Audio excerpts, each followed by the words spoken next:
Warning, this video contains themes of violence, death, and gang activity. This video is an educational documentary. It does not intend to glorify, incite, or encourage illegal behavior. All of the information is taken from public sources and is shown on the basis of fair use. I've made every effort to ensure accuracy of the sources, but I am not responsible for any content third parties have published. Every effort has been made to censor this video in accordance with YouTube's community guidelines, but if you want to see an uncut 4.5-hour version of this video, you can do so on patreon.com/traplawross. But if you're not interested in that, just hit the subscribe button and prepare to hear one of the craziest stories ever told.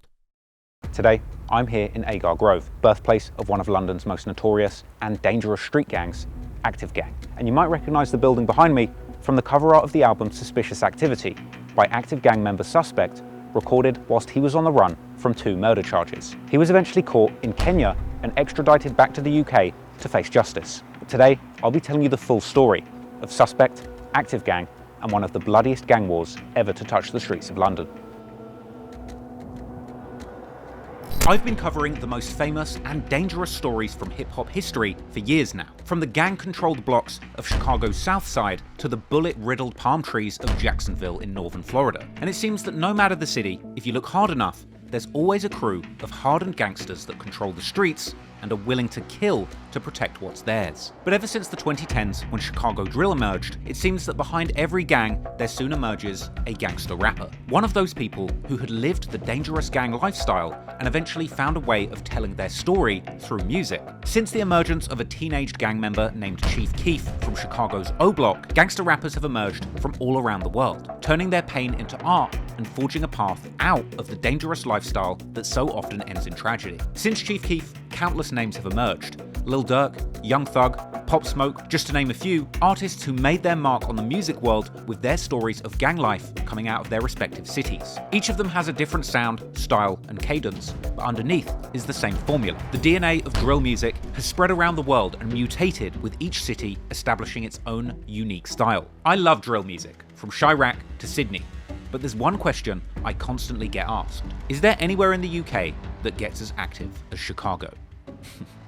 You don't know the half of it. Because when it comes to gangster rappers in UK drill, or the UK's capital city, London specifically, there's a whole bunch of hoods and a whole bunch of demons raising hell and waging war on their respective ops. But when it comes to the most dangerous and demonic rappers in London, one name stands above them all. And that's Suspect. Hailing from the infamous London borough of Camden, Suspect and his affiliates in the legendary street crew turned rap collective, Active Gang, have brought years of carnage to the streets of North London, with deadly knife battles taking place just minutes away from some of London's busiest tourist hotspots. Active Gang and their enemies turned up the violence to 11, and quite literally single-handedly raised the crime rate in their community, with multiple murders taking place on both sides of the war, and innocent victims, women and children, frequently being caught in the crossfire. Often with the people doing the shooting or stabbing, doing it without leaving a trace, leaving local police and politicians completely incapable of stopping them. But when Suspect and his affiliates seemingly murdered 2 rivals in the space of only a few months, with the police hot on their trail, members of Active Gang would have to flee the city of London and hide out as long as they could, sparking an international game of cat and mouse, with British bobbies desperately trying to use social media to track down Camden's most notorious killers. All the while, Suspect himself was recording and releasing some of the most shocking and violent drill songs the UK rap game had ever seen, bragging about the murders that he committed openly in his music, even referring to himself with the menacing title,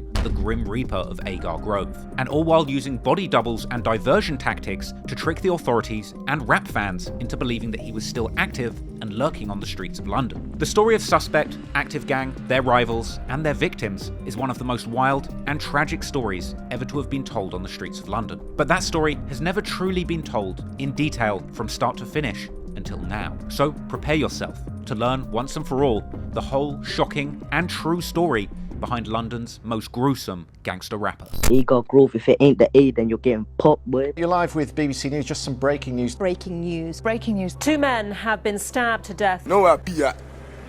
6 people were injured. Nobody outside. There must have been some beef and someone called Calvin died. CeeMiz and his cousin split up, but unfortunately the men who jumped out of the car locked onto CeeMiz, and CeeMiz ended up dropping to the ground when the 71st member started to stab him repeatedly with machetes and then run from the scene. Get back inside. And then whoever was in the car pulled out a shotgun and sprayed pellets into the crowd. I've always said we should toughen up our gun laws. In two separate attacks in Kentish Town in North London last night. Tragic incidents. Nobody done anything for that guy, for that brother who passed away, and we ask Allah as well to have mercy upon him. Culprit was running for his life and literally screaming for help, banging on neighbours' doors to let him in so he could escape his attackers. Jeffrey Wegby was pursued and fatally shot inside his home address in Brent. And we used to fight against these African British guys, mixed race guys. They are going to go out and kill any Somali. That a music video shoot had been shot up, and it was none other than Active Gangs. Active Gang. Where do you get your name suspect from? Do you catch bodies? Got a few man under his belt. You see this rapping thing, obviously, you don't do this rapping thing without, the proof in the pudding. Nah, I'm not even about that life. 71st members made a song called Congo. Oh, it's that time. Who's in there though? Bugsy, who's in there? And the reason why they called it Congo is because CeeMiz was actually a refugee from Congo after him and his family fled the war from over there. And members repeatedly in their songs say that they get their from Congo, not Cali. This one here, yeah, you know who that one is. Yeah. This one, that's like three of them. That's a combo. 3 in 1. That one's a combo. Suspect AGB sentencing is today, I believe. 2 of the men that were standing trial fled the country. He's in another country, a free man. Wait. I can't even give out location. No, I gotta stay low. All them funny comments. That's all that matters.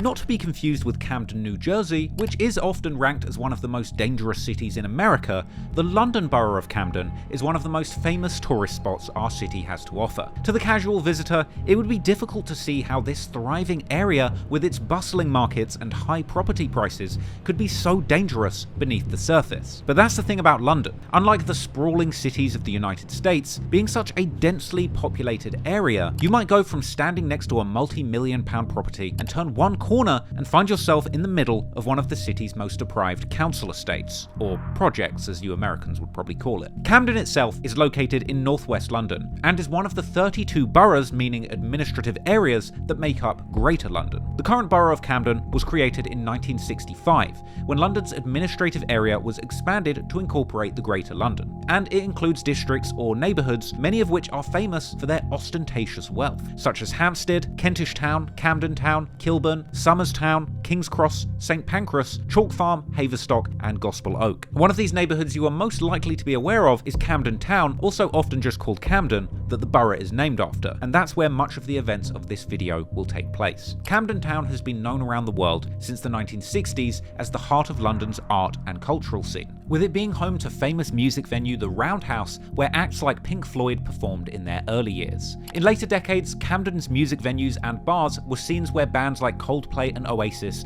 first made their names. And over the years, through every era of music, Camden has been home to many famous musicians, including the singer Amy Winehouse, with her unfortunately being found dead in her $3.5 million Camden Square home in 2011. Nowadays, a statue of Amy Winehouse can be seen in Camden, and her former home has become a tourist attraction to her fans, despite it having new owners. Moreover, over the years, Camden has been a breeding ground for many different urban youth countercultures like the punks, ravers, and hippies. Ultimately, Camden is one of those places where outsiders and nonconformists can fit in, call home, and flourish. And perhaps as a result of the openness and tolerance fostered in the area, over the years, Camden, or more specifically Camden Town, has become a tourist attraction in its own right. Best known for its popular street markets specializing in arts, counterculture and alternative clothing, delicious and trendy street food, and maybe the odd bit of counterfeit designer clothing and smoking accessories that I'm sure fans of this channel will probably enjoy. In fact, speaking of smoke shops, Camden has for a long time been known to be a hotspot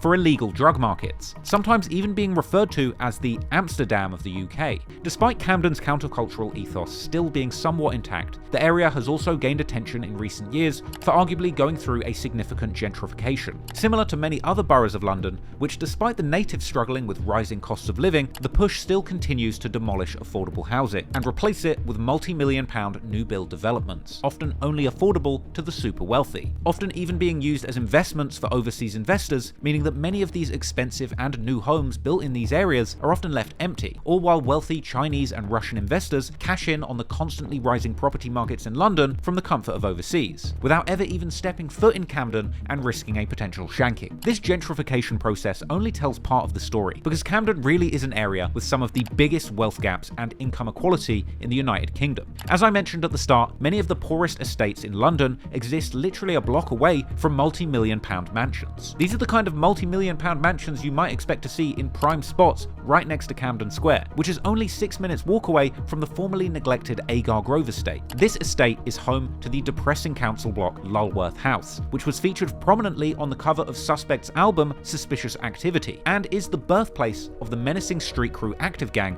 who we will be discussing extensively in this video. Now, when I went to visit the area, I was struck by just how much this depressing and brutalist old council block stood out amongst the newly built private luxury developments surrounding it in the neighbourhood. Anyway, despite their close proximity to the multi-million-pound properties, the British equivalent of public housing or the projects, known here as council housing or council estates, tend to be the areas where gang violence is most common. Now, it's important to remind you that when I say estate, I'm not talking about a large, luxurious swathe of land somewhere in the countryside, along with a luxurious mansion and swans. So-called council estates are typically large, publicly owned projects that offer affordable social housing, generally cramming as many families on low pay into cramped apartment buildings. However, nowadays, many of the old council estates are being torn down and to a lesser extent replaced by private housing associations run for profit. Part of the reason this has been allowed to happen is because of the bad reputation that council estates have fostered, becoming notorious hotspots for criminal activity and antisocial behaviour. In the UK, we also have a right to buy policy, which allows individuals that are living in social housing the opportunity to actually buy that property privately from the government. That would give an individual that's living on social housing a great opportunity to take their first step on the ladder towards homeownership. But the unfortunate side effect of that policy means that the next person who's looking for social housing is less likely to find it because the government are slowly selling off the social housing and not replacing them. This is a significant contributor to the UK's ongoing housing crisis, and it's a big reason why the housing in London is so ridiculously expensive. And unfortunately, despite all the tourists and rich inhabitants, as well as Camden's close proximity to London's high-earning financial districts, the social unrest in Camden's poor communities and social housing has led Camden to become increasingly dangerous over the years, with particularly brutal murders taking place right on the streets, sometimes even in broad daylight. But before getting more in depth on the gangs in the area that are driving this violent crime, on a more positive note, Camden also has a rich history when it comes to UK rap music. For example, one of the first real breakthrough UK rap groups hails from Camden, the infamous and divisive rap trio N-Dubz, who were among the first British rap groups to gain popularity when UK rap went from underground to the national mainstream during the 2000s. In the late noughties, a new wave of British gangster rap emerged called road rap. This saw artists such as South London's own Gxng gaining national popularity by showing an authentic look at Britain and especially London's gang underworld. In many ways, the British road rap wave predates and foreshadowed the gritty and raw visual aesthetics that Chicago drill music videos would end up popularizing globally years later. Some young gang-affiliated rappers from Camden would also start dropping songs, including artists like Ambush, Prospect, and Rowdy, who repped the Queen's Crescent gang located in the postcode NW5 in the Kentish Town neighbourhood. In fact, Queen's Crescent, or QC, has been considered as one of the most notorious hoods in Camden for some time due to extensive gang activity. And while Ambush made a considerable name for himself in the British rap scene since then, unfortunately in 2012, Rowdy, real name Sean Ferdinand, ended up receiving a life sentence for allegedly stabbing and killing a young man and attempting to kill another. By mid-2010s, many of Camden's gangs were actually united under one banner called Cracktown, or CT, and in 2015, Cracktown affiliates YD and JP would release their song Man Down, which is arguably one of the first UK drill songs recorded in North London to gain prominence. This was just a little while after the UK drill genre had been emerged, mainly coming out of South London, with pioneering South London drillers from sets like 150 from Brixton being some of the first British rappers to make drill music influenced by Chicago drill. Sadly, the music video for Man Down also seems to mark one of the last times that these different Camden gang sets known as Cracktown came together on good terms whilst pursuing more positive goals like music. Because soon after this video released, the music side of Camden gang life would slow down as members would focus on a deadly war that was brewing in the streets. And sadly, in the years that followed that music video, many of the young men depicted in it would find themselves being forced to pick a side in what would end up becoming one of the most violent street feuds London had ever seen.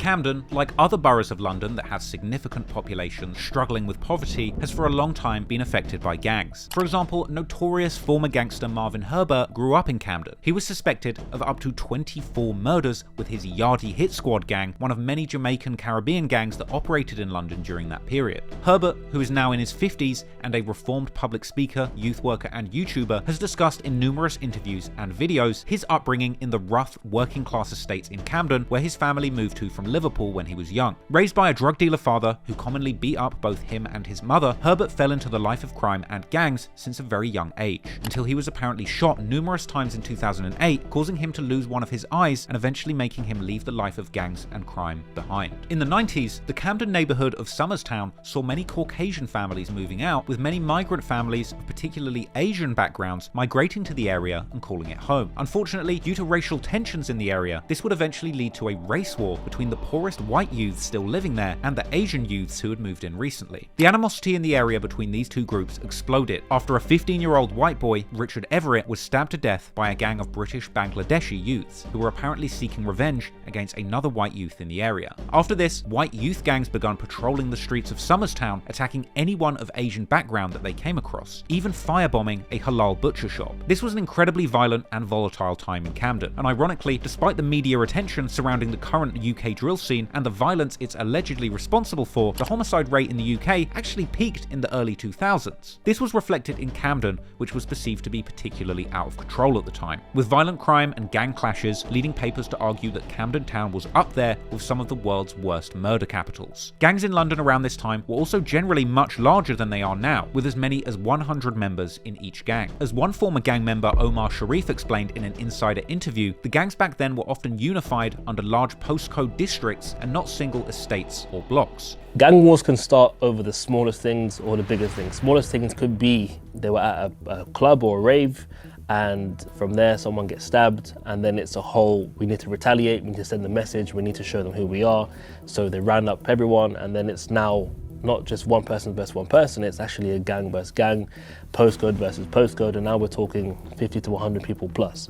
It got to a point where we were having postcode wars, meaning it was my block, NW1 versus NW5. Postcode wars are also named interstate wars.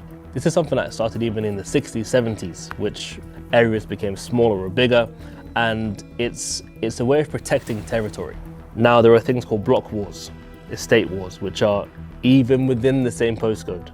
There is such rivalry, there is such demand for who is more important, so it goes from area, postcode, now to blocks, which creates further division. Meaning that his gang, which rep the postcode district NW1 that covers a large section of South Camden, were beefing with the entire area of the postcode district NW5, which covers much of North Camden. In 2007, a document by Scotland Yard's Special Crime Directorate that was seemingly leaked to news outlets and online listed a whopping 257 gangs allegedly operating in Greater London boroughs. In Camden, the document, which was at the time argued to already be a little bit outdated, listed a total of 8 gangs active in the area. This included the Born Sick Crew, Centric Gang, the Cromer Street Massive, the Denton Boys, the Drummond Street Posse, the NW1 Boys, aka Cumbo Gang, the Peckwater Gang, and WC1. The Drummond Street Posse hailed from around the busy Euston train station and were thought to have been involved in that 1994 killing of Richard Everett. The group was also allegedly involved in a violent clash with another gang, the Cromer Street Massive, from around King's Cross Station in 2003. In 2006, the Centric Gang received media attention after one of their alleged members, a young student named Mahir Osman,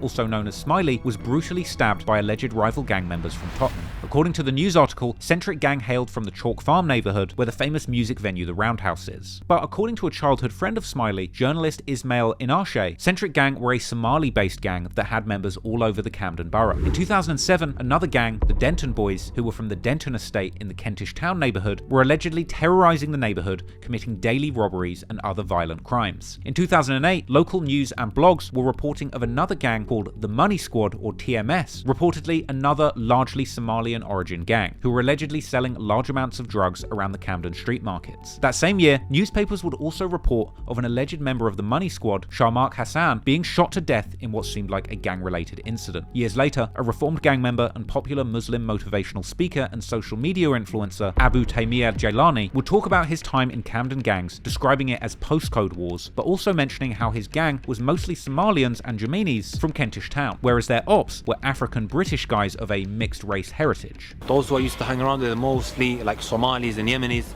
Okay, he was more situated in Kentish Town, but used to come to Camden a lot because the other elders were there.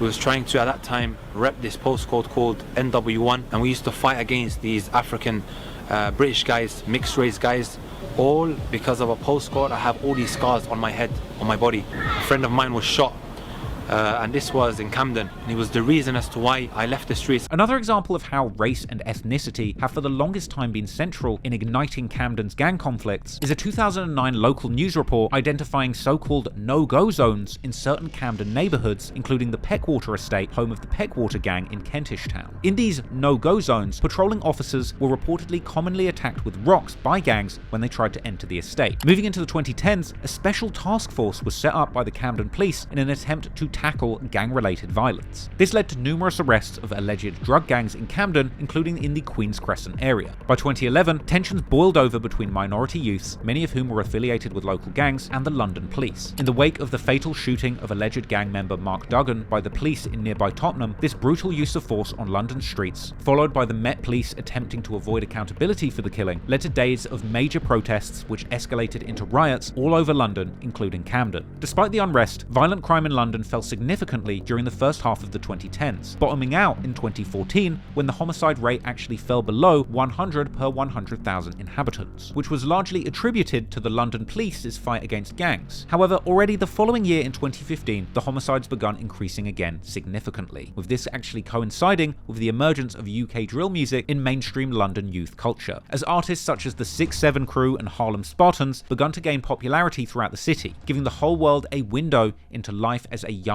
gang member on one of London's many dangerous estates. These early pioneers of the UK drill genre and the beatmakers who brought these lyrics to life eventually led to the distinctive sound of UK drill being born, with the sliding 808s, wavy percussive patterns, and creative snare placements that made it a unique sound and eventually a global movement. As the sound of UK drill would later spread to the projects of Brooklyn and the Bronx in New York, influencing some of the Big Apple's most prominent drill artists like 22Gs and Pop Smoke. Also in 2015, many news outlets began reporting on maps published online showing the alleged territories of different gangs in London. One of these maps is still available and appears to list gangs in Camden such as the QC blocks, Camden Marleys, Somerstown, Cumbo blocks, Drummond Street Posse, Cromer Street Massive, and Agar Grove. Interestingly, many of these same gangs are mentioned in a 2019 Guardian article about knife gangs in London, which actually prompted a gang expert and former police officer from Camden to comment on these gangs on Twitter. He would dispute some of the information provided about the gangs in Camden and elaborating on how QC and Agar Grove were fraught with infighting, ultimately concluding how things turned for worse after 2014 when new gangs arrived in the territory of Camden all around the same time as an important gang police team was disbanded. It's around this time that the gangs involved in the events of this video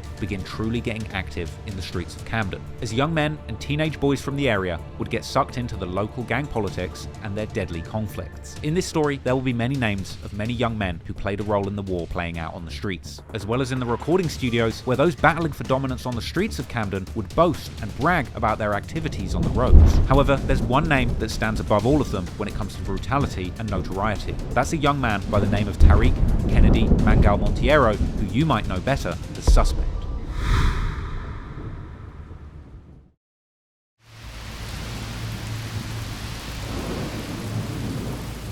Suspect, real name Tariq Monteiro, was born on February the 27th, 2000. Suspect is often thought to be of Somali descent due to his many close friends being Somalian, and he's even known to use the language. However, his parents are often claimed to be of a Moroccan and Cape Verdean or Guinea-Bissauan descent. Thus, his last name Monteiro, which has Portuguese origins as Cape Verde and Guinea-Bissau, were once both Portuguese colonies. Yet others seem to think that his last name is actually due to the fact that Suspect grew up much of his childhood in foster families, with the foster family he would eventually settle with with, perhaps being of Cape Verdean or Guinea-Bissauen origin. However, when it would later come to his affiliations in the racially motivated gang wars on the streets of Camden, he would identify very much as Somalian. The reason why Suspect was placed in foster care is not entirely clear, but it was allegedly not because his parents weren't in his life, with some fans online seemingly arguing that it was actually because his behaviour was already so out of control that his real parents couldn't handle him. But this is all just speculation. However, what we do know, based on his social media, is that Suspect seemed to first settle in the Somerstown neighbourhood in Camden. This is where he would allegedly first meet guys like S-Wavy and SY, who would later move to Agar Grove, as well as people from Cumbo, such as Chinx. Later, his foster parents, who now resided in Tottenham, seemingly couldn't control Suspect either, and at one point, he went missing, leading to the local news appealing to the public to help find a young Suspect who had gone on the run as a 14-year-old. It seems that a week later, the police were able to locate Suspect, most likely hanging around his old stomping grounds in Camden. Suspect had been going on the run since he was a small boy,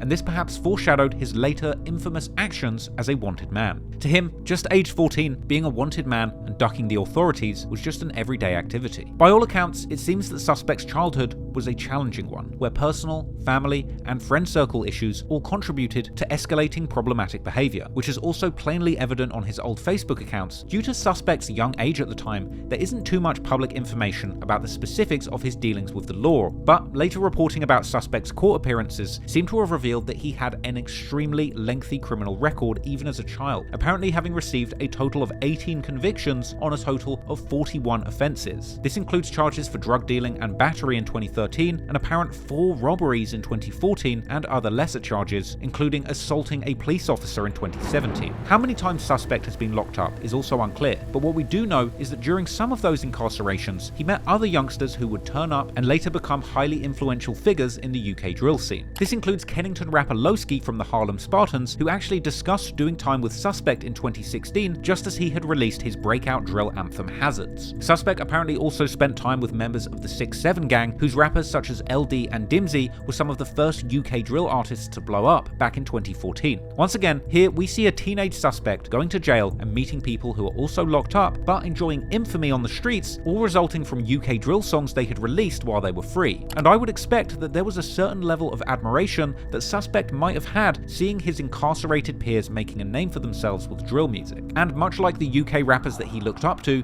it seemed that Suspect was also infatuated with Chicago drill music, being seen on Twitter declaring his appreciation for Lil Durk as early as 2013. However, it was clear during this time that Suspect wasn't happy with his circumstances in life. Already as a young kid, Suspect would tweet about his life being depressing and insinuating that his actions in the streets had already brought him dangerous enemies. Indeed, gangs do appear to have been part of Suspect's life for a long time. In his old Facebook posts, a young Suspect can be seen throwing up a C hand sign, but the meaning of this exact hand sign has been contentious and subject to debate amongst fans. It does seem that in 2012 to 2014, the C was referring at least partly to Cumbo, an estate which Suspect also appears to mention in early lyrics that he had posted to his Facebook. Ironically, at the time, gangs throwing up the C was incredibly similar to what the Los Angeles-based Crip gangs would do, and these London-based crews were seemingly taking a lot of inspiration from the Crips, opting to wear blue and using the blue paisley bandana to identify themselves in clothing, as seen on one of Suspect's 2012 Facebook posts where he called himself a CYG. Elsewhere on his Facebook, he would post numerous pictures throwing up the C, as seen here with the caption, Seatown, Cumbo, Camsterdam. Suspect would also answer questions on his Facebook via a Q&A app called Ask FM, where he would reveal that he and his friends spent the majority of their time in 2014 in Somerstown or Cumbo, even explaining to people where Cumbo is. Although a young Suspect would also claim in these Q&As that he didn't particularly respect the older guys from his neighbourhood. In addition to the Cumbo C, all the way back in 2012, Suspect was seemingly also throwing up a CT for Cracktown. Later, around 2015, Suspect and his friends begun repping the letters CG. But once again, what those letters represent exactly is somewhat unclear, with some fans suggesting that they refer to either Camden Gang or Cumbo Gang, whilst others have suggested that CG was actually referring to Centric Gang, or the Centric Boys or Centric Crew, who had been active in Camden since at least the 2000s. This theory appears to hold some water due to the fact that journalist Ismail Anashe explained in his blog that Centric Gang were a group of young Somali-based gangsters that had members all over the Camden borough, because what we know for sure is that eventually Suspect began hanging out with many Somalian teenagers, who hailed predominantly from Camden's Agar Grove estate, using the initials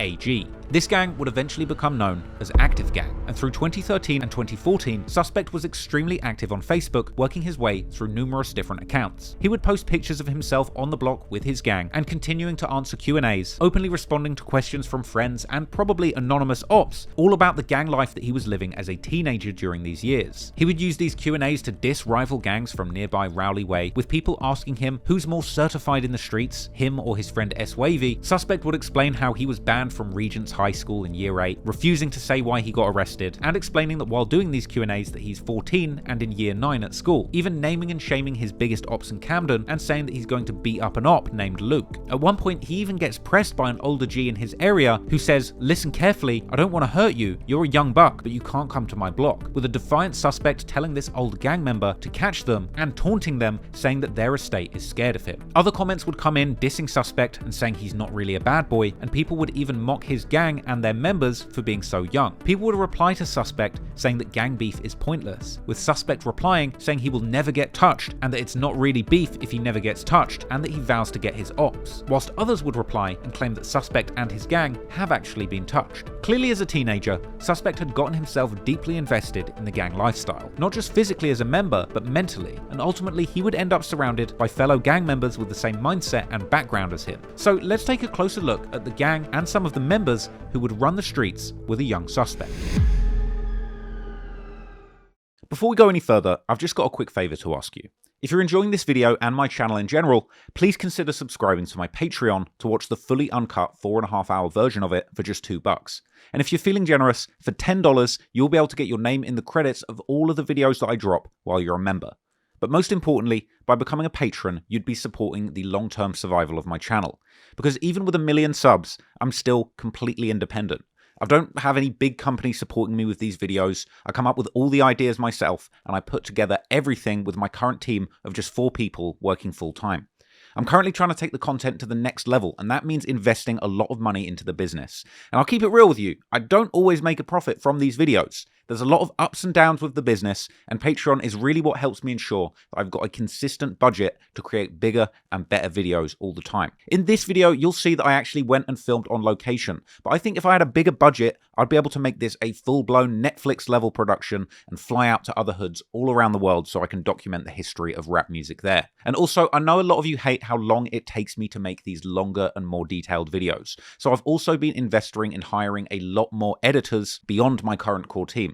So hopefully I'm trying to get to this goal of dropping a full-length video every single month on this channel for the entire year, but I'm still a little bit behind on that. So the more patrons that I have supporting me, the more that I can invest reliably in editors, camera people, and travel every single month to take that content to the next level. So please show some love, head on over to patreon.com/traplawross and join the mission to help me make monthly videos a thing.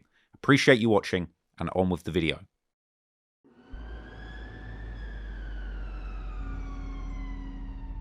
Over the years, Suspect would build a network of young gang affiliates that he would run with in the streets of Camden. Part of this lifestyle was drug dealing, or trapping as it's more commonly referred to in music. Suspect and his friends were deeply involved in the drug trade, and they didn't care who knew it. In fact, one infamous video circulates depicting Suspect and his friends in a trap house making junkies dance for their amusement. As the story goes, Active Gang, the most recent and famous incarnation of the Camden Gang set that Suspect claimed, was created around 2017 by local youths of predominantly Somalian backgrounds. The founding members came from around Agar Grove Road, not more than half a mile from Camden Town's most popular tourist attractions. The members came from the Agar Grove estate and the nearby Maiden Lane, Broadfield Lane, and St. Pancras Way estates. Most had previously repped the older Camden sets like Centric Gang, Cracktown, or CT1, much like Suspect. However, Suspect was not one of the original members in Active Gang, and he seemingly never actually lived around the Agar Grove estate. Or perhaps that's just how people see it, due to the fact that his foster family was actually based in Tottenham, but Suspect himself would go on the run wherever he wanted in Camden as a teenager.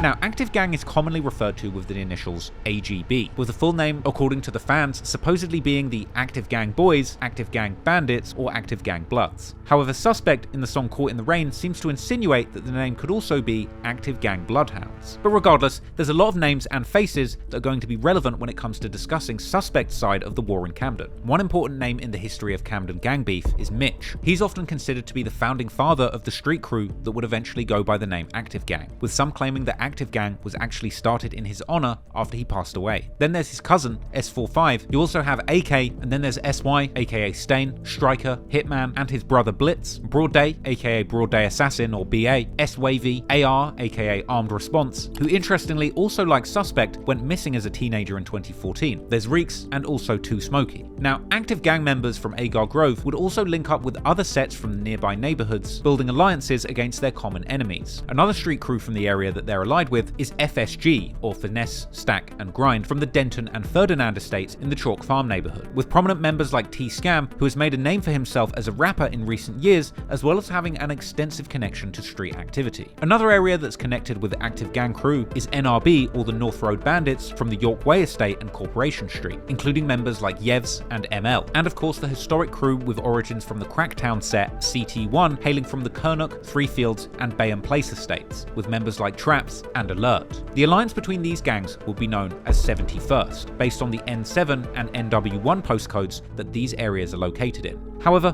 possibly due to the massive fame that Active Gang achieved in the UK drill music scene, many of the members from these affiliated gangs have been primarily repping AG, or Active Gang, leaving gangs like CT1 to be referred to less in favour of Active Gang, or more broadly, 71st. But of course, there's no such thing as a gang without ops. So now, let's take a closer look at the other side of the coin and understand the group of rivals that these young men have been in a years-long war with.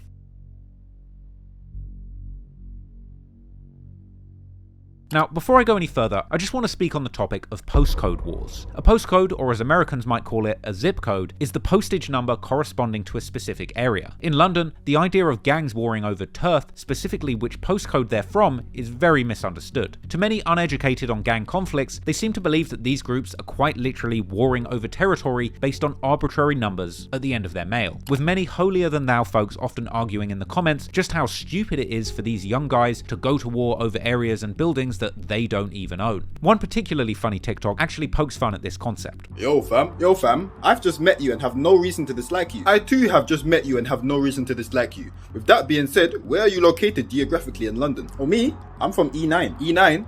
That is a combination of a letter and number that does not correlate with mine. Unfortunately, this means that I either have to kill or rob you now. That is a reasonable response to finding out my geographical location within London. I too will join you in this pillaging of your life or items. Now, that's quite jokes, but it's important to me to explain that these gang wars in London are much deeper than the number at the end of a gang member's mail. While postcodes have become a prominent identifier in London gang wars, these beasts are historical feuds where blood has been spilled between friends, family, or in some cases races over years and decades. And it's realistically very difficult to explain exactly why or to stop two rival groups that hate each other and want a war to the death. It's not dissimilar to historical clashes between nations, because when blood has been spilled, sometimes a war is simply impossible to stop. As it often happens, gang alliances are often based on common enemies, and in the case of 71st, their enemy is called 51st, which is also an alliance between multiple gangs that they're at war with. This includes QC from Queen's Crescent and the West Kentish Town estates, as well as Peckwater from the Peckwater estates and the surrounding area in Kentish Town, which are both in the NW5 postcode. And then there's Cumbo from around Cumberland Market and the Regent's Park estate in the NW1 postcode. It's actually been said that the Peckwater block wasn't home to a gang until around 2014-2015, when teens from nearby areas began to claim it as their territory without actually living there, with one commenter online suggesting that the gang members who claimed the area actually live nearby or in the surrounding streets. Now, prominent members associated with the 51st postcode include CeeMiz from the original Queen's Crescent set, or OQC. And then there's Chinx, originally from Cumbo. He was incarcerated for the majority of most of the violent clashes in this story. But upon his release, he would refer to his crew as one side rather than identifying under 51st, an alliance which apparently formed whilst he was still in prison. Then you have Culprit, also hailing from Cumbo, and another member allied to Peckwater, or the Waters, and a prominent rapper in his own right is Gutter, who has apparently gone by other names over the years. Other people involved go by the name of Action, aka Rex, Selly, aka Cell, or C2, affiliated with the Peckwater estate, but he would actually seemingly distance himself from the streets for a period, having ended up having a successful career as a model. There's also Lanks from Peckwater, Diggs from QC, Gambino, Frosty, Stings, Flips from Peckwater, JJ, Drills from QC, Lebs, Wanda, Creeps, Cons, RO, Goose, and R1. Now, that's not every single person from every single gang in Camden. That would be nearly impossible to find out, even if people do think I'm the FBI. But what it is really is a list of people who have been mentioned prominently in songs, the news, or or in the local community, with their names and identities being made public either by members themselves who have dissed each other by name publicly, or by the authorities who unmask individuals when they accuse them or charge them with a specific crime, of which we're about to find out there are many. So now you know the history and the people involved, let's dive in and begin to unravel the origins of this bitter and years-long beef.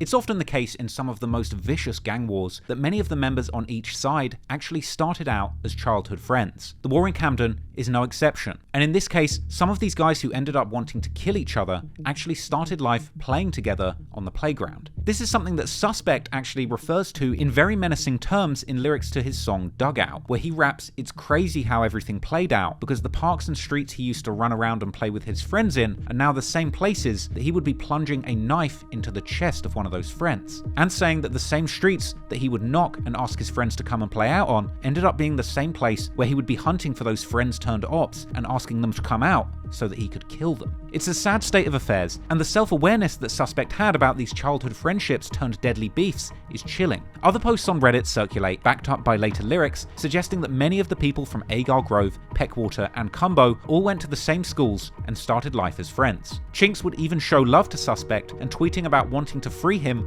all the way back in 2015. However, as has happened many times before in these stories, from Chicago to Camden, once the youngsters from impoverished backgrounds get older and fall more heavily into the gang lifestyle, former friendships slowly break down until something happens that forces everybody to choose their side for good. Moreover, many of these youngsters had become used to the violence from a young age. For example, Mitch and S45 from AGB would experience the loss of their cousin Lefty, real name Mohammed Abdullahi, as early as 2013 when he was brutally stabbed to death. The three men responsible for the killing later alleged that they thought Abdullahi had himself shot at one of their homes only hours earlier or told someone the location of the house, and they were apparently looking for revenge. In the hours following the tragedy, Abdullahi's father had appealed to young people in the area not to retaliate, an act which would later be praised by Camden's Somali community. During a speech he gave while receiving a peace award for his actions, the father would raise alarm about the young people in the area turning to the violent street life. But unfortunately, his warnings fell on deaf ears, and in the years that followed, the violence on the streets of Camden would only intensify.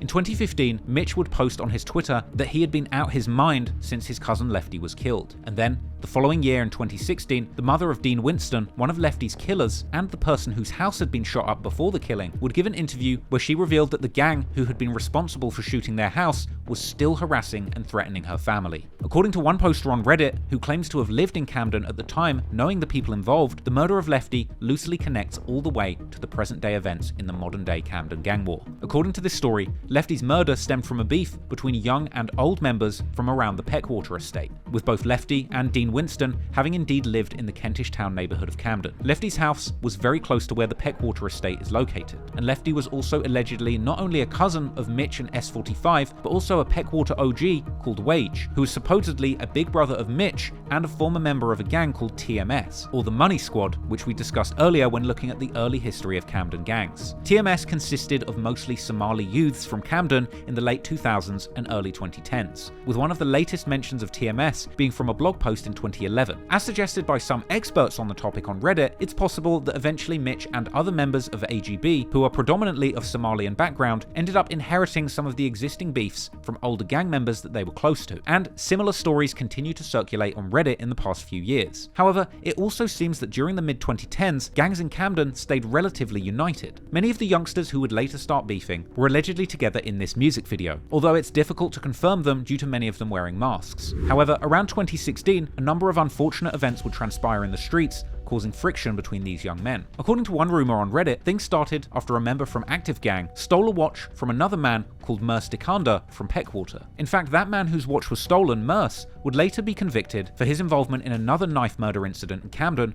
where a male model killed another male model, Harry Uzoka, over a girl, following a knife fight in broad daylight that was captured on CCTV video. However, as always with Reddit rumors, many people firmly deny that the watch incident even happened, or that it had any significant effect on the beef. Ultimately, many of these early stories explaining the origins of this war are nothing more than rumours that seem impossible to verify. But whatever may have transpired around this time, as far as I could tell, it seems that Suspect largely stayed on the fence in the brewing beef, and he would end up missing much of the events that transpired in the streets due to being in prison during these years. The exact timings of his incarceration seem shaky, but in May 2016, people were commenting on Suspect's Facebook saying, "Free him." And based on the information from his later legal proceedings, he also has convictions from 2017 for assaulting a constable and violent disorder. And at some point in 2017, Suspect would find himself behind bars again, this time not getting out until the following year. But while he would remain locked up, the beef was about to go to the next level, as over the course of 2017, a number of connected incidents would play out, escalating the violence in the streets and separating this group of former friends into opposing gangs that ended up in a full-blown war.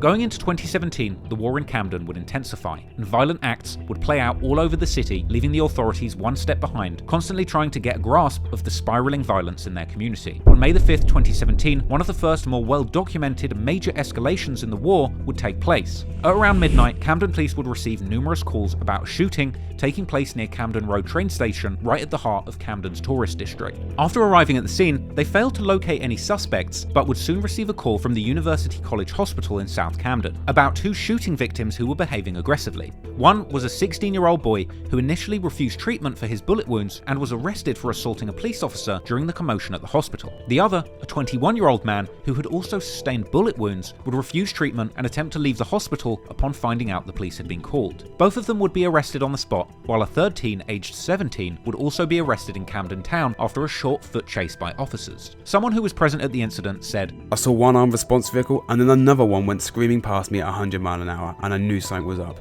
There were officers everywhere with automatic weapons." All three of the individuals were arrested on suspicion of GBH, or grievous bodily harm with intent. But as two of the suspects were juveniles, not much information was available about the incident other than what was on the news. And despite the UK having some of the most strict gun laws, it seemed that the most ruthless gang members in London were easily able to get their hands on lethal firearms, and they were willing to use them without a moment's hesitation. The next major incident would occur a few months later, this time on the home territory of Active Gang at the Lulworth House Tower at the heart of the Agar Grove estate. According to newspapers, on the 22nd of August, armed officers locked down the car park next to Lulworth Tower after reports of a shooting around 7 PM. Someone from the building would even catch a video of officers patrolling the car park after the attack. However, when they arrived there were reportedly no victims at the scene. But after an investigation, the police were able to locate the victim, who had in fact gotten shot but was still able to drive themselves to a hospital, despite bleeding profusely. The shooter also hit a white Mercedes that was parked nearby, leaving a mark of numerous shotgun pellets that peppered the back right wing. The UK drill internet sleuths did their investigations, later claiming that Chinx was actually the person responsible for this shooting. A witness who saw the aftermath of the incident stated, "I heard two loud bangs,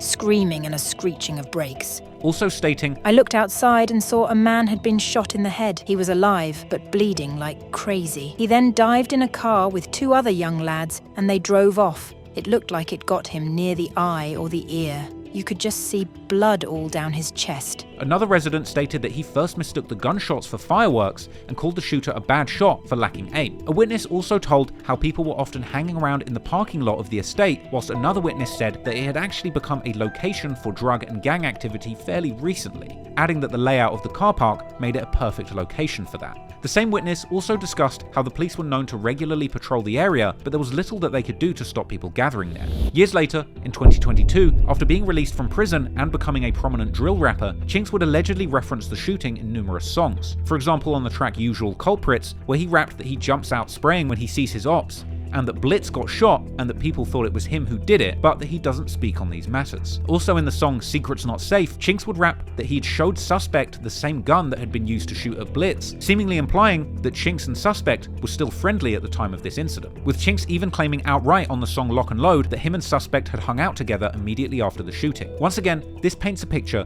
of these interconnected friendships between these warring gang members. However, soon things would turn deadly and the members involved would have no choice but to pick a side in the war. Only a few weeks later, on September the 4th, around noon, 20-year-old Mitch, real name Mohammed Adar Mohammed, from Agar Grove, was walking down Hampstead Road near the Mornington Crescent train station in Camden, when he would be confronted by Flips, real name Eric Akam, from the Peckwater estate. Flips apparently pulled an 8-inch kitchen knife from his waistband, and according to police, at this point Mitch backed away from Flips with his arms outstretched, and at this point Mitch was stabbed suddenly several times in the arm, neck, and and back. After being stabbed, Mitch ran across Hampstead Road before collapsing in the street. These events all unfolded right in front of a plainclothes police officer who at this point begun to chase Flips along Hampstead Road. Whilst running from the police, Flips threw the knife onto a nearby railway track, where the knife was later recovered, still covered in blood. After a short chase, Flips was finally detained and arrested for the homicide in nearby Harrington Street. And when asked why he ran, Flips bluntly said, "Because I had a knife and I was scared." Meanwhile, members of the public would desperately attempt to save Mitch's life, with one passerby holding a scarf to his neck before emergency services arrived. And a doctor from London's air ambulance would perform emergency surgery at the scene in an attempt to stop the bleeding. But unfortunately, Mitch would succumb to his injuries and pass away. This was now the second young man lost to knife crime within his family, with his cousin Mohammed Abdullahi, aka Lefty,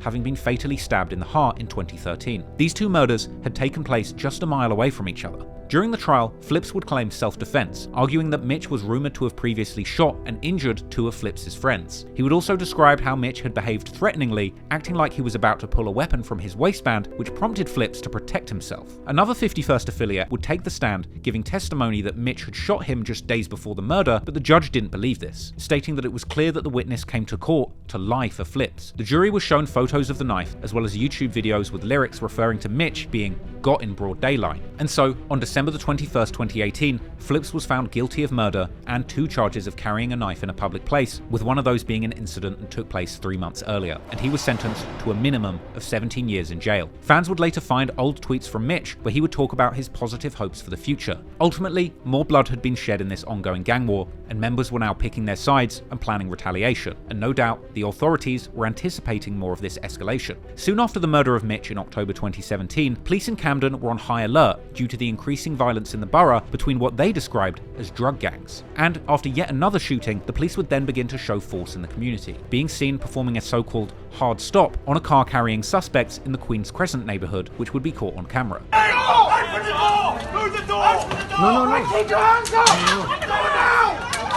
Open it, get your seatbelt off! Wait. Keep your hands still, do not move your hands. Do not move your hands.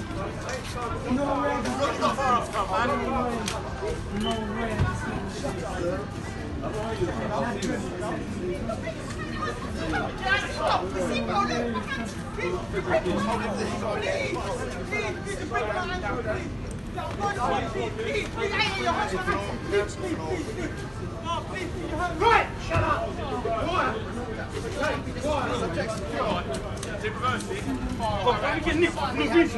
However, despite the police attempts to show the community that they were taking gang activity seriously, unfortunately, as we'll see throughout this story, the authorities are always one step behind these warring gangs.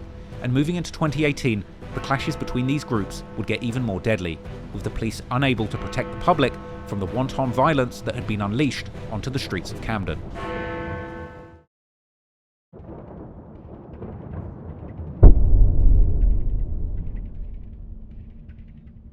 Moving into 2018, the Camden streets were hot. Since the murder of Mitch, which followed back-to-back shootings, it's safe to say that the police were unable to get a grip on the violence. And in February, over the course of just a few days, 3 men would lose their lives in a series of loosely connected attacks. On the night between the 17th and the 18th of February 2018, a girl was holding her 16th birthday party at an Airbnb in Kensington, SW5 West London on Earls Court Road. The girl apparently wanted to invite around 50 people, including girls she went to school with and boys that she knew from social media. Some of these boys were from a Tottenham-based gang turned drill music collective called OFB, or the original Farm Boys, hailing from the Broadwater farm estate. OFB is famously the rap collective repped by popular drill rappers like Heady One, Abracadabra, and Band OK, real name Kamani Duggan, who is actually the son of Mark Duggan, whose killing by police in 2011 started major riots all over the UK, including Camden, which I mentioned at the start of this story. There were also allegedly boys from a gang called ZT, or Zero Tolerance, which hails from Hackney Fields, Blackstone, and the Moorland estate. You might be familiar with this group due to their inspiration for the Netflix show Top Boy,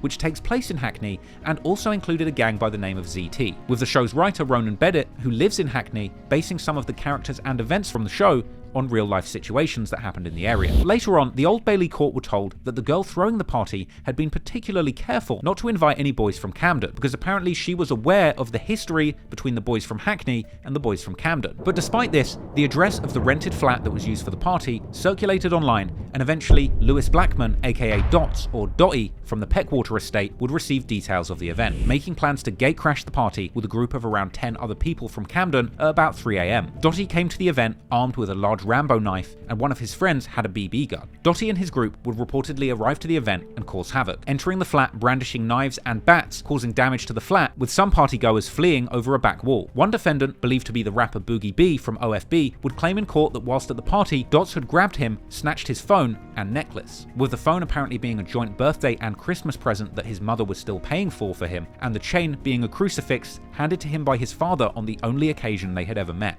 After robbing him, Dotty allegedly pinned Boogie against a wall by the scruff of his neck and slashed him in the arm. Boogie would claim that he intended to leave the area before hearing Dotty shout, "Come and get it and I'll shiv you up," prompting him to turn around, with Boogie saying that at this point he lost control. However, the prosecution disputed this story, only accepting that Boogie was stabbed in the arm, but not accepting that he lost control. At this point, Boogie left the flat, and he would claim that he did not discuss the prior events with his friends, and suggesting that he did not ask them to aid him in what he was about to do. But he claims that he heard someone shout, "They went that way," and that at this point, 2 other guests who were standing outside the flat had pulled out knives. Boogie grabbed one, telling the court, "I knew I was going onto Logan Place and that they had weapons and I had nothing to defend myself with at all," adding, "I was angry and I was upset, but it was more about getting my things back, especially my chain. My dad gave it to me after I met him for the first time." A resident in a nearby home had heard that one member of the group shouted, "I don't care, let's chase him down." Boogie began to run after Dotty, with 19 others following him. 12 of them were armed with knives, and one was armed with a stick. Dotty would quickly fall behind his friends, ducking behind a car and jumping out, facing the group of attackers.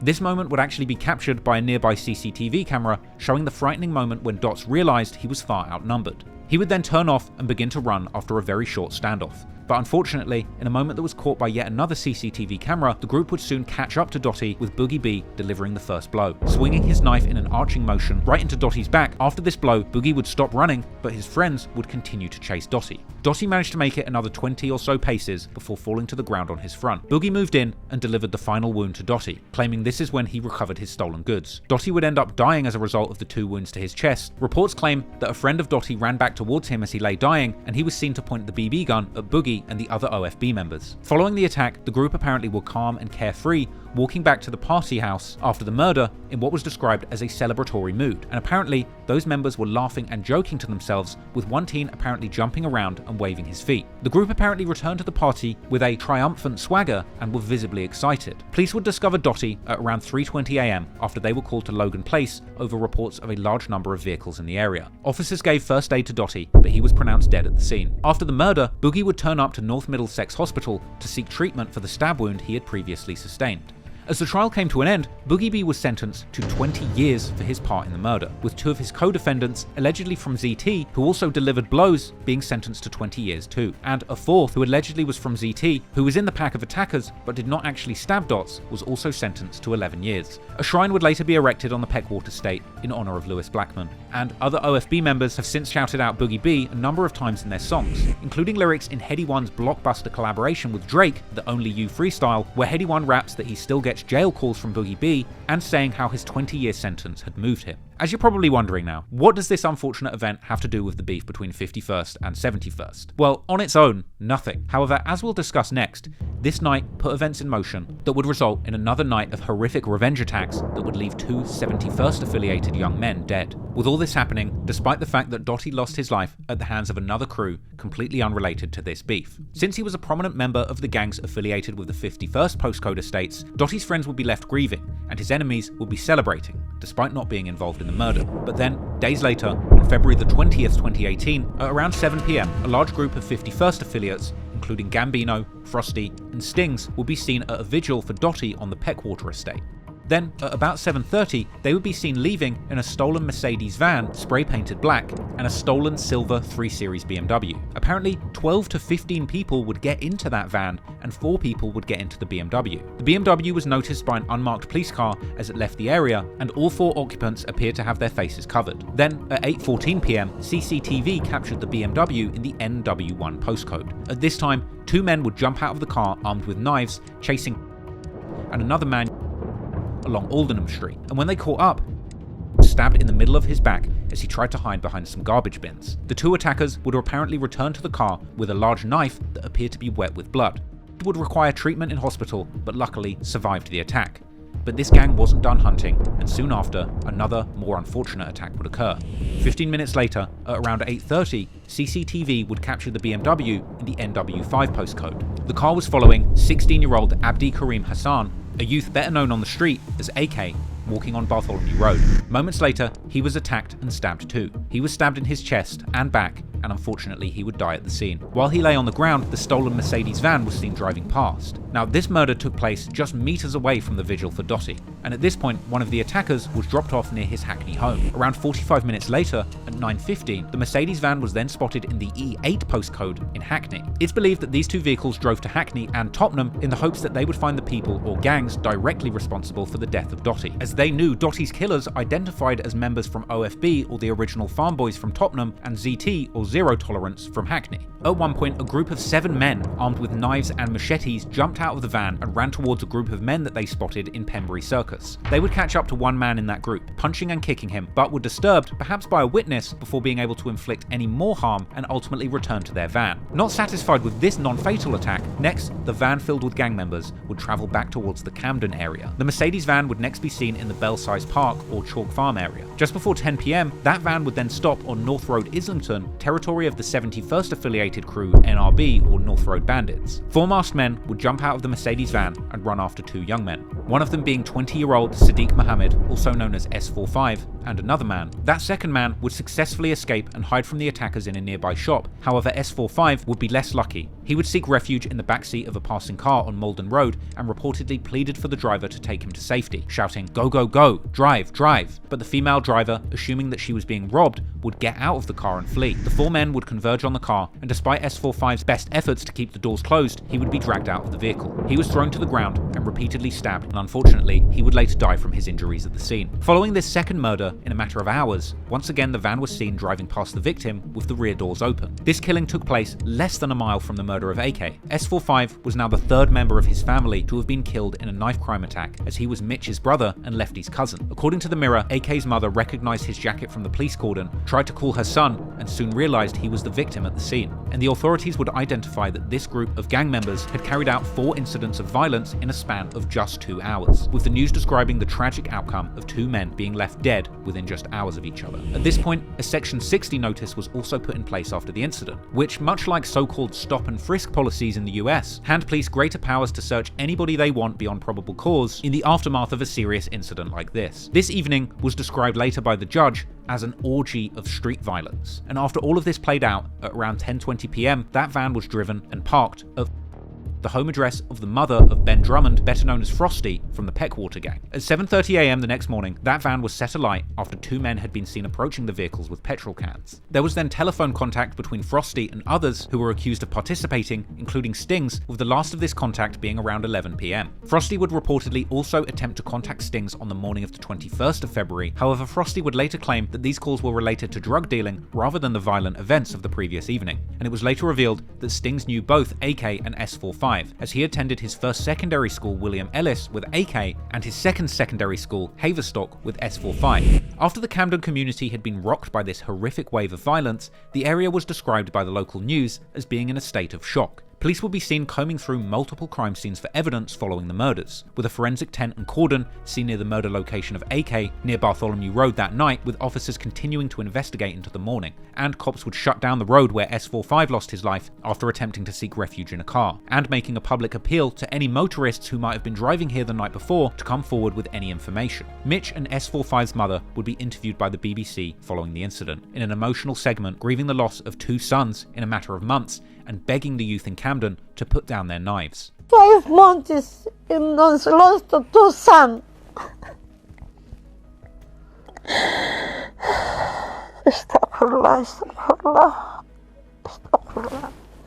I beg you, people that got knife children, say stop please. Please and please.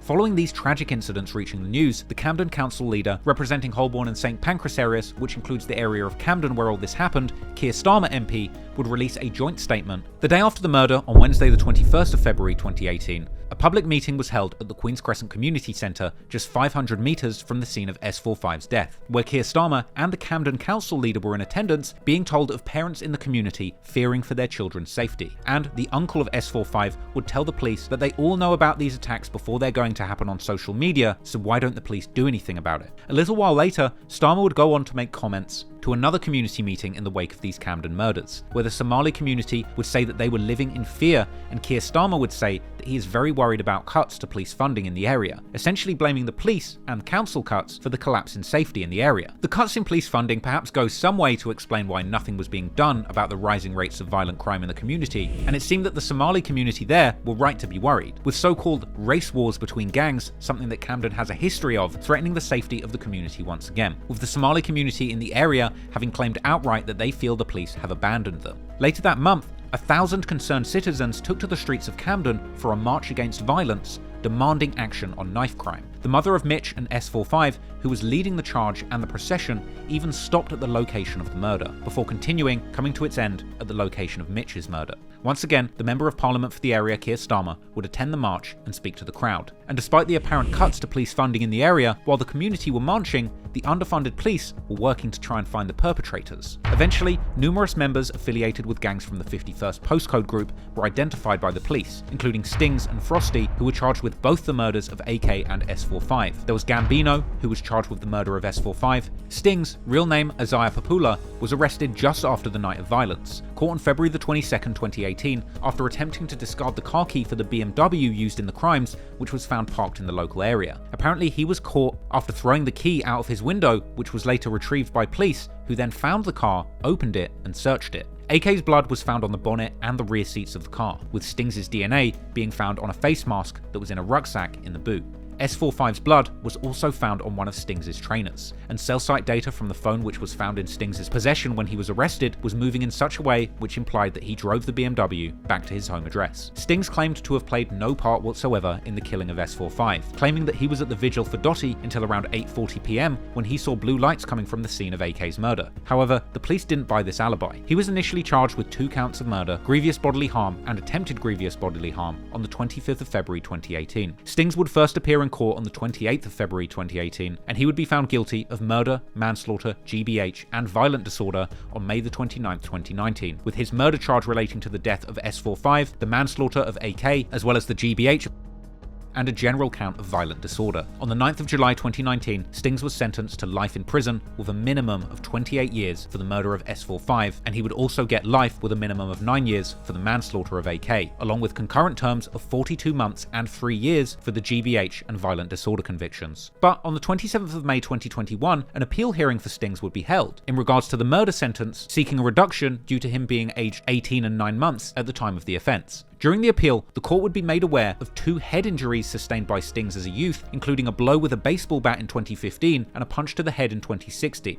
Sting's parents would make statements that from around age 15 and 16, he begun to act up. However, doctors would dismiss the effects of these injuries as being the cause of the violent behaviour shown by Sting's in the murder, and his appeal would be ultimately dismissed. I'm not trying to give him a pass, but I do think these are important details to mention, because while I don't think that there's any excuse for the brutal actions that have been taken in the streets, it's always important to remember that in many ways, these young men on both sides of the gang war are always victims of circumstance. With young guys being born into difficult environments, placing them in kill or be killed situations, both the killers and the killed ultimately wind up losing their lives, and you have to wonder whether or not these young men would have had a better chance at life had they been placed in a less challenging environment. But ultimately, we will never know. And there were many more troubled young men that were involved in this savage attack that would go on to lose large chunks of their lives as a consequence. A mobile phone attributed to Frosty, real name Ben Drummond, was also found in the console of that searched BMW. Frosty was charged on the 1st of March 2018 for the murder of AK and S45, as well as grievous bodily harm and a GBH charge. When questioned, Frosty claimed to have been at home with his mother and his brother at the time of the 4 incidents. His mother said she had fallen asleep and could not vouch for his whereabouts after about 8 PM. Frosty being involved is consistent with witness statements that claimed that the group at Peckwater was made up of primarily black individuals with one shorter white member. Cell site data from a phone attributed to Frosty had apparently been in the vicinity of the murder of AK, and WhatsApp messages and calls to 2 girls in the time after the murder, where Frosty said that he needed to leave the country and that he planned to drop something off which he would pick up the next day, wouldn't be easy to explain. After Stings' arrest, Frosty had left London and gone to Bedford, just north of London. Frosty claimed that he was meant to go to Dottie's vigil, but he had fallen asleep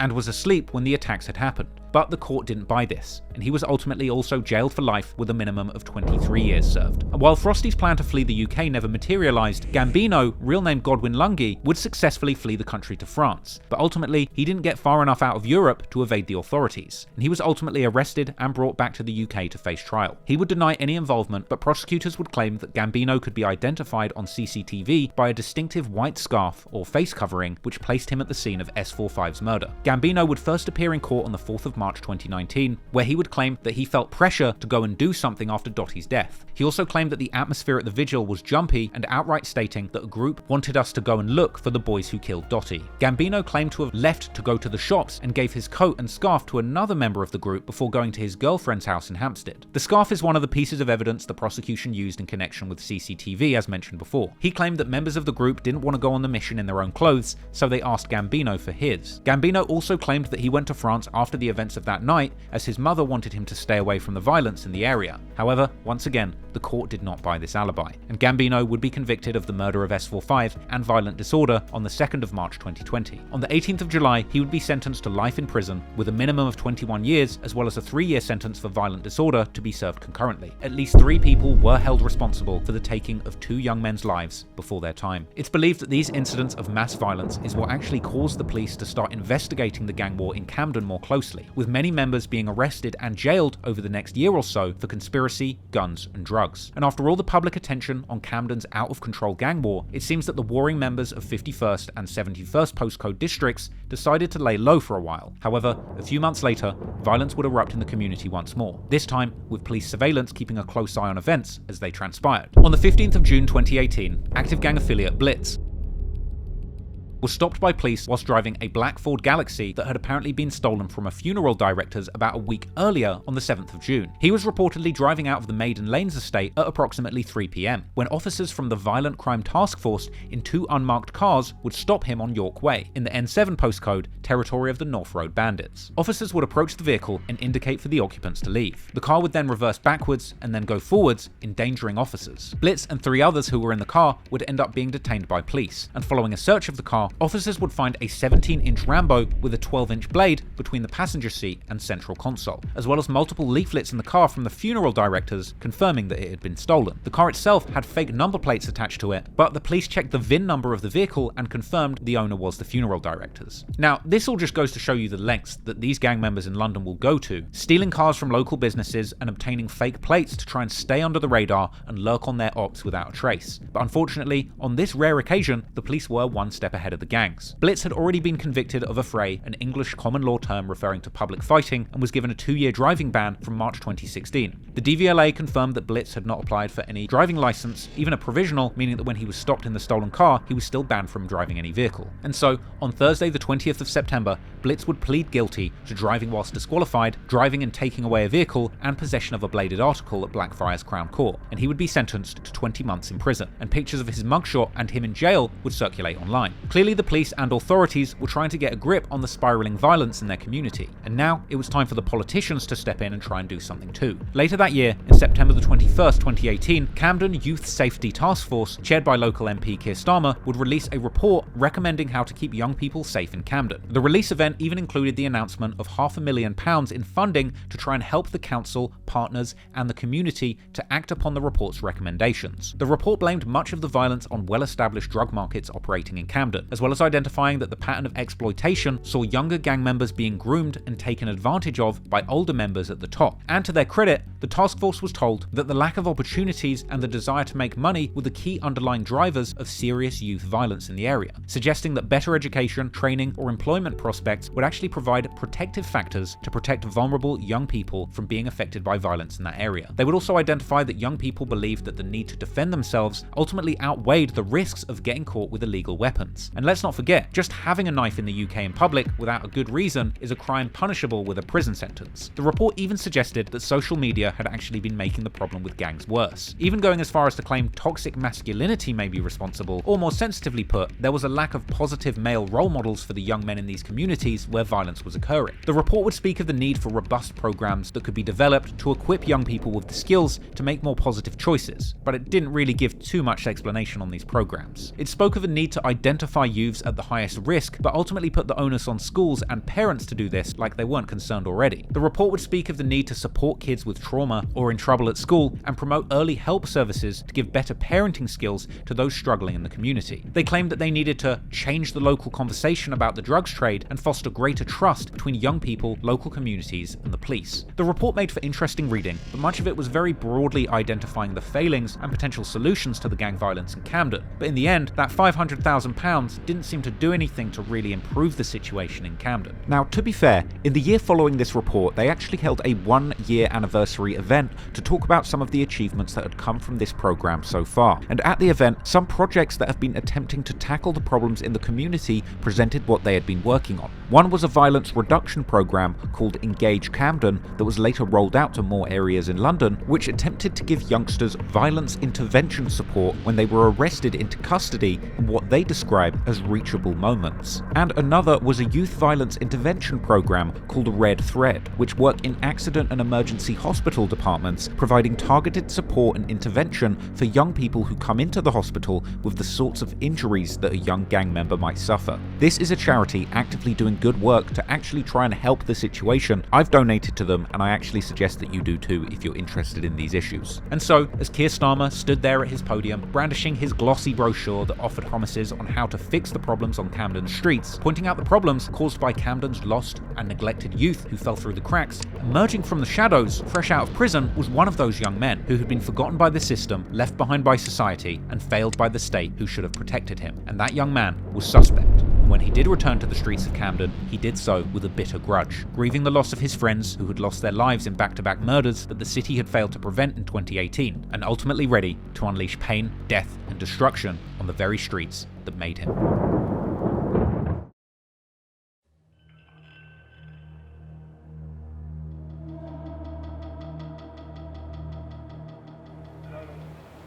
I'm here at the Queen's Crescent Community Centre.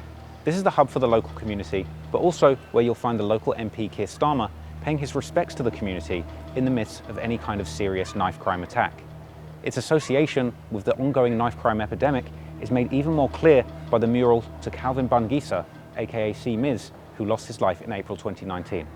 The Metropolitan Police released dashcam footage showing several men armed with large blades chasing him down and ultimately taking his life.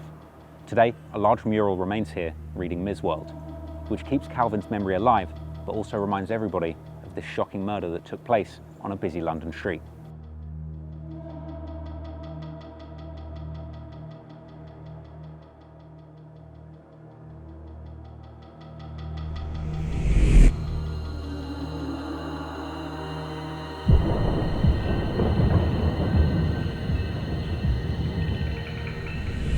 By the end of 2018, the streets of Camden had gotten as deadly as they had ever been, and the situation there had become a crisis. But little did the community or authorities know that the worst was yet to come. With the rise of social media and drill music, soon the grisly details of the Camden gang war would escape beyond the headlines of local newspapers and into the lyrics of violent drill songs. In fact, on November the 7th, 2018, one of the first actual songs in this particular Camden gang war is released. Peckwater members Lanx, C2 and Action released their track What Happened. Filmed in front of the convenience store near the Peckwater estate where AK lost his life, it featured lyrics where they appear to claim to have killed 2 of their ops, seemingly a direct reference to the murders of AK and S45. Those responsible for the violence against Agar Grove and their affiliates were seemingly proud of what they had done, and now they were beginning to use music to boast and brag about the murders of Mitch, AK, and S45. This clearly had a huge impact on the members of the estates in the 71st postcode. T-Scam would later rap in his Cold Room freestyle about how hurt he was to lose AK and his intentions to kill anyone who spoke ill on his friend's name. And more so, Suspect himself, who would rap on the later song Turn Up about how much he missed AK and S45 and his intention to kill anyone involved in their deaths. However, Suspect himself was still incarcerated when his two friends lost his lives. Then, some point later after this incident, he was released from prison back onto the streets of Camden. Suspect later claimed in his song Test My Temper that he had devilish thoughts when he was in jail and that when he was released, he came out to raise hell in the streets. Suspect was rumoured to have played a role in numerous instances of violence following his release in mid-2018, including a shooting in the middle of a Camden street caught on camera targeting a rival in another car. Around these times, Suspect would also be seen on social media looking for his ops on the Peckwater estate. Yeah? Know where I be at. Nobody outside.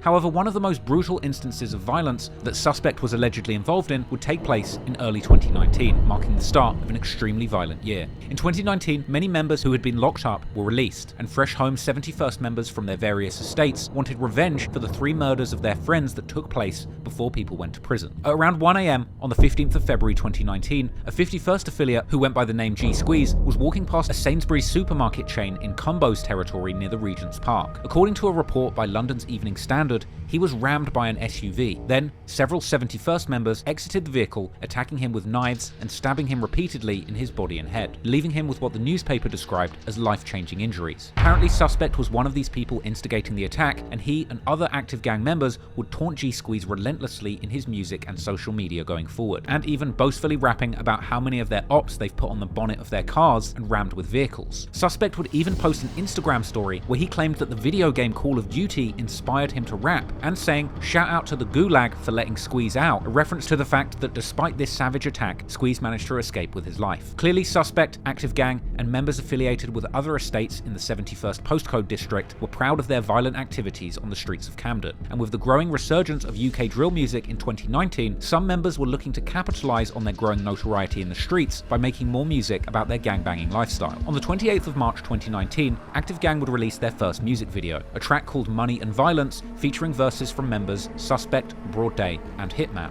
The video was originally posted on the YouTube channel of Link Up TV, a legendary British media platform focused on promoting British rap, grime, drill, and the rest. Unfortunately, the original upload of this music video was removed for violating YouTube's terms of service, but re-uploads still circulate amongst the internet's many rabid Active Gang fans. The song failed to make as much noise at the time of its release as the later releases, but it provides an interesting insight into Active Gang's development as rappers. The track features a menacing intro where Suspect reps his allegiance to the original crew Cracktown and Active Gang, as well as dissing the 51st postcode, and references to using zombie knives and firearms. In the verse, Suspect raps about how he lies to his mother when she asks if he's going to change his violent ways, as well as saying RIP to S45 and rapping about how the beef is still active in the streets and he continues to stab his enemies. Then, on the third verse, Hitman would hit the mic, claiming to be hood famous and the Active Gang are the kings of Camden, claiming that the ops are on ropes since Suspect got out of jail, and claiming to be in the Cumbo and Peckwater estates looking to kill. Suspect's place as the most prominent member of Active Gang seemed to be cemented from the very start, as he would return for another verse at the end of the track, seemingly referencing going missing as a teenager and rapping about how he stays in the trap house to make money despite the stress it causes his mother. And this was also one of the rare occasions where Suspect himself actually appeared in a music video, with fans seemingly amused by the speed at which he ran after his ops in a scene that was literally filmed on the Peckwater estate. Despite showing some promise as rappers, clearly the members of Active Gang were primarily focused on their activities in the streets, as only days after this song released, yet another murder would play out on the streets of Camden, with Active Gang members openly claiming responsibility.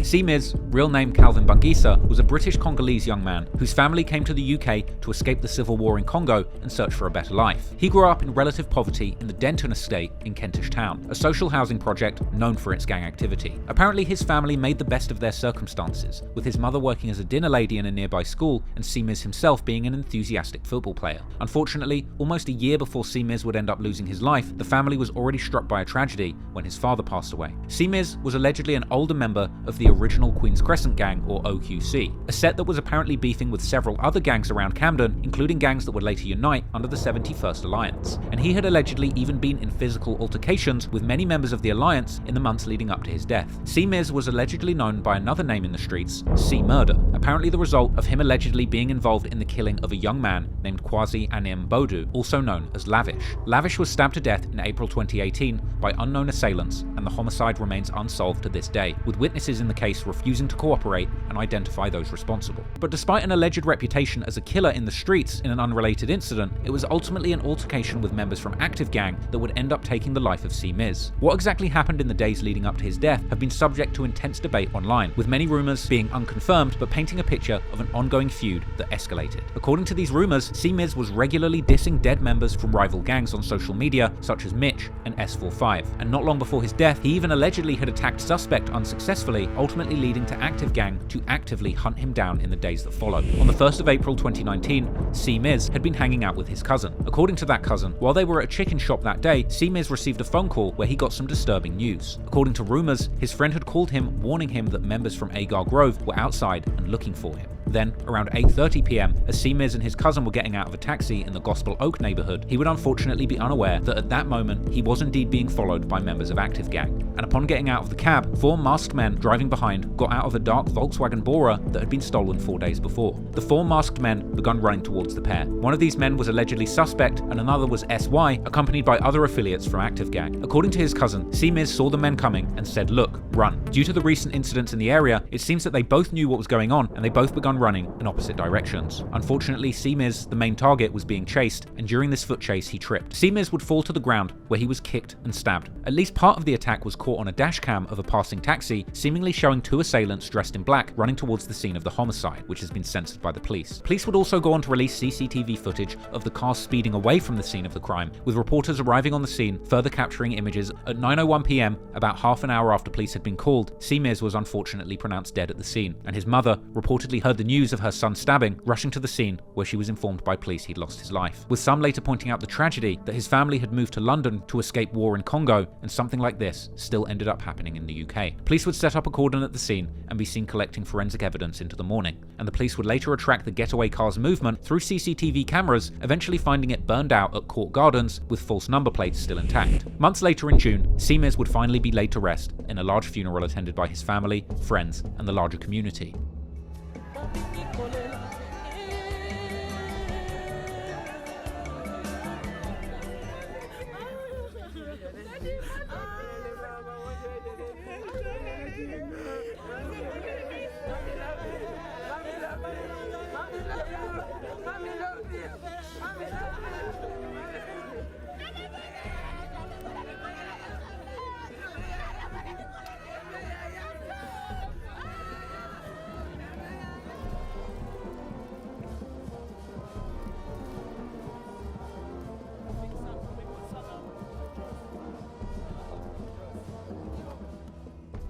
After his death, at least 2 graffiti murals were made in his memory, one around his death scene on the Grafton Road Bridge, and another at the Queen's Crescent Community Centre. His death clearly touched many in the community. Interestingly, 51st member Gutter would later explain that despite their shared rivalries, many from Peckwater and Cumbo didn't know CeeMiz, suggesting that the OQC crew were at war with Active Gang separately to their long-run feud. However, regardless of the specific affiliations on the Agar Grove side, Suspect and the others were seemingly celebrating following the brutal murder of CeeMiz, with Active Gang members believed to have been involved in the murder posting victoriously on social media, with Suspect later posting a Snapchat story of someone holding an Active Gang cap in front of one of the murals, combined with laughing emojis. And once again, they would later end up dissing CeeMiz relentlessly in their music. Suspect would also often refer to CeeMiz's Congolese background, rapping how they're not smoking stuff from California, but from Congo, using the common trope in drill music to figuratively smoke one's ops, even referring to CeeMiz by his family name, claiming to be smoking Bungisa. In fact, one particularly disrespectful song featuring Too Smoky and Arms would circulate, titled Congo, where Arms rapped that they're smoking Congo and that his friend killed CeeMiz. After this brutal slaying, police put into place another Section 60 order giving police greater stop and search powers for the local area. Meanwhile, due to the high number of Somalians in the 71st postcode gangs, rumours circulated in the community that gang members from Queen's Crescent of West African heritage were planning to kill any Somalians that they see as vengeance for the attack on CeeMiz, raising once again fears about a race war erupting between gangs of different ethnicities in Camden. Revenge for Calvin's killing, and his friends have literally said they are going to go out and kill any Somali in retaliation. So I just want to make that really clear. This is from a young Somali woman in Camden who's 24 years old, and basically we strongly suspect they're going to go out tonight and kill a Somali, and we know they're going to take out a kid that is easy to basically kill. And I cannot stress the importance of this message to you. And listen guys, just finished work, and basically I saw someone sent me something from Manting in the messaging page. Basically, if you're Somali, yeah, and you're around Camden, get back inside. There must have been some beef and someone called Calvin died, and basically the friends of that person are looking to kill a Somali person, whether they're a boy or a girl or whatever. There's conversations off, yeah, someone going out there to kill another Somali, yeah, kill any Somali, not related or unrelated and so forth. Despite the ongoing disrespect, over a year would pass and no one was charged with the killing of CeeMiz. Later, his family would speak to the press again, opening up about the devastation that his death had caused for the family and emphasising how they need justice for their son, with his mother telling the news she has not been the same since the police told her about the gruesome way her son lost his life. And despite one arrest and a number of people being interviewed by police, no one was ever held responsible for this crime, with the police notably dismissing evidence from the community that active gang members had bragged about the murder on social media, with Calvin's mother saying the local community knew who killed her son, but the police do nothing. Another clip would circulate allegedly showing suspect and SY in a park, apparently the day after the murder, with members appearing to be stressed out. Dan sa after they chaosed or split CeeMiz 51st.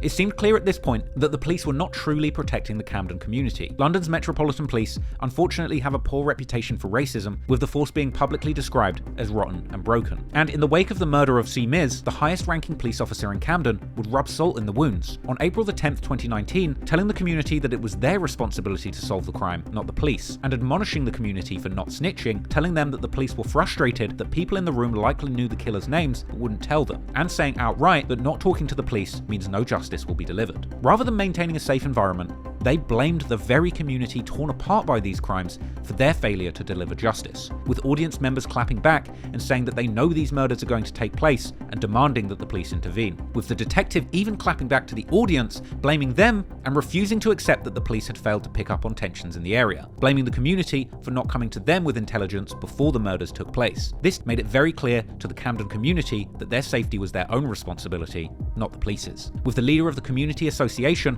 that held the meeting dismissing the police's victim blaming as nonsense and saying that they knew what was happening, with the police complaining about how miserable they are when they get phone calls telling them that the people they're monitoring in the community they're supposed to police have been killed. But then again, who's truly to blame when the police are arguably working with limited resources? Also in attendance once again was local MP Keir Starmer, who admitted that money had been taken out of the community, but he refused to place the blame on the government, saying that he's here to ask himself the question of if he was doing enough. 2 days later, Keir Starmer would host another event at the same location, holding a town hall at the Queen's Crescent Community Centre and telling the community that they cannot allow this to continue. He would even tell the audience that they didn't want to be here again after having held similar meetings a year before after the murders of AK and S45, and lamenting how they've been in this room having these same discussions over and over again, and admitting his efforts to protect the community had been futile. Chris Kyriakou, whose son Frankie was stabbed to death in 2002, actually confronted Starmer, telling him things aren't getting better and saying that they need to understand why this is happening, and questioning what is it that this community isn't getting that's leading to the violence. This is the exact kind of thinking that's needed to put an end to the violence in these communities. And after telling the community that he wouldn't let the violence continue, sadly, nothing would change. And so, the community that Keir Starmer was elected to represent would indeed continue to suffer violent incidents, and it would only be a matter of months until another young man in Camden would lose his life at the hands of out-of-control gang violence.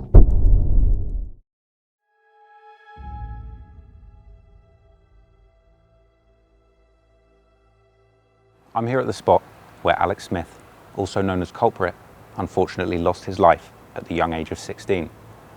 In reports following the murder, it was claimed that he had frantically banged on his neighbours' doors looking for help, but unfortunately, nobody opened up. But then again, when you consider just how brutal the attack on him was, who could blame them for wanting to stay safe behind a locked door? This mural here stands today as a reminder, not just of the life of Alex, but also of the brutal war that played out on these streets.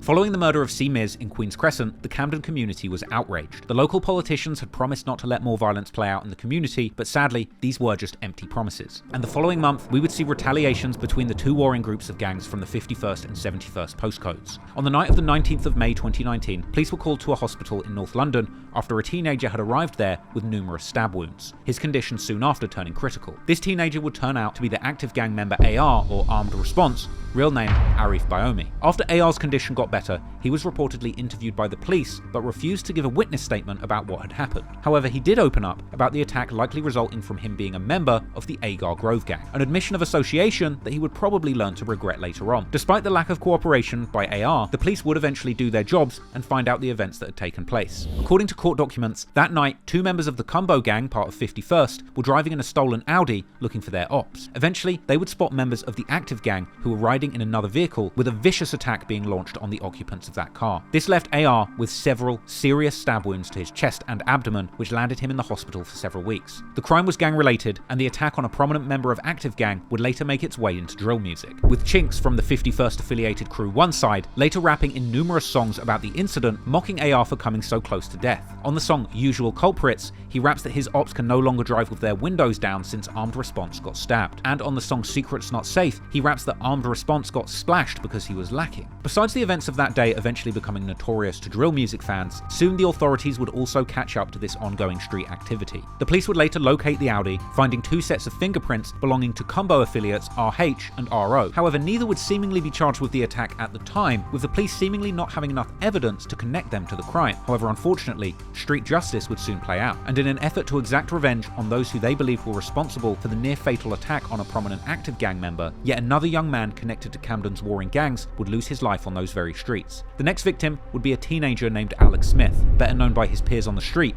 as Culprit. 16-year-old Culprit was seemingly affiliated with the 51st Estate Cumbo, and he could be seen on his social media posts hanging out in the block with other members.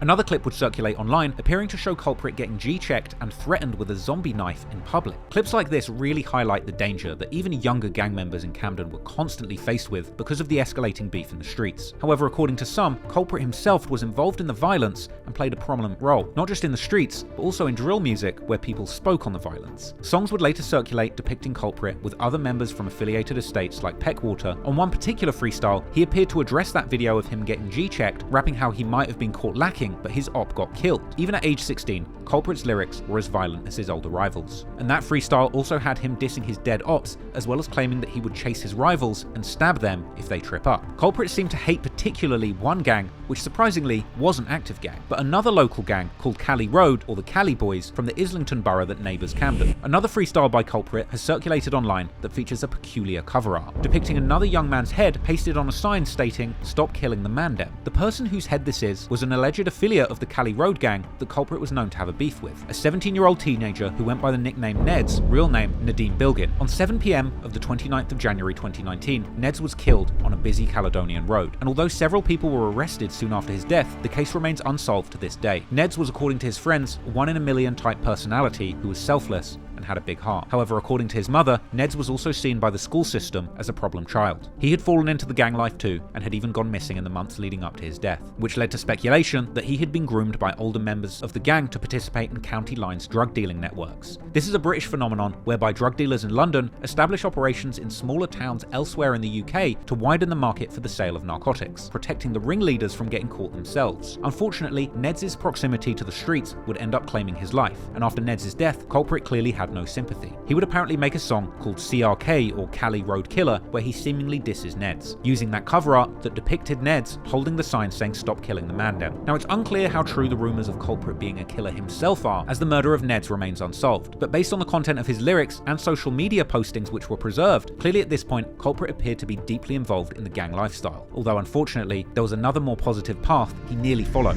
According to later news reports, Culprit hadn't always been in the streets, but was in fact a gifted football player and a big Arsenal fan. He'd even trialled at the youth academy for Southampton Football Club. Clearly a talented player. Had he focused on football, he may well have ended up playing for a Premier League team. But unfortunately, Culprit ended up being released by the youth football academy, and his path to playing professional football fell by the wayside. And it was losing this opportunity which, according to his friends, caused him to go off the rails and associate with the wrong people, eventually falling into the gang life. It's a sad story, because you never know how different things could have played out, not just for him, but also for those that played a role in his demise. Anyway, in August 2019, Camden was hot, and the police were active in the streets trying to get ahead of the violence. One clip would circulate on social media depicting armed officers conducting a traffic stop at gunpoint in the middle of Camden High Street in broad daylight, with hundreds of shocked members of the public looking on. But despite the increased police presence, active gang members were still looking to cause harm to their ops and get revenge for what happened to armed response, as videos of them spinning the blocks and smoking to unreleased music would later circulate. Unfortunately, on the 12th of August 2019, active gang members would end up getting just what they were looking for, as that evening, Culprit had been spending the night hanging out with friends. Later they would head to a Nando's restaurant on Great Portland Street in the Cumbo neighbourhood. There's even a picture of Alex in that Nando's eating what would end up being his last meal with fellow Cumbo affiliate Gutter. Meanwhile, on the Agar Grove estate, police would later establish through a combination of ANPR, which in the UK is automatic number plate recognition that automatically reads the license plates of passing cars, as well as CCTV and cell site evidence that active gang members, armed response, and a young man who was helping him run his county lines operation had spent that day travelling in a stolen blue Seat Leon with fake plates in the port city of Southampton, around 2 hours away from London, likely as part of another county lines operation ran by the 71st side of the gang war. Apparently the group had planned an attack on their ops in London, so they had returned to London in the stolen Seat together, arriving at AR's address at around 9:50 PM. They would stay there for around 20 minutes before leaving the home in the blue Seat where suspect was living. That car would arrive just after a white Ford Fiesta, also with stolen plates, at around 10:30 PM. Later court documents would reveal that while at suspect's house, his runner was offered drugs by Somalian boys who he claimed not to have met, but it's believed that these boys were SY and S-Wavy. Along with suspect, this made up a deadly trio that would later be referred to in music as Triple S. At around 10:30 PM, right when Culprit and his friends were reportedly leaving the Nando's restaurant, the Ford Fiesta would leave suspect's apartment for about 15 minutes, allegedly to spin the block and search for their ops. At 10:30, AR and a younger member called Y Traps would speak on the phone, and then again at 10:44. At around 10:45, the Fiesta would return while the Seat would leave, before returning 8 minutes later. Then, just before 11 PM, both cars left and went to number 8 Longford Street, a block associated with Cumbo, arriving shortly after 11 PM. The Seat was being driven by AR, with Reeks in the front passenger seat, and his runner in the back seat. Meanwhile, the Ford was being driven by SY, with suspect in the front passenger seat and S-Wavy in the back seat. So that deadly trio, Triple S, were all travelling in the Ford. Right before, just at around 10:30 PM, Culprit had left the Nando's restaurant on Great Portland Street, proceeding northbound with 3 friends, one of whom was actually believed to have been involved in the attack on AR just months earlier. It's believed that the car carrying Triple S spotted Culprit and his group and identified them as the ops they were looking for, with suspect apparently jumping out of the car on Longford Street and proceeding on foot wielding a foot-long machete and making no attempts to conceal it. This was likely a large zombie knife, the kind of blade that suspect would rap fondly about throughout his career as a drill rapper. Him and S-Wavy ran into the entrance of the block looking for their ops, with Reeks following shortly behind. Reeks would leave the building and return to the car, opening the door, but he wouldn't get back in, returning to the building. Whilst the 3 of them were in the building, the others in the car would see Culprit and his friends. Culprit would seemingly notice them, taking off running to an estate on the north side of Euston Road, where they were likely trying to hide from suspect's crew. Suspect, S-Wavy and Reeks would then leave the building on Longford Street, but instead of getting back into the cars, they would remain on foot, taking chase while the drivers of the car attempted to keep eyes on the victims and cut off their escape. During this foot chase, suspect was seen by members of the public brandishing that foot-long machete openly. Whilst desperately trying to escape his attackers, Culprit would frantically knock on the doors of nearby houses, begging people for help, but no one would answer him. The court would later hear that it was believed that the attackers mistakenly believed that they were chasing one of the people involved in the stabbing of AR. However, once they caught up, it simply didn't matter who it was, they would be exacting street revenge. Culprit would ultimately be outrun by his attackers in Munster Square near Regent's Park, where AG members would fatally stab him in the chest. A post-mortem would reveal that Culprit was stabbed at least twice, with one being a fatal stab wound to the chest. Witnesses claimed to have heard the attackers screaming and laughing as they were running away from the scene of the murder. Police were called at 11:10 p.m, but unfortunately Culprit would be pronounced dead at the scene at 11:33 p.m, and the following day, police would be seen combing yet another Camden crime scene for evidence. After the killing, suspect, S-Wavy, and Reeks waited nearby until they were picked up in the Ford Fiesta, with that car driving off with the Seat not far behind. Both cars were driven to the Kilburn area, and minutes after the stabbing, AR would attempt to call Y-Traps 5 times before finally getting through to him at 11:21 p.m. Just before 2 a.m, his runner unsuccessfully attempted to purchase gasoline in a plastic jerry can at Tesco Esso in Maida Vale, and then 10 minutes later, he was seen on CCTV successfully purchasing £2.59 worth of petrol. The fuel was then used to burn the Seat used in the crime, and its charred remains were later found in East Barnet, whilst the Fiesta was found burnt in Kilburn Park. After news of Culprit's murder went public, the local community formed a memorial at the spot where he lost his life, a mural which the family had to fight to keep up, with a petition to the local council who had planned to remove it. The council even pulled this off, with the brick wall there being repainted as if nothing had ever happened. However, in the end, the community would ultimately win, and a new mural was soon painted in the same spot, and this time it was allowed to remain, soon becoming a symbol where 51st affiliates would pay tribute to their fallen friend. However, conversely, some of those who had been hurt by Culprit's actions in the streets would return to deface the mural. One particularly brutal diss song relating to Culprit's death came a year after the killing, with active gang member 2 Smokey releasing a song titled Knock Down Ginger aimed squarely at Culprit. This is a song essentially mocking Culprit for knocking on doors as he ran for his life, comparing it to a game of Knock Down Ginger, or as Americans would call it, Ding Dong Ditch. Unsurprisingly, following Culprit's death, the violence in Camden seemed to escalate further, with 3 people getting killed in 5 days in September 2019 alone. One of these victims was a man of Portuguese descent who had left the house to buy some milk when he was shot dead in Kentish Town territory, the area of the Queen's Crescent gang. This appeared to be a case of mistaken identity, and just an hour before, a woman was stabbed to death just a few hundred yards away in what turned out to be a non-gang related attack stemming from a dispute between 2 women. And then, merely 4 days later, 2 men were attacked with knives in Camden High Street, close to Camden Town Underground Station, the very heart of the borough, with one of these men being declared dead at the crime scene. This man would turn out to be a 25-year-old man who went by the nickname Nuts, real name Asad Abdullah Yarrow, who according to his girlfriend was killed by machete-wielding attackers who were looking to score points. Nuts was of Somalian descent, which would raise the question as to whether this was a targeted racial attack, as previous police intelligence did suggest that after the murder of CeeMiz, gang members in the area might be trying to kill any member of the Somalian community in revenge, as people allegedly connected to Nuts would post on social media denying that he was affiliated with active gang or involved in the streets, but also saying that his death was indeed the direct result of the murders of Culprit and CeeMiz. However, 51st members would later diss him in their songs, with Peckwater rapper Action rapping how he'd been caught because he was overweight and couldn't run away. And once again, despite the incident being mocked openly online and in songs, the police would make minimal progress in solving this crime. 2 men would be arrested for the attack soon after, but both would be let out on bail pending further inquiries. The family of Nuts would complain a year later that the case had gone nowhere and that they were still seeking justice for their son. At this point, Camden was a war zone, and as usual, nothing was being done about it.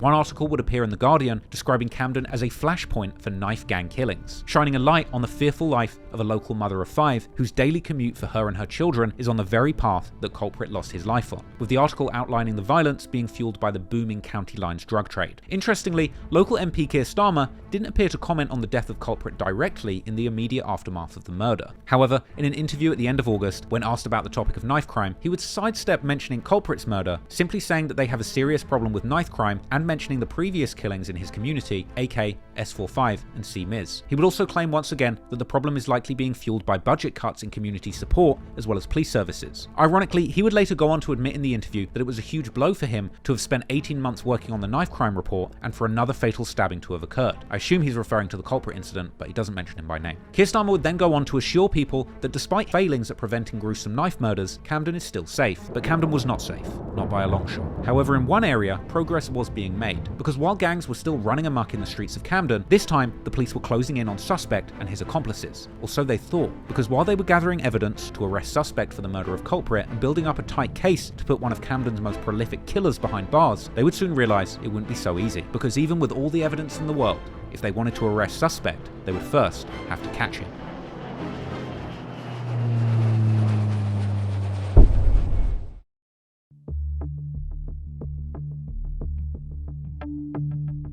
For years, police in Camden had seemingly turned a blind eye to the gang violence going on in their community, repeatedly failing to prevent violence from breaking out on the streets and blaming the community for not providing details to catch the killers before the crimes had occurred. However, following the murder of Culprit, real name Alex Smith, it would appear that the police were finally ready to take decisive action. Or perhaps Culprit's killers had simply been so sloppy in carrying out this brazen attack that the police for once had everything they needed to put the borough's most prolific killers behind bars for good. It's likely that those responsible for the murder of Culprit knew themselves that they had been sloppy, because in the immediate aftermath, those involved took steps to try and cover their tracks and flee the authorities before they had a chance to catch up with them. Once the vehicles used in the crime had been set alight, members from active gang that were involved plotted to leave the United Kingdom for good in an effort to avoid a lifetime in prison. In the days shortly following the murder, Suspect and S-Wavy would flee the country. There were stories suggesting that Suspect had first escaped to France, with one video showing him in the hood with local gangsters. The Redditor who first posted this clip actually took the time to explain its supposed origins, claiming that Suspect was actually hiding out in a North Paris suburb for 2 months, and it was here that the locals in the hood approached him,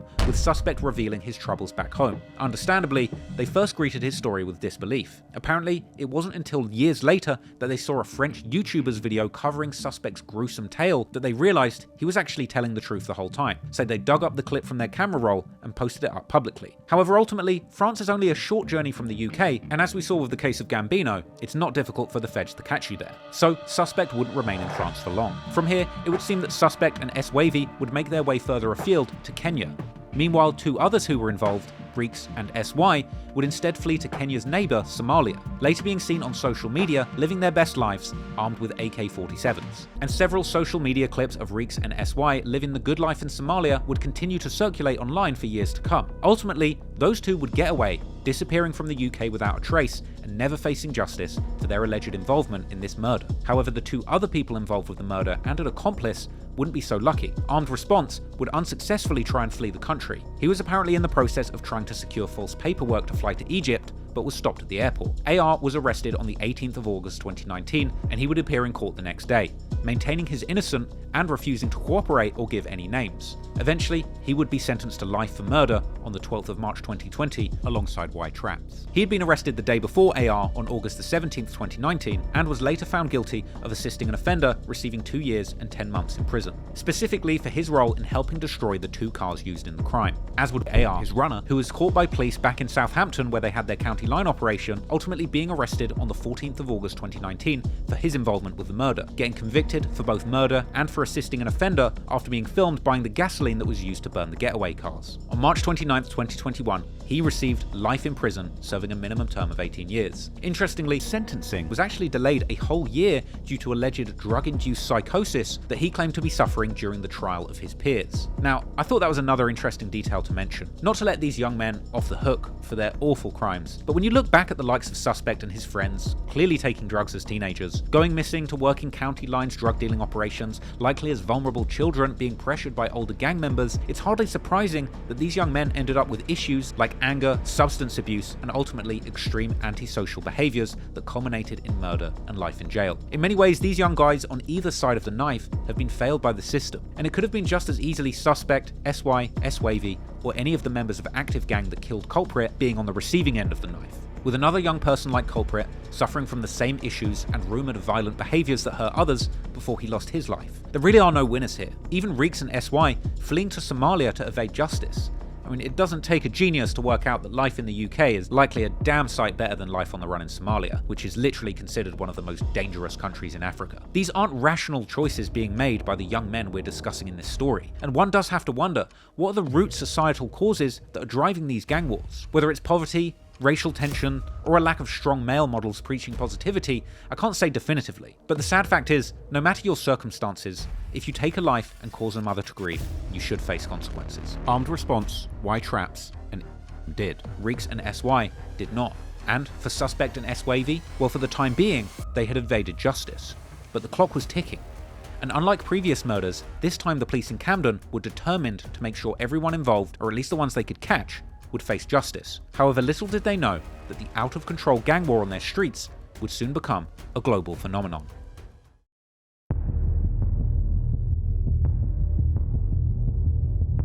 While the never-ending gang wars was a hot-button issue in Camden for decades, many outside of the borough had been oblivious to the deadly conflict that had been going on minutes away from one of London's most famous tourist hotspots. After all, by 2019, gang violence all over London had spiralled out of control. The Guardian reported a 10-year high on violent crime in London, with a spike in knife and gang killings. In just 4 years, the homicide rate had increased by 50%. The research group Action on Armed Violence further reported that stabbings accounted for almost 2/3 of all murders in London for 2019, and much of the gruesome activity was taking place in Camden, which kicked off its year with nearly 600 violent crimes reported in January alone. Gang activity shouldered much of the blame between county lines drug dealing and the warring factions. Traces of violence continued to crop up across the borough, including a 25-inch blade that was found ditched next to a playground in Queen's Crescent. Stats from the Met Police would reveal Camden to be the second most dangerous borough in London, behind only Westminster. And the negativity surrounding Camden would lead mainstream outlets to brand the area as a flashpoint for violence. In essence, one of London's most desirable locations had become a battleground, with the bitter war between the numerous estates that made up the 51st and 71st postcode alliances showing no sign of ending, even with prominent members on the run or in jail. As 2019 came to a close, Suspect and S-Wavy remained hiding out in Kenya as the Met Police's manhunt continued. And at this point, something interesting happened. The rising crime rates in London coincided with the rising popularity of UK drill music that gave ordinary people a window into what was really happening in London's most dangerous estates. And despite having released just one song with little success, Money and Violence, even before fleeing to Kenya, Suspect had been recording music and plotting out a career as a rapper. And he seemingly wasn't going to let being on the run from murder charges stop his plans. In fact, Suspect had stockpiled plenty of material for his music, and the fallout from Culprit's murder only seemed to kickstart his career. Around the end of 2019, Suspect would be seen on social media freestyling with active gang members, visibly armed with machetes. Now, it's unclear whether or not this was recorded before or after the murder of Culprit, but the ultra-violent lyrics all about violence and stabbings would be a taste of what was to come from Suspect when he began taking music more seriously. Tomorrow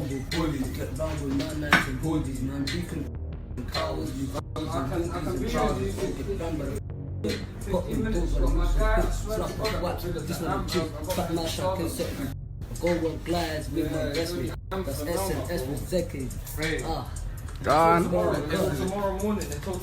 Yo, I do it like S, ching that neck, swing my shank and I take off heads. My man got from head to toe, where you got more than a belly and chest. Another attempt, ran out of breath, you ran out of luck, ran out of life, need to re up. All my friends, they need to free up. When they see us, these are dash, they don't think twice. Try get cheeky, back his knife, bro just revved and made them fly. Get back up, I don't know how, but I catch up and get man down. Try get charged and shout. But a shout just turned to a scream, when you all gave more than free. Hold your head and stop that lead. Hold your neck cause it's hard to breathe. Take my chest and tear his belly, but it must be hard to eat. Around a month after that freestyle clip had been circulating, on December the 16th, 2019, Suspect released his first official solo track, Way Too Charged, which he already had teased earlier that year while still being in the UK. 150 peps, that's 1,000 back in breads. Zombies call for free or free, and don't look like Walking Dead. Pop them doors, they move so quick. I see man running trick. F put him in a bonnet, and the others has got to chop it. It dropped on the popular grime and drill YouTube channel Mixtape Madness, and came with a music video filmed in person before Suspect had gone on the run for the murder of Culprit. Way Too Charged and Money and Violence were among the very few examples of Suspect himself actually appearing in one of his drill music videos in person. However, Way Too Charged represented a big leap forward in terms of Suspect's ability and confidence as a rapper. But what really stood out was the track's brutal lyrics, where Suspect bragged openly about the crimes that he and his active gang comrades had committed, casually rapping about jumping in stolen cars, looking for ops, and trying to stop their hearts, while accompanied by SY and AR. Lyrics eerily similar to the events that played out the night Culprit lost his life. And it wasn't just the violent lyrics that stuck out, but the nonchalance or even enthusiasm that Suspect seemed to display when talking about violence. Like the opening bar where he says, "Bro put 5 stab wounds in someone's back and he gave him high five like, yes my ack." He would boast about ramming specific ops with cars and saying it must have stung like nettles. And even in one disturbing lyric, he mentions greeting his ops' mothers in the streets, saying, "She don't know I'ma kill her son." He would also rap that he gets high off of both all the adrenaline that he gets from killing, and going on to say he's smoking CeeMiz. Way Too Charged was a raw introduction to Suspect as both a rapper and a gangster. And while the majority of drill music fans listening were not yet aware of just how much truth there were behind these gruesome lyrics, this was only the beginning. and he would continue his momentum, appearing on songs and perpetuating the crimes that he had committed in the streets, something that he would continue to build on throughout his time on the run. Soon after Way 2 Charge dropped, Suspect would feature on a song alongside UK drill veterans Blanco and Biss from legendary South London crew the Harlem Spartans. That was a song titled Hood Up, and saw Suspect creatively describing the murders that he had been involved in, rapping that he minus one of his ops from 51st, and now he calls them 4, promising to stab anyone from the NW5 postcode, as well as dissing the Peckwater and Queen's Crescent estates, promising to kill his ops from these areas. Slowly, Suspect was getting more confident on the mic and comfortable releasing music with outright confessions of his crimes. And despite literally still being on the run for murder charges, he was surprisingly active on social media. In early 2020, he was still active on Twitter, retweeting quotes from his favourite US rappers like Lil Durk and Quando Rondo, and then on March the 4th, 2020, he would release his next solo track, Purge Style, with a menacing concept that bordered on horrorcore, this time likening his activities in the streets to the movie The Purge, where people are granted a night to satisfy their murderous instincts without legal consequences. Once again on the song, Suspect gleefully describes the horrendous acts he committed during his time as a gang member in Camden, including disrespectful lines referencing G-Squeeze's injuries after he was rammed and stabbed, and claiming that no one has retaliated since they killed CeeMiz, even claiming openly to have stabbed over 10 of his ops, including CeeMiz, and describing the incident in vivid detail, comparing himself to a barber, saying his blade cut through his dreadlocks. At this point, Suspect had been evading police for around half a year, and it would seem that despite the arrests of some of those involved, the police were no closer to catching Suspect himself. At some point, he must have found himself feeling a rush from evading the police. Suspect would tweet soon, after Purge Style dropped, that it's ironic that cops suspect him of murder, given that his name is Suspect. He was seemingly suffering no consequences for either the crimes he committed or the music he released speaking on them. So he continued making demonic drill raps and building his profile in the drill scene. On March the 15th, 2020, active gang members dropped the posse cut No Hook, featuring Blitz, SY, Striker, and Suspect, with Suspect himself rapping concerning bars where he raps that stabbing ops is what he does for pleasure and that he's Olympic level when it comes to stabbing. He also drops juvenile bars comparing hunting ops to the schoolyard game Duck Duck Goose, suggesting the ones who get caught end up on stretchers. Even going on to drop a slick double entendre saying that he camps for ops and leaves them dead inside forensic tents. An all too familiar sight in the aftermath of the many deadly attacks that have played out in Camden so far. He would also reference the murder of 51st member Dottie, who was killed by Tottenham gang members from OFB from the Broadwater Farm Estate, saying that since Dottie died, they've never retaliated or been to the Broadwater Farm Estate. The disses were extremely specific and personal, and this would continue in every song he released. At the beginning of April 2020, Suspect would drop the song Zero Life, a collaboration with fellow accomplice of the Culprit murder SY, who himself had fled to Somalia. The track came with lyrics where he claimed that he was smoking CeeMiz and that it tastes so sweet, while the likes of Suspect and SY were continuing to disrespect their Camden rivals. Thousands of miles away in Africa, back in Camden, street activity would continue. On the 27th of April 2020, there was a shooting in Queen's Crescent, right outside the community centre, close to where CeeMiz had been killed, an attack which left a man hospitalised. Interestingly, a month before this, Camden MP Keir Starmer had actually been elected as the leader of the Labour Party, Britain's top opposition party, putting him in the running to become Britain's next Prime Minister. The next Prime Minister of this country, Keir Starmer. That's the hope, now the hard yards. Labour's leader today embracing the task ahead and looking like he means business. These elections really matter, and we've got to go out and we've got to win them. So while the war in the streets raged on, the politicians would be looking for their photo opportunities. And a week after that shooting at the community centre where Keir Starmer had promised again and again to put an end to the violence, he would appear once again, smiling and handing out food. And while the war in Camden raged on, one of its main instigators, Suspect, was happily hiding out in Kenya, building his notoriety through his music career and getting more and more brazen. At the end of April, Suspect would retweet Lil Durk's post about being talked about but never touched. Clearly having evaded the police for 8 months at this point after the murder of Culprit, Suspect must have felt untouchable too. He was living life like a real-life character from Grand Theft Auto, and with that in mind, perhaps unsurprisingly, he would take inspiration from violent video games when it came to promoting his music. On May the 24th, 2020, Suspect released the track Franklin, Trevor and Michael, likening himself, SY and S-Wavy to the murderous main protagonists from the 5th game in the infamous series of gangster video games Grand Theft Auto. On the song, Suspect begins by recognizing how small back and forths between gangs can quickly escalate before again talking about the violent game that his life has become. Perhaps comparing it to a video game is one of the only ways that Suspect could cope with the grim details of his life as a gangster. But for now, he would thankfully be unable to commit any more murders, being restrained to simply rapping about crime,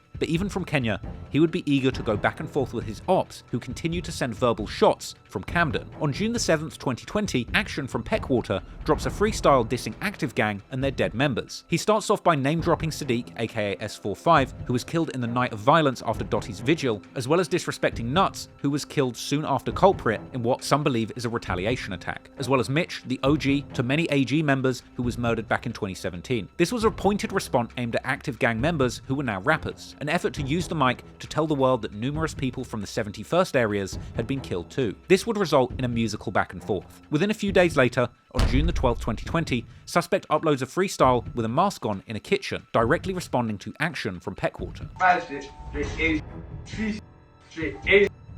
Aye.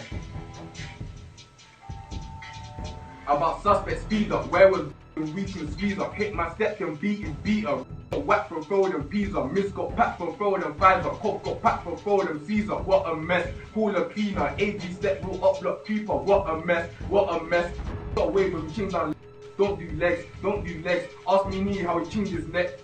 He went harmless gang, Victor's man can dump his chef. Step through Cumbo, then go press. There's no point of going to Peck. When Broski got that 40, heading the path that shot too naughty. Ay, so many ups on boom, you bear death threats, I swear they bores me. If we get hands on, I guarantee they're gonna dig this grave. I wish they saw how Miz got caved, and trust me, he would've acted that brave.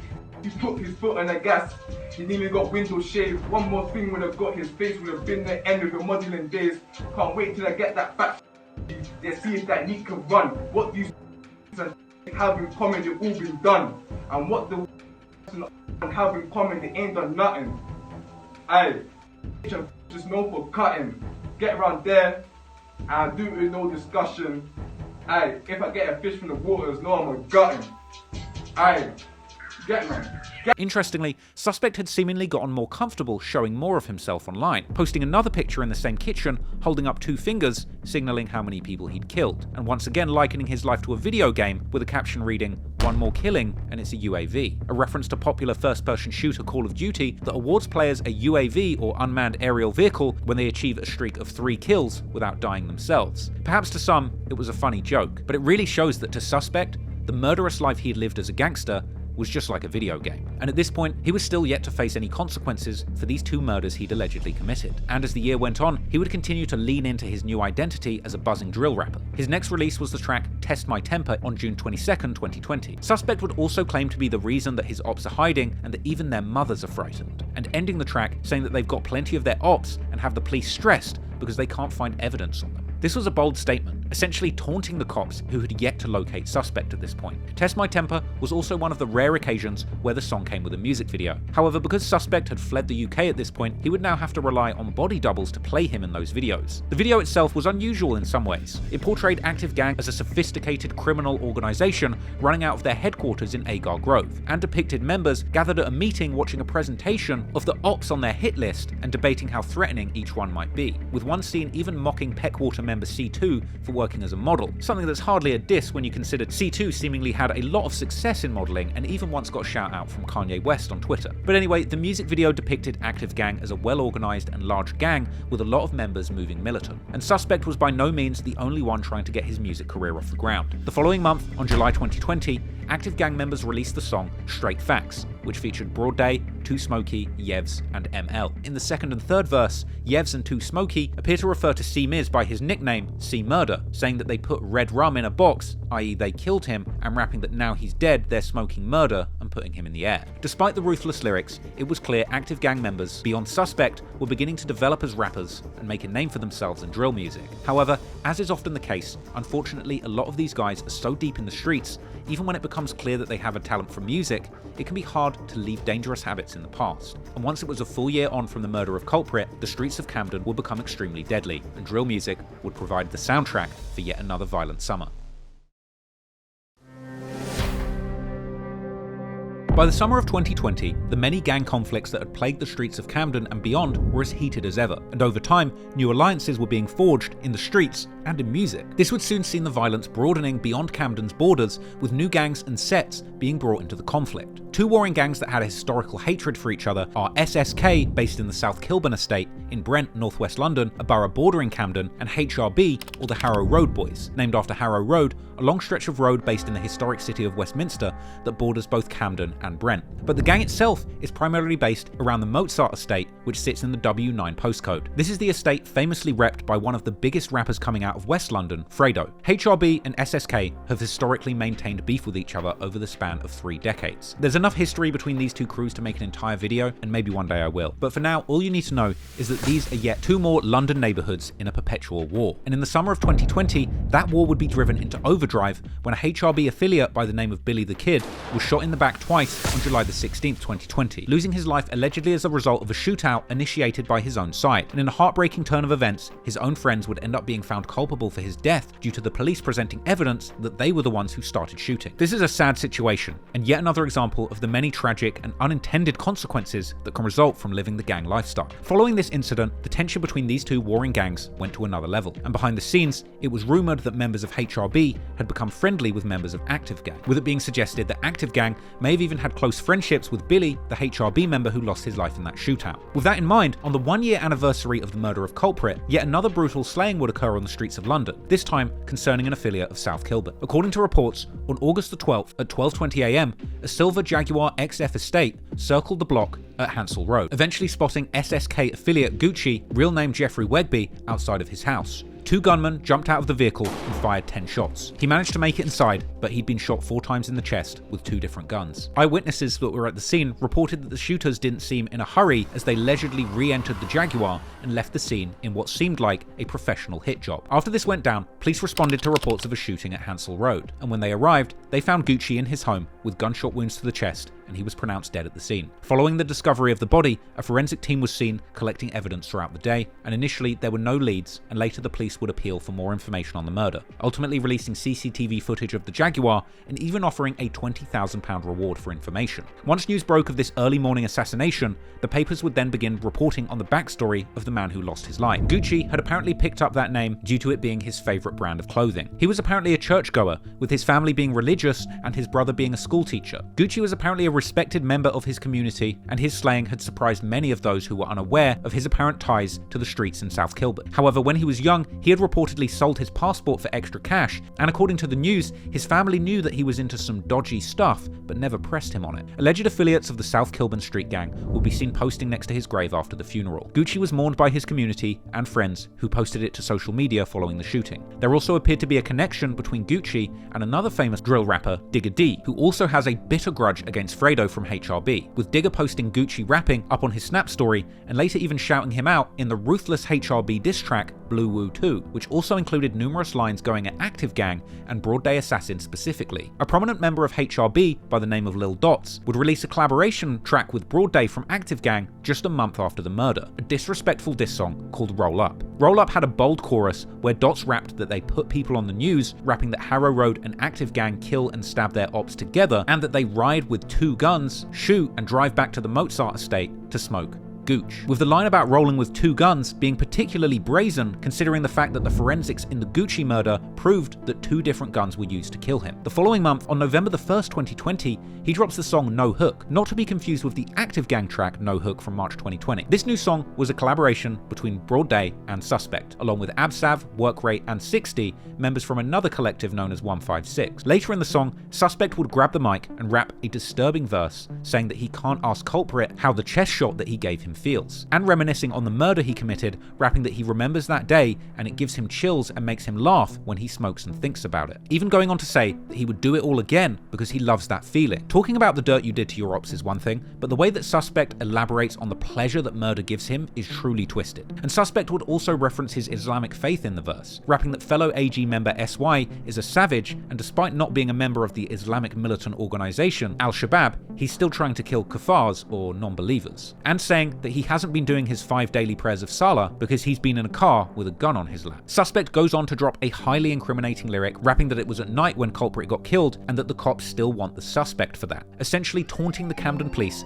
who at this point, over a year after the murder, had still been unable to capture him. Suspect goes on to reference the other murder he claims responsibility for, insulting his ops and saying that they can't get CeeMiz or CMurder back and that he's smoking on him. And Suspect would even end his verse referencing the most recent murder of Gxng, rapping that Gucci's gang only know how to show off, but since he got killed, they haven't retaliated, and questioning if they have firearms or are willing to use them. Altogether, this song was yet another shocking dig at their rivals, both in Camden and in South Kilburn, who had buried Gxng less than 2 months before this song came out. Broad Day's first upload of No Hook would clock in 100,000 views in a day, but the original upload would eventually be taken down by the police. Perhaps unsurprisingly, just days after No Hook released, rumours would circulate suggesting that Broad Day had been arrested in connection to the case. However, there was never any public confirmation that an arrest had been made in connection with the murder of Gxng, and during this time, images would circulate seemingly showing Lil Dots and Broad Day Assassin in jail together, but it's unclear when these pictures were taken or exactly what charges they were facing at this time. But while Broad Day was behind bars, even from Kenya, Suspect would begin to reference the murder of Gxng mockingly in his songs, like his appearance on the track Still Active with CB, where Suspect raps that he's smoking on Gxng, an insult that he would repeat again on the 2022 track A-Style. And Suspect wasn't the only one, as S-Wavy also name-dropped Gxng later that year on a leaked track called Savages. However, despite the public disrespect and seemingly open discussion of Gxng's murder on songs, it would seem ultimately that there was no evidence connecting Broad Day to the murder of Gxng, and he could very well be completely innocent and just inferring a connection to the crime to further his rap career. And the following year, in August 2021, Broad Day would seemingly be fresh out of jail, beating whatever charges he was facing, and appearing in a celebratory social media post on Suspect's Snapchat story, where Suspect told Broad Day Assassin to do up his laces, as well as appearing on an Instagram live with fellow active gang members T-Scam and Suspect celebrating his release. This live would be yet another brazen display, which started with Broad Day rapping along to Pooh Shiesty's revenge anthem Back in Blood and changing the lyrics to shout out Lil Dot's Hood Mozart. Eventually, we would see Broad Day, T-Scam, and Suspect all attempting to join together on a 3-way Instagram live, with Suspect's internet struggling, prompting comments saying he's got that Kenyan connection. Once Suspect's connection was working, he would congratulate Broad Day on beating his case, as well as bigging him up for getting people. Broad Day Assassin, you know. Fresh song, fam. It's the gang, man. Dog. This would be followed by Broad Day rapping lyrics where he says that their gang is infamous for guns and knives and saying they roll with blickies. Hey, Sus. What's happening, lads? Infamous for guns and necks. Hey, it's infamous for guns and necks. And Charles G keep telling me rap. Hey. Charles G keeps telling me rap. Infamous for guns and necks. Charles G keep telling me rap because I ain't done a drill with Hatred Santa rapper. 80 clicky. 80 clicky. Roll my blicky. T-Scam would say that the people have been waiting to hear from Broad Day, but he doesn't freestyle before ending that live because his mask is too hot. Hey, BA, they want to hear you though, man. I know that's what everyone's here for. But they don't do freestyles, man. Wow. They only got straight exclusives. Oh, man. How can I be like him?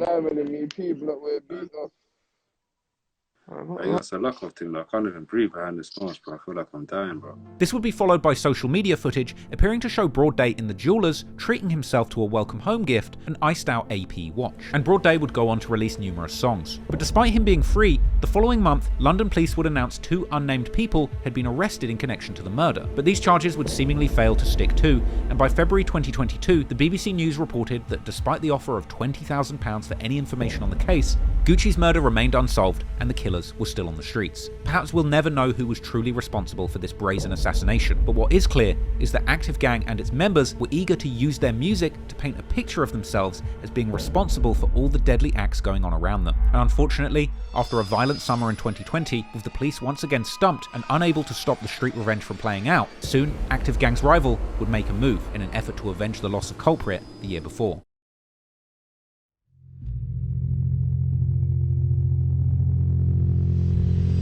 As is often the case with these years-long gang conflicts, certain dates become associated with important events and individuals in the gang. And this means that these dates, and the dates surrounding them, can often see repeats of violence. On the 1-year anniversary of Culprit's death, the murder of Gxng had taken place, with lyrics and rumours suggesting that active gang members may have played a role in, or at the very least, celebrated the killing. However, just a month later, it would be Culprit's birthday. On September the 14th, just one day before Culprit's birthday, a young man known as Dirts, real name Kamal Nur, had been walking down a North London street, where he was approached by two men who rode up on a bicycle. A confrontation took place, and Dirts was chased, with a witness describing a fight lasting less than a minute, which ended with Dirts being stabbed around 8 PM on Gxng Close, just off North Road in Archway. Civilians that described the incident to the police would attempt to save him as he lay on the floor yelling for help, but when paramedics arrived, Dirts was pronounced dead at the scene, and once again, another forensic tent was put up in a North London street. Dirts himself was allegedly affiliated with a street crew based around the nearby Miranda estate in Archway where this murder happened, known as the A-Team, which is associated with Active Gang and their ongoing feud with the estates that make up the 51st Postcode Alliance. Following his death, flowers would be left near the site of the murder, and friends and family would mourn the loss of yet another young man losing his life to a knife before his time. After the murder, the two suspects fled the scene on the same pedal bike, and the police would release images of the suspects publicly in the hopes that somebody might be able to offer up information on what had happened. This would actually wind up being one of the rare occasions that the police were actually able to identify those responsible, with 51st affiliates Lebs, real name Michael Levy, and Wanda, real name Melvis Mariano, as well as a 17-year-old girl who allegedly burned their clothes, being arrested in connection to the murder of the following month. Lebs would be photographed on the wing in jail, and while they seemingly pled not guilty, they're still awaiting for a scheduled trial. And once again, it's important to remember that everybody is innocent until proven guilty, and until a full trial has taken place, we cannot say definitively who was involved in this incident. Interestingly, however, despite the trial having not taken place, numerous individuals associated with the estates from 51st have made comments taking responsibility for the crime. A year after Culprit's murder, Gutter from Peckwater, or One Side as his crew would eventually call themselves, would make a lengthy post on social media referencing the death of Dirts, with a long diatribe seemingly aimed at suspect, saying that you're rattled, thousands of miles away in Kenya, and your life is finished. Going on to diss Dirts, saying that he was dead on Culprit's birthday and that he, Dirts, died behind Suspect's cause, and saying that was his man who hung around his members and that Suspect can't control the score in the gang war all the way in Africa. Even going on to accuse Suspect of denying Dirts was affiliated with him out of embarrassment and accusing him of trying to sweep Active Gang's losses under the rug. Even going as far as to say Suspect flew to Africa after Culprit's murder and became addicted to social media clout,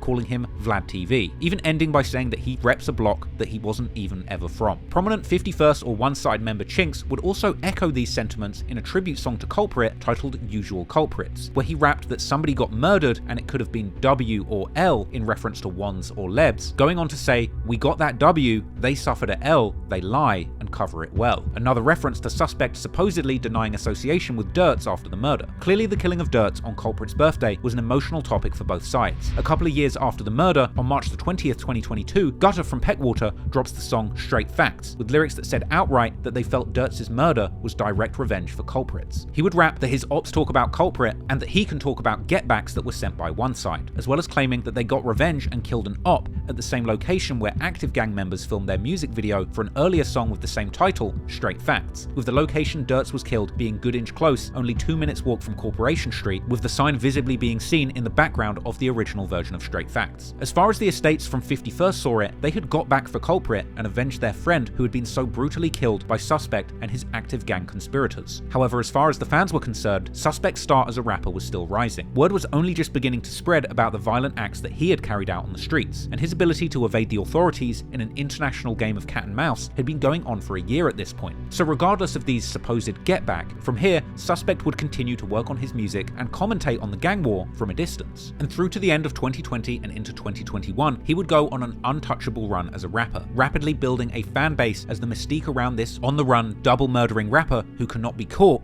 continued to pick up steam.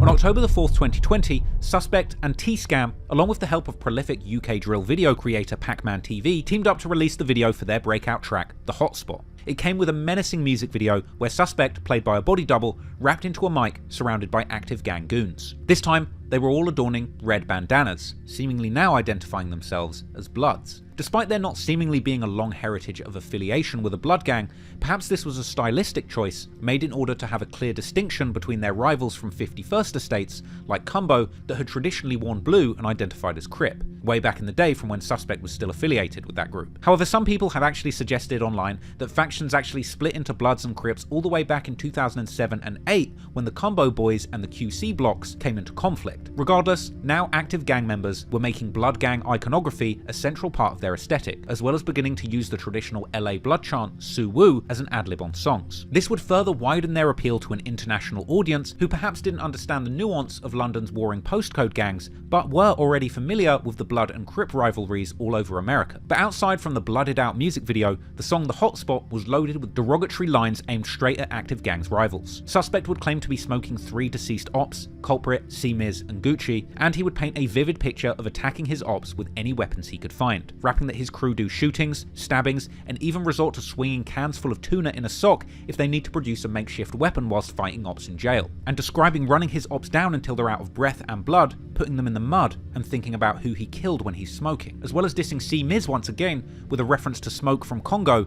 and saying, "Don't ask him who else got killed," a reference to Culprit. Suspect would even compare shooting ops in the streets to shooting them in video games, saying killing his ops is as simple as pressing L2 R2 on a PlayStation controller, and that he turns his ops block into Warzone like the multiplayer game. Suspect also goes on to use a pun on the name of the rapper Tupac Shakur, saying that he's got 2 packs, or that he killed 2 people, and now all eyes are on him as he evades justice abroad. The Hotspot was yet another brutal and offensive diss track, but once again, Suspect and T-Scam proved that they were able to bring this shocking and violent content to life in an original way that captivated UK drill fans. And as a result, the track passed 1 million views in less than 2 months, marking the first time rappers from Active Gang had hit such a substantial milestone. Active Gang members even received a commemorative plaque for their achievement, and in yet another grim display of disrespect to their rivals, Active Gang members would take this plaque to various locations where their ops had been killed and took photos, including the location of Culprit's murder, the Peckwater estate, the front door of the apartment where Gucci was assassinated, and the street where CeeMiz was stabbed to death. And this is something that Suspect would later go on to reference in his Cold Room freestyle,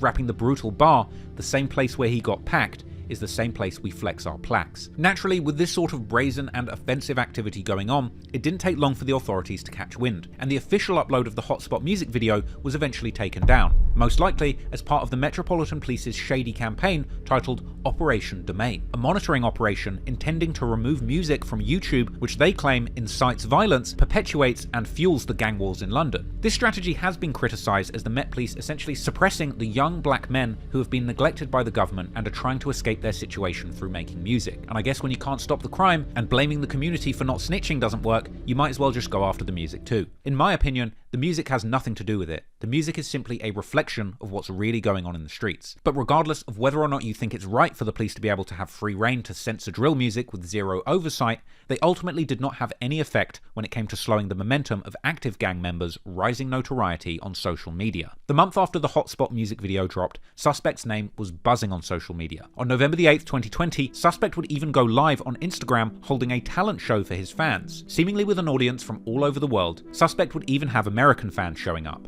trying their hand at spitting the very same murderous drill raps that had made Suspect famous. What's up, bro? What's up, bro? You good? Yeah, chilling. Chilling, man. You come for the talent show, yeah? You come to spit some buzz? Yeah. Yo, hey, you think I could spit like a little? Hey, bro, I'm from the States, bro. So you think I could spit something? Yeah, man. Go on. I can't even talk on the I've done, but I keep on swinging the Sammy. Poke man's back with a left and a right. It's a double whammy. But they keep on testing my temper. I'm leaving you soaked with your body dismembered. Now your boss keep asking for me like, where did I go? But I fled the scene. And I ain't gonna leave no traces. I keep my tracks so squeaky and clean. Like a man go hit from the back on the cup and on Stanley's beam. And I still go back to the hood, pour my cup, promethazine, take a few perks, smoke a little trees, gonna have the bean. Then I still get calls from Mavis, shipping up lab, looking like Quavis. Never been booked on a handout. Always been a type to send them packs out, and I with them max out. Fill me up, cause boy, no. Hey, bro, I've been listening to your music for a minute now, bro. I'm not gonna lie. Yeah, man, I rate that, man. Respect that, man. Bro, it's a blessing to be on here, bro. For real. Mad love, for real, bro. Mad love. Nah, big up your thing, man. Soon, the British fans would be joining and entertaining Suspect by rapping that they're smoking on people that he literally killed. Yeah, I've got some bars still. Yeah, let me hear some bars. Yeah, you ready? Right. Combo skirt to the fifth, but there's no one in fifth. Skirt that combo, smoking gelato, smoking 5 man. Hey, Congo. Hey. How on, Yes, you know, bro, you're hard still. Yeah, love, man. Love. At one point, Suspect begins telling the fans and police that he's a good guy and a role model. I'm too kind, innit? I'm a good guy, fam. The Jakes need to know this as well. Sus is a good guy. Good man. Role model, you can say. And at one point, he even gets on with a younger member from the Mozart estate associated with the Harrow Road Boys, with that group and Active Gang being rumoured to have had something to do with the murder of Gucci from South Kilburn, with Suspect even joking, telling him that he should switch gangs to Active Gang, even offering him a zombie knife and a parcel of dope to get him started, and going on to tell him he needs to graduate from flick knives to zombie knives and then guns, before trolling and saying that he wants to become a youth worker in Cumbo. Who do you beef? Who do you beef? Oh, SK, fam. From South Killy? Yeah. Where you from? Zarts, man. Yeah, South Killy, yeah. Trust me, fam. Trust me, man. I'm a civilian, innit? But I heard it from right now. You really involved, though? Yeah, some man, yeah. You really in the streets, though? Mm. I'm gonna ask little Dutch right now, man. What's your name? Yeah, man. What's your name? JB, fam. JB, yeah? Yeah. Saying that, man. Saying what? How old are you? Don't worry. I can't speak on that. Can't speak on that? No. So you're a young boy? Are you a young boy? Mm-hmm. Yeah. Are you a young boy? Yeah, I'm alright. Come on, you might as well come AG, man. Yeah. Yeah, man. I got a Zeki and a G pack for you. Swear. Yeah, man. Yeah, no. You gonna come, yeah? Yeah. Saying that, man. That's it, man. You're gonna be you're the new generation, man. Keep it up. You get me? But obviously, you see this rapping thing. Obviously, we don't do this rapping thing without like the proof in the pudding. So obviously, we're gonna have to do some missions first, innit? You get me? Of course, man. Come on, man. That's it, man. You're down, man. Well, you got friends on that, yeah? Yeah. Yeah, that's it, man. I've got enough Zekis for everyone. Swear. Yeah, that's it, man. No, I'm about them burners, fam. Huh? I'm about them waps, fam. Waps, yeah. Yeah. Nah, man, there's obviously there's stages, isn't it? Yeah. But instead of doing the Flicky Rambo thing, man, I'm just gonna quickly, boom, promote you to a straight ZK, you get me? And boom, yeah, I hear that. Obviously, I'm a civilian, to be honest, innit? I just know people that are into that. Yeah. I've been thinking about youth work and that. Samuel Lithgow, you know what I'm saying? Yeah. Trying to get a job in Samuel Lithgow and that youth club in Cumbo. Yeah. So yeah, man. Obviously, I'm trying to like help the youths in Cumbo and that, like get it right onto the right path. So yeah, man. Cumbo. Yeah, man. But them man are all on the right path already. You know that. Obviously they're not there, innit? So it wouldn't be a problem for me to work there. You know what I'm saying? Yeah, they're not there, man. Empty, vacant. If the truth be told. Another kid then joins the live and jokes that he's going to slide on Suspect and Agar Grove in a hilarious exchange that had the comments going wild. Don't make me get on to you, fam. God. What do you mean, God? You sound like a verbalist, man. I said verb, don't make me slide, bro. Slide where? Slide on the 8, are you mad? On the 8? Who's on? Bro, am I from the 8? About sliding the 8? I said 8, I said A. On the 8? Yes. What? Have you not heard about Miss? How many guys are splashed? This super troll then starts rapping Suspect's own lyrics at him, saying that he killed Culprit and claiming to have stabbed multiple ops with Suspect. Is that are you? Bro? You sound. I got bars though. Come on, that's what I'm saying, bro. You try. That's the same. We don't need to do the verbal thing. You can just spit the bars. Nah, man, I hate verbalists. I like the words, fam. Look. She got cute face and BE big BBs all around. Aye, nah, again. Here's on drillings. God damn, you must be kidding. We got down half their batch and aye. Shocked how dare they call us victims. Fucking the sauce and alternative flavors. He's way too with his shavers. ZK out to take his guts. Go back to the block. Aye. Nah, and donate his guts to the NHS. And now I'm doing up dance. I'm doing up gunning. Listening to Russ. Aye, 200. Back my pumps. How many man been shot? Why think Cobra got packed? How many cars my God. Allah. It was me and Sus and the ride. 3 1 time. Arm response. Aye. Don't get me mad. Huh? Allah. It was me, AR and Sus and the ride. When we took that live. Whoa. Sus who? Sus where? The other sus. Yeah, he said he stabbed people, but if the feds are listening, he's talking about the other sus. Even Suspect starts finding this hilarious when the kid says that he stabbed 6 people today, as he begins to inquire about Suspect's offer to the previous caller to give him a knife and eventually upgrade him to guns. Hey, you're killing me. I got 6 man on my night today. You see how you said earlier that you normally go Flicky, Rambo and Zeki? He put me straight to the waps. See, I told you, man, I'm on this. Trust me, man. Suspect then begins to channel his inner King Von, performing a G-check on the young fan and asking him if he's from Agar Grove and telling him to say he's not from 51st. Just like Von used to tell people he's not from 63rd. For real though, where you from though? Huh? You have to be joking. I have to be joking about what? You know I'm from the A. From the where? Agar Grove. If it ain't the A, then you're getting popped, boy. Pipe down. Tell him again, fam. Come on. Tell him again. Say we're not from 51st. No, that's a bit mad. Yo. One mum's out. Knock it off right now. Say we're Ask not Drew from 51st. stop hiding. In court, asking about throwing the chair. Drew, that fat. Stop hiding in your yard. I'm not gonna lie. At one point, the kid even starts saying free all of the members, including Suspect, and suggesting that he's already in jail, with Suspect getting confused and making it very clear that he's still free. Free striker. Who else should I free up? Free AR, free BA, come on. Free AR, man. Free BA, man. Free Suspect, you know. Free what Suspect? You. Who else should I free? What do you mean, bro? I'm free, bro. Free the guys, huh? What do you mean, bro? Stop trying to give man issue, bro. Man's free, bro. Oh, this guy's lying. You're literally calling me from jail every day. Am I lying though? No, you're not lying still. This was a hilarious live, and probably the most light-hearted part of this video, if I'm honest. But it's a lot less funny when you imagine there must have been a Met Police detective monitoring these lives and looking for any clues as to Suspect's location. But regardless, for now the authorities in London would still be clueless as to where Suspect was hiding, and he would continue living and laughing it up in Africa and recording offensive music. Next up, on November the 19th, 2020, Suspect released the song Dugout, with a music video on UK drill platform Mixtape Madness. Once again, using a body double, donning a red bandana to appear as if he was still rolling with the gang in London. And once again, the official upload would eventually wind up being removed from YouTube at the request of London's Metropolitan Police. But once again, the removal did nothing to stop the virality of this murderous drill rapper that had the entire UK drill scene captivated with his creative and cruel lyrics. As mentioned before, Dugout is a disturbing track where Suspect goes into gritty detail about the dangerous gang lifestyle that he's lived since being a child, opening the hook with a dark but thought-provoking lyric where he reflects on getting into a deadly gang beef with former friends that he went to school and played with. This particular bar really stuck me because it just goes to show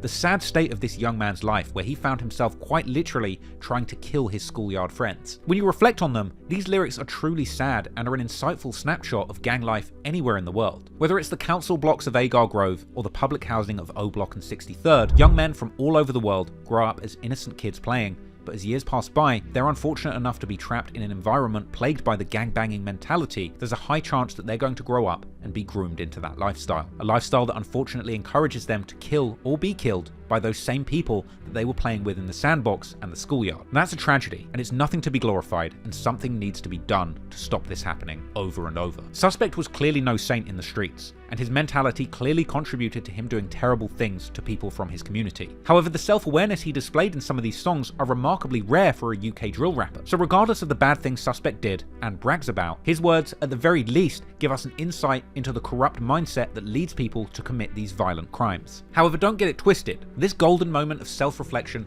is quickly contrasted with belligerent and violent disses towards his ops, dead and alive, as he describes a string of attacks putting his ops on ropes, as well as saying he's smoking on his 2 victims from the rival gang, CeeMiz and Culprit. And after mocking those 2 people he killed, he goes on to describe himself as the Grim Reaper of Agar Grove, and his active gang partners as leaving roads taped off as crime scenes and taking their ops' souls from them. These are seriously dark lyrics, bordering on something out of a horror movie. But when you consider the fact that Suspect isn't just painting a picture of fictional violence, but recounting real violent acts he did, at a certain point it begins to feel like his music represents something more akin to a snuff film than a horror film. Elsewhere in the song, perhaps unintentionally showcasing his immature mindset, Suspect goes on to liken the violent gang war in Camden to the video game Call of Duty, referring to his ops as being unable to respawn or revive when his gang turn his enemies' hearts off with knives or shoot them in the head in an attempt to get instant kills. And going on to rap jaw-dropping lyrics that continue with the Call of Duty video game metaphor, suggesting that his ops are noobs at the game of real-life gang warfare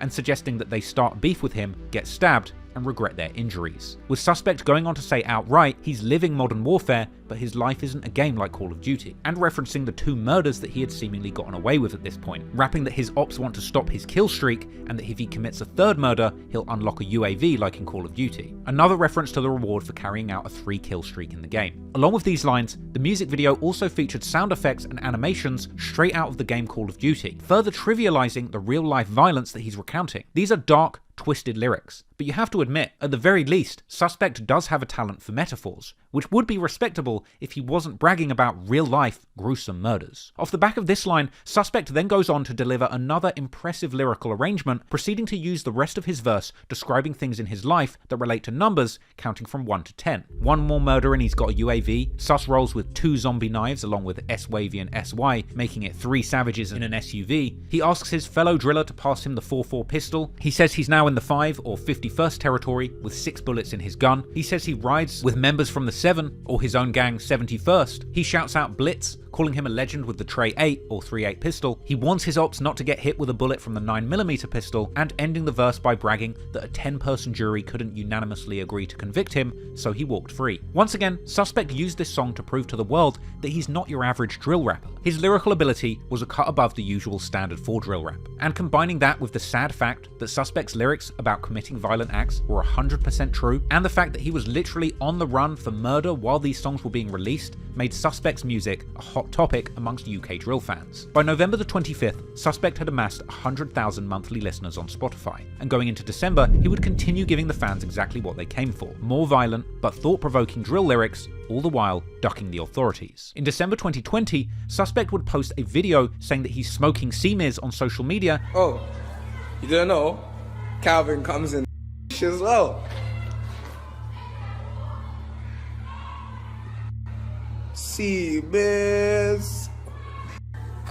And previewing an upcoming Active Gang freestyle. That teaser would be followed by a major release. On December the 4th, 2020, Suspect and T-Scam dropped their track Turn Up with another music video made by Pac-Man TV, and uploaded onto prominent UK rap YouTube channel GRM Daily. Clearly, music was beginning to pay better than the streets, as the music video would be wall-to-wall with Rolls Royces, Lamborghinis, and music video baddies that fit in well with the party vibe of the beat and lyrics. It also featured another actor donning a blood bandana and playing Suspect alongside a masked T-Scam. Despite the party theme of the song, Turn Up was of course another brutal gangbanging anthem where Suspect outright says that if you claim 51st, you'll get murdered. And it also included a lot of specific references to the Camden gang wars. In one line, Suspect references an incident where they shot at rival gang Peckwater, rapping that when they started shooting, people were dropping their drinks and that they had 20 ops screaming, "Where's the burner?" This was a reference to a social media video that had circulated showing gang members from 51st reacting to a shooting and yelling in the street to get the guns.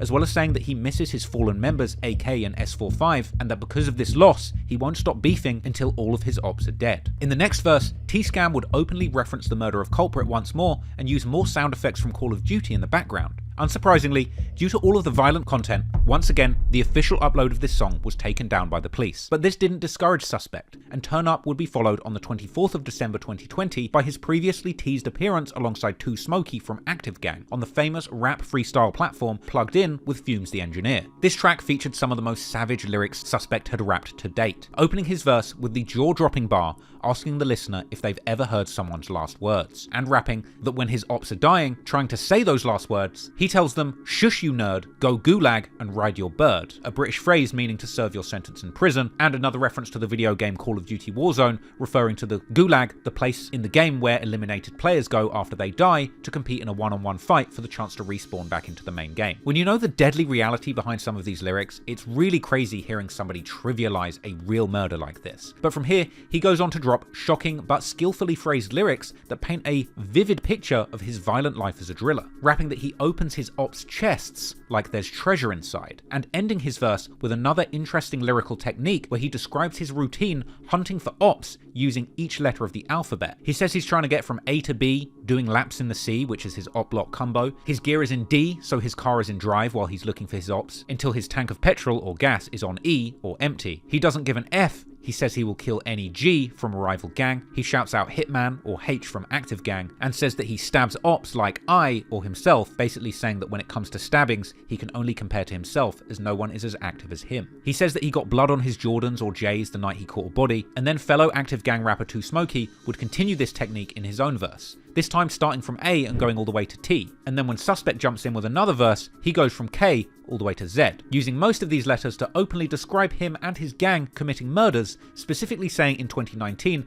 they got 2 W's and that someone else got X'd in 2020, seemingly more references to the murders of CeeMiz, Culprit and Gucci. When Too Smoky jumped back on the mic, he continues the disrespect, ending his verse with a particularly flippant line saying that he was in jail when somebody died and that when he heard the news, he laughed until he nearly cried. Once again, to the surprise of nobody except perhaps Suspect, this freestyle would be removed from YouTube by the Met Police. On January the 7th, 2021, Suspect would take his frustrations to social media, complaining that him and his crew had spent time and money on music videos and accusing the police of targeting Active Gang and taking down their videos for no apparent reason. Clearly lacking the self-awareness to realise it's obviously because he's wanted for murder, but he goes on to say that the police haven't even contacted anyone or explained anything, and pointing out the fact that the versions of the song that are up were censored, and saying that Active Gang are just a music group who are trying to make it out of the hood and that the police want to stop that, ending the message saying F the police and more music would come.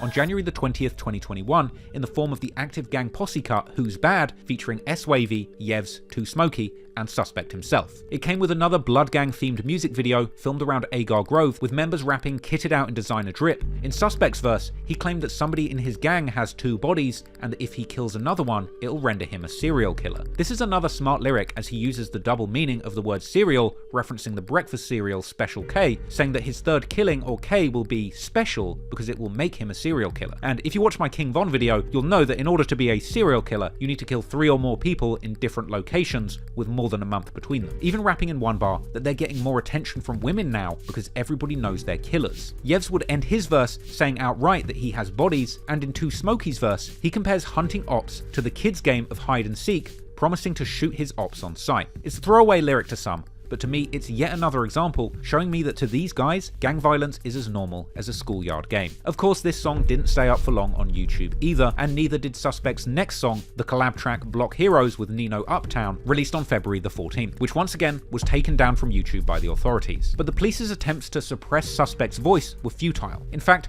they may have even accidentally helped build the legacy of this murdering rapper who could not be stopped. By this point, Suspect was picking up fans all over the world. Even popular US celebrity influencer Tana Mongeau was actually filmed on Snapchat listening to Suspect's song Dugout at this time, and capitalizing on the momentum, Suspect would continue to release music, arguably making steps to make his songs a touch more commercially friendly. On March the 28th, 2021, Suspect would drop his new single Moonwalk, but this Michael Jackson themed song was far from the Jackson 5. This song was back to back with more violent and disrespectful lyrics. However, on this track, he didn't diss any victims by name, and as a result, the original upload of the song remained public on YouTube. The song was Michael Jackson inspired by in more ways than just its name. Suspect would compare his revolver's chamber spinning and its recoil kicking to Michael's classic dance moves. Many of the bars featured puns on the titles of Michael Jackson songs, but in this case with a violent knife crime twist, saying that his drug-addicted fiends in the trap dance like the zombies from the Thriller music video, and saying that he turns his ops' coats red with blood like the red jacket Jackson wore in that Thriller video. He describes himself as a smooth criminal who can still get girls into bed despite his murderous tendencies. He would reference Michael Jackson's lyrics on Can't Stop Till You Get Enough in reference to his own habit of making his enemies' hearts stop with a knife, even using MJ song titles to recreate a conversation he had with detectives, and the early MJ album title Off the Wall to refer to how he beats his enemies, and saying it's human nature to make mistakes,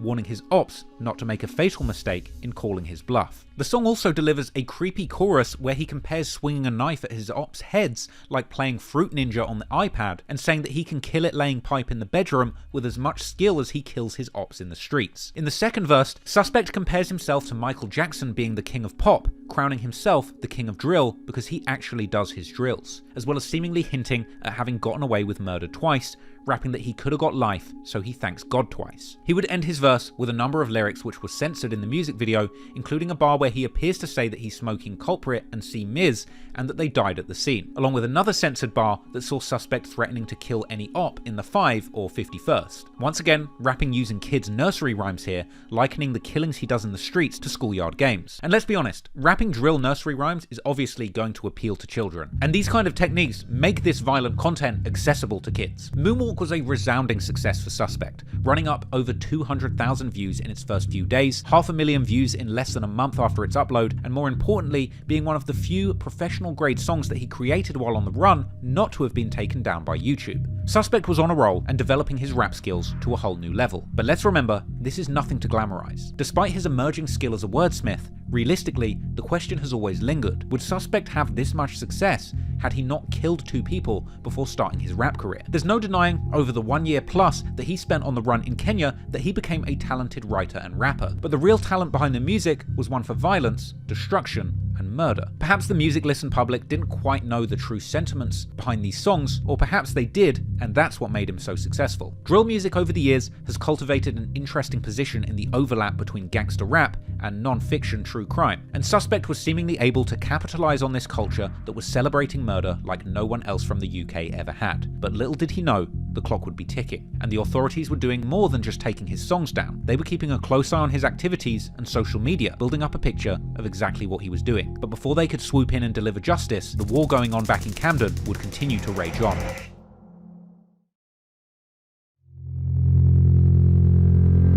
While Suspect was becoming a famous drill rapper thousands of miles away from the gang war that he played a deadly role in, the members left behind in Camden would still be dealing with the day-to-day horrors of an all-out gang war. On December the 22nd, 2020, a video from Drills from 51st being chased by active gang members into a police station is posted on social media. Drills would post on Snapchat defending his actions to save face, saying that at the time he was signing on at probation at the police station when he was ambushed, claiming that he grabbed a chair to throw it at them when the attackers pulled out knives, at which point he understandably blocked the door to defend himself from a stabbing, suggesting that anyone in his shoes would have hid inside too. However, as this clip circulated, Suspect himself would pipe up, saying that his gang only get their phones out and film when they can't touch their ops, and suggesting that Drills was lying about throwing a chair because in the police station they're apparently all bolted to the floor. This would be followed by Drills posting clips of himself seemingly stealing phones and hunting down ops in the streets.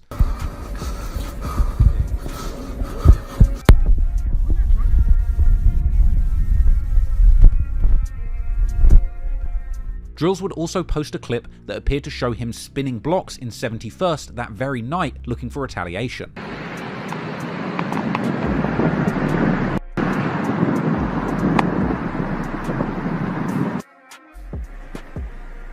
And he would go on to post saying that he went to all of their blocks and now everyone is silent. In the grand scheme of things, this was a minor exchange, but clearly both sides of this war were serious about catching up with the other side. Around February the 2021, active gang were apparently so determined to catch their ops, they started posting videos of themselves training on Snap. On your marks, get set, go! Come back, aye, come back! Despite being thousands of miles away from the gang war, Suspect was not quiet on social media while on the run, even in one viral post, flashing a gun while threatening people who had posted funny comments. All them funny comments. That's all that matters. Despite waving a gun from a distance, it would be the knife-wielding gang members in Camden that were the real threat. And on May the 25th, 2021, the streets of Camden would be disturbed once again by these blade-carrying antagonists. At around 6:21 PM, police were called to Islip Street following reports of an altercation where somebody was being chased by a group of men. By the time they arrived, the chase had progressed onto Kentish Town Road. According to active gang members, this incident was a 20 versus 1 fight where AG member Yevs managed to get away alive after allegedly stabbing someone. Apparently this was the result of a devious plot by Yevs, who went to the op block during a music video shoot all by himself while armed with a knife and wearing a high-vis jacket to blend in. He was apparently recorded from a nearby high-rise running from the group in the bright yellow jacket. The news would report that 2 men were found in possession of knives and arrested on suspicion of a fray. Although 1 man was taken to hospital because he felt unwell, the police did not report any real injuries. And initial posts on social media suggested that Yevs himself was the one who had been stabbed. Both Suspect and T-Scam posted paperwork about this incident,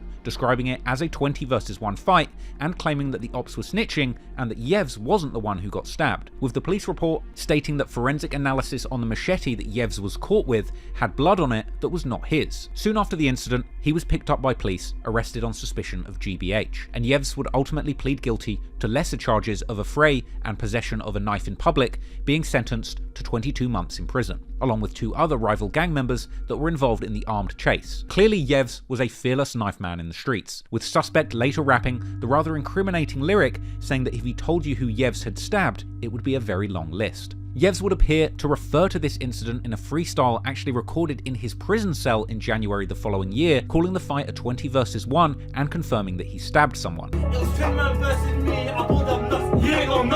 At this point, it seemed AG members were completely comfortable showing off their weapons on social media. On June the 8th, 2021, a video of T-Scam dancing with 2 machetes went viral, reportedly taken shortly before his arrest on gun possession charges, likely referring to a November the 20th, 2020 arrest where T-Scam was charged with possession of a firearm after a loaded revolver was found in a park in Camden. On June the 22nd, 2021, T-Scam posted that he was fresh out of jail after getting 4 not guilty verdicts. And then on June the 30th, 2021, T-Scam triumphantly jumped on Instagram Live to show off his new custom Active Gang balaclavas that the group were planning to release. This was a live where he was seemingly in the trap with fellow Active Gang members Hitman and A-Kid, who themselves are in disbelief that T-Scam is actually on live in their hideout, with Scam joking that he's actually going to put their faces on the live. You man need, hey Scopes, you need to get some Active Gang merchandise for me. Anything goes merchandise.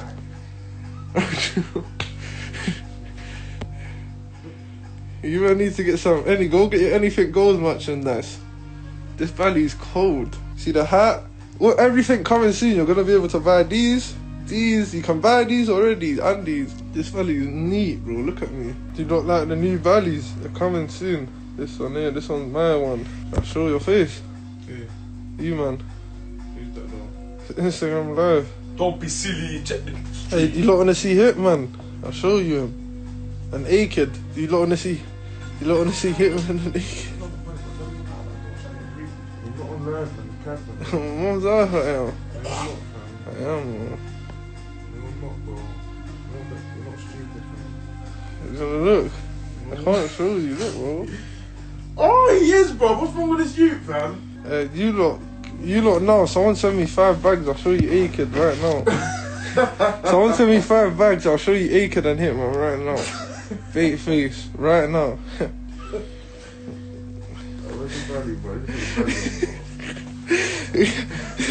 If we get to 250 views, I'm gonna show A-Kid and Hitman great face right now. So there's A-Kid. This is A-Kid right here. Easy, man, easy. This is A-Kid right here. Easy. This keys. A-Kid, man, they wanna see you. I like that, man. I like behaviour, T-Scam. Go entertain yourself. During this time, T-Scam wasn't the only one celebrating his freedom. Just over a month later, in August, Broad Day Assassin gets out of jail too, and they all go on live together with T-Scam and Bugsy. T-Scam would go on to say that he recently did another freestyle on live where he incriminated himself, and if it gets leaked, he's going to report it. Yeah, give them a freestyle. They're gonna get something real soon. Soon, fam.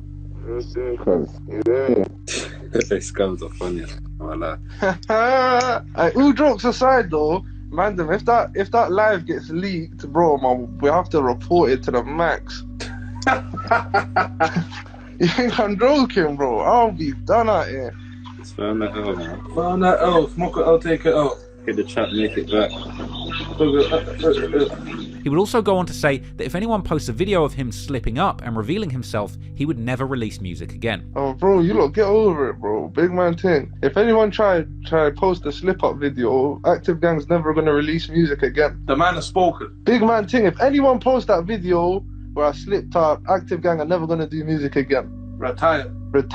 Free too smoky. 3 too smoky, 3 on response, 3 risky the bisky, 3 Yevs, 3 T. 3 blitz. 3 crash corn blitz. Soon after this, Bugsy starts showing off and is about to say which person each nugget is when T-Scam realizes this is probably a bad idea, eventually saying whatever they're smoking comes from Cumbo. Yeah, you know what I'm saying? I don't even want to talk hot, but you get it. It's that time. He don't even want to talk cock. But It's that time. It's that time. Oh, it's that time. Who's in there though? Bugsy, who's in there? There's this one here. Yeah. You know who that one is. Yeah. Yeah. That one. I think that one starts with a. You get me? And then this one, that's like 3 of them. That's a combo. This one, 3. Yeah, that one. 3 in 1. That one's a combo. That's me. But yeah, man. In a combo there. I ain't even got a grinder right now. With more members of each gang back on the streets, the back and forth disrespect on social media persisted through 2021, and it's no surprise that things would be dangerous out on the gang-affiliated blocks of Camden. And the next incident would be characterised by the use of firearms rather than blades. On the 14th of August, 51st members are having a block party barbecue at Clarence Gardens in Cumbo and decide to invite their ops on Snapchat, with Wanda posting a picture of the party on Snap saying they're outside and the ops are invited, with Broad Day reposting the invite saying thanks for the invite, and indeed, it would appear that their ops turned up within hours. As the following day, the Evening Standard News reported that a group of men arrived to the party shooting a firearm indiscriminately into the crowd. Unlike the carefully targeted stabbings discussed elsewhere in this story, it seemed as if these bullets truly had no names on them. They hit 3 women, one of whom was 73 and another just 17, plus a 28-year-old man. Apparently, in a stroke of tragic bad luck, the 73-year-old woman had actually just come outside to tell the partygoers to turn down the music when she caught a stray bullet, and footage would circulate on social media seemingly showing a younger woman on the ground wounded. The estate would be taped off overnight and into the next day as the police combed the scene for evidence. This shooting caused national outrage, and news reports would soon discuss the sharp rise in violent crime in London. We do now seem to hear about people being shot dead, guns being fired in parts of North London, in parts of Manchester. You know, there's an awful, it feels like there's an awful lot more gun incidents than there were. 4 arrests would be made 5 days later, and 3 days after that, a 5th arrest would be made in connection with that shooting. Now, you would think that in light of these high-profile shootings hitting innocent bystanders, active gang members would at least attempt to keep a low profile, but not Big T-Scam, because just 1 day after that shooting, T-Scam drops the song Freestyle, the most viewed video of his whole career, and possibly my favourite track any active gang member has ever released. The song is a gunslinger's anthem, with an infectious hook where T-Scam brags that he was facing 15 years for firearms charges, but his lawyer, or barrister as we say in the UK, did magic like popular British illusionist Dynamo and made those charges disappear. T-Scam would rap on the song with an impeccable flow, with bars all about his violent life as a Camden shooter, rapping that if you're from the 5 and he catches you, you'll end up dead, and saying that they shoot their ops like Ricky from Boys in the Hood, as well as dropping one of the most brutal but funny bars that I've seen in this entire beef, saying in reference to one of his dead ops, likely culprit, "I heard he wanted to rap, now he's dead,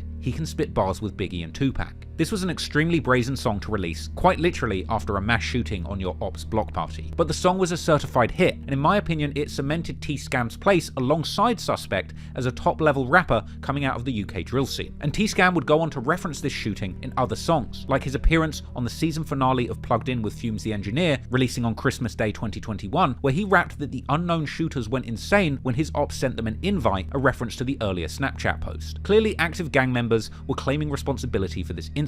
However, there would naturally be consequences to all the activity going on in the streets. On October the 6th, 2021, Broad Day Assassin, who had seemingly been let out of jail just a day before, was shooting a new music video in Camden, when shooters pulled up shooting, with the alleged targets of the shooting actually firing back. Word was getting around on social media yesterday that a music video shoot had been shot up, and it was none other than active gangs. The news would report that immediately after the shooting, an armed police response unit responded to the property where the music video shoot was going on, with footage later circulating showing armed officers conducting a gunpoint raid at the filming location. What flat you come from? I'm here for a job, I'm not sure what one is it. What flat is it you, man, bro? CJ! How many people are in that flat? There's about 10, 15 of us. 2 females up there, that's it. You guys want to see him? There's 2 models up there.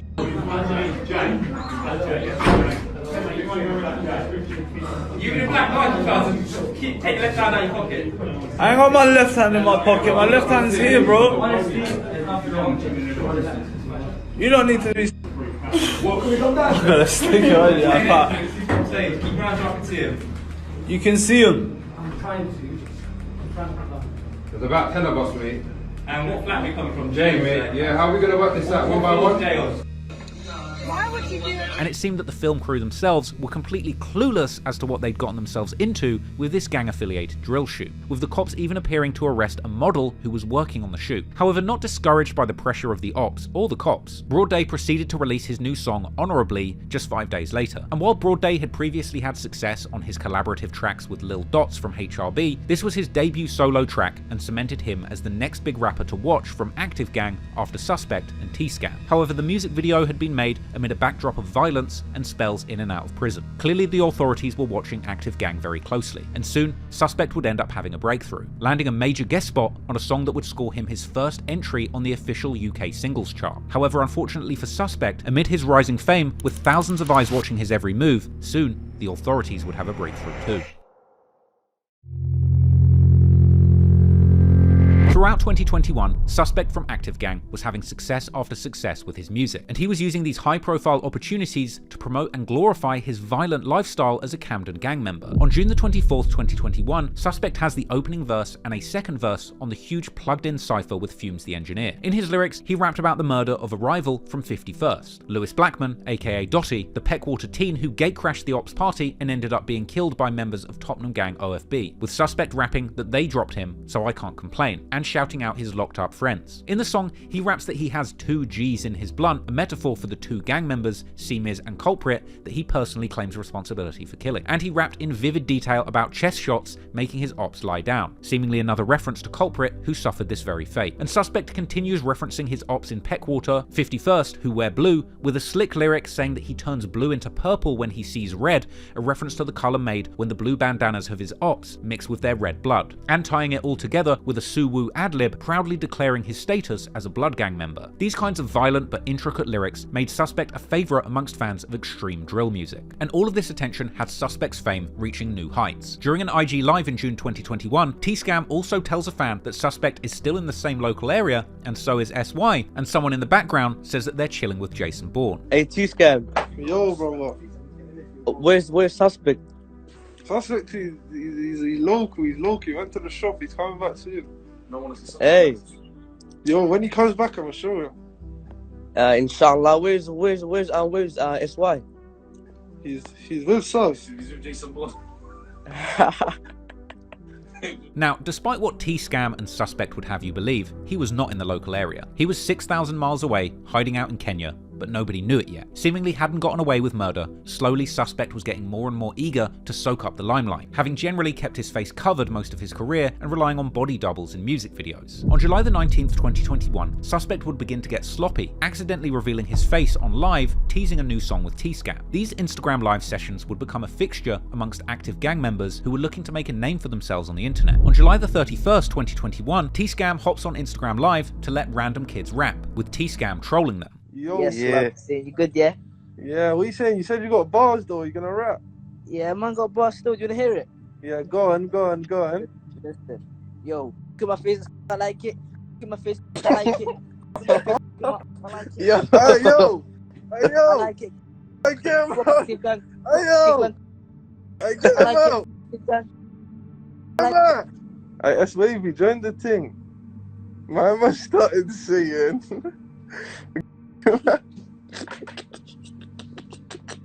Another Active Gang member comes online and T-Scam says that he's high because the CeeMiz pack got to him. My man said, my face, oh my god, I couldn't believe it. Bro.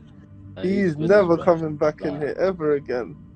We say you're fried, innit, bro? Yeah, I'm fucking high, bro. The Miz pack got to me. It got to me. Suspect then joins, and T-Scam calls him the most famous guy in the world. Hey, Sauce, join. I'm gonna add Sauce. Let's add the most famous guy in the world. Suspect AGB. The live view account then rockets from the low hundreds to thousands as Suspect raps one of his favourite T-Scam lyrics.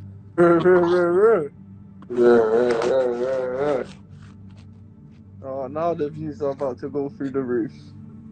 Gang, man, what is it? Nothing, man. I'm here, man. You know me. I'm just cool. T-Scam would then muse over Suspect's newfound fame. Bro, look how many views. I can't go on live with you, bro. What do you mean 1,400? Hey, You're famous. Let me get autograph. Let me get your autograph, man. You're famous. And they would discuss their workflow and parts of songs that Suspect had recorded that they were sending back and forth. Yeah, bro. Oh no, where are they, bro? And did you finish that thing yesterday? Yeah, I think. I don't know. Yeah, it's ready still. What with the chorus?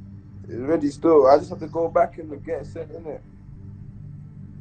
Yeah, that's calm. They would seemingly then attempt to throw people off the trail, telling their Instagram live viewers that they would meet in person at the studio tomorrow in Camden. Actually, no. Hey, listen. Go on. Just link me tomorrow or something. We'll go fly there, innit? Yeah, come. We'll go there tomorrow, innit? What time though? Call him from now. I'm patting it from now so we can just go to the studio quickly. Nah, literally. This one's due to be brazen, man. But what time's the studio tomorrow? Probably at 6 or something. Cool. I'll come to you like 5:30. Is it the same one? Yeah. Now at this point, Suspect would realise that for the last few minutes, T-Scam had the pinned comment as somebody saying, "Rest easy, culprit." Nah, literally. This one's due to be brazen, man. No, big man. Why did you pin that? Oh my god, you're mad, man. Me? It was an accident. I'm gonna change it if the new one comes. Fans would also ask Suspect when his album's dropping. Yeah, you man need to drop your tunes, man. This suspicious activity is due to be brazy, still, I can't lie. Yeah, I just chat to him. Nah, come on, my guy. 100%, man. You don't see, man. Next month or so. Trust me, fam. What you man saying, though, man? Man, still. Man. No, trust me, fam. Yeah, suspicious activity. What? If we put it on iTunes and it's £5, would you buy it? Yeah, $100, fam. Yeah, man. No, trust me, fam. You man are brazy still. I can't lie, man. Brazy still. And one fan would even start rapping his own violent drill freestyle to T-Scam and Suspect, with them reacting, saying they only like it if he really did everything he said. What you know about 2-man gliding? What you know about 2-man sliding? Upway trips and you know that's mileage. Any upways get blocked like Friday. You must be crazy. Got bored daily. Yeah, I ain't talking about active gang. Well, you know about active gang. Members of active gang get round there, some riding jacks. If you're talking jump out, get splashy and bean in the trap trying to get these racks. I used to know caps. Yeah. Is that cap though? Is it real life? No, real life, fam, bro. Real life. The man think I don't. I knew he was gonna say that. No, trust me, bro. Real life. 8s and 9s and then start saying the caps guys be capping. Yeah, if it's real life, that was a good 8. Steve.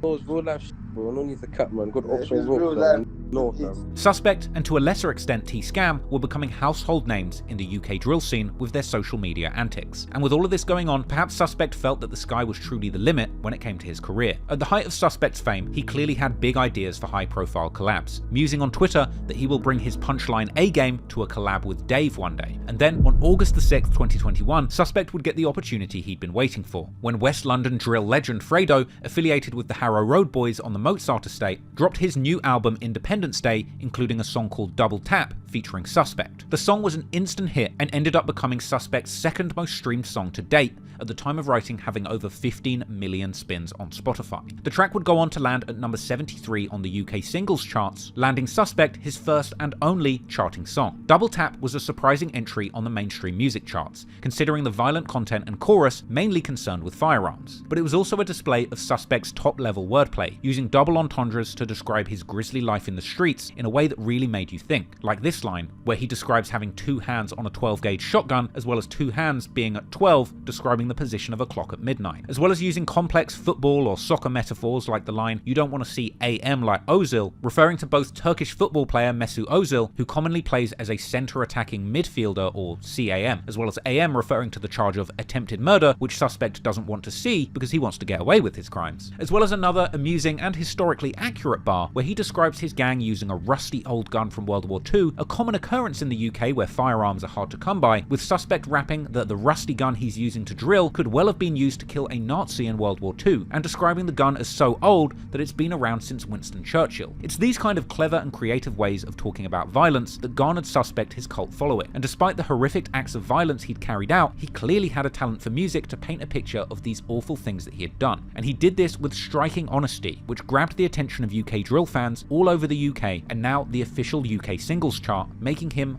a mainstream artist. Suspect was one of the realest and rawest drill rappers ever to get on the mic, and he was seemingly doing all of this while on the run from the authorities on serious charges. Days after the song releases, Suspect tweets that his story will be televised one day, and whether or not that's true, it certainly made it to YouTube. Suspect had become a legend in the UK drill scene, and at this point, fans were watching his every move. After the murder of Culprit, their subsequent fleeing to Kenya, Suspect and S-Wavy would continue to post together on social media following the murders. However, as Suspect's hunger for fame rose, so too did his need to post. And every time he did post, he would have thousands of people watching. But unfortunately for him, it was only a matter of time before he slipped up and gave some clues. And people on Reddit eventually figured out that he was in Kenya through his social media posts. Exactly a month after Double Tap dropped and landed Suspect his first entry on the UK singles charts, a Reddit user by the name Mutako Yambwa made a post on the popular r/UK drill subreddit explaining that he's Kenyan and that he noticed in pictures that Suspect had posted to social media, he recognized plug sockets and wall tiles common in Nairobi. In September 2021, Reddit users worked out that Suspect was in Kenya. Despite Suspect trying to confuse people by tagging his location in these pictures as Monaco, he had just made a fatal mistake in revealing his location to the world. But perhaps he didn't even know it yet, and it would take the authorities some time to figure it out themselves. While all this was going on, Suspect's stardom was continuing to grow, and after the success of Double Tap, all the hot new artists were lining up to give opportunities to this mysterious killer on the run. On September the 16th, legendary Brixton drill rapper SR, formerly known as Stabber, yes Stabber, releases the official remix to his hit single Snap It, featuring verses from a handful of the most respected drill rappers from all over London, including Lowski, SD, G-Trap,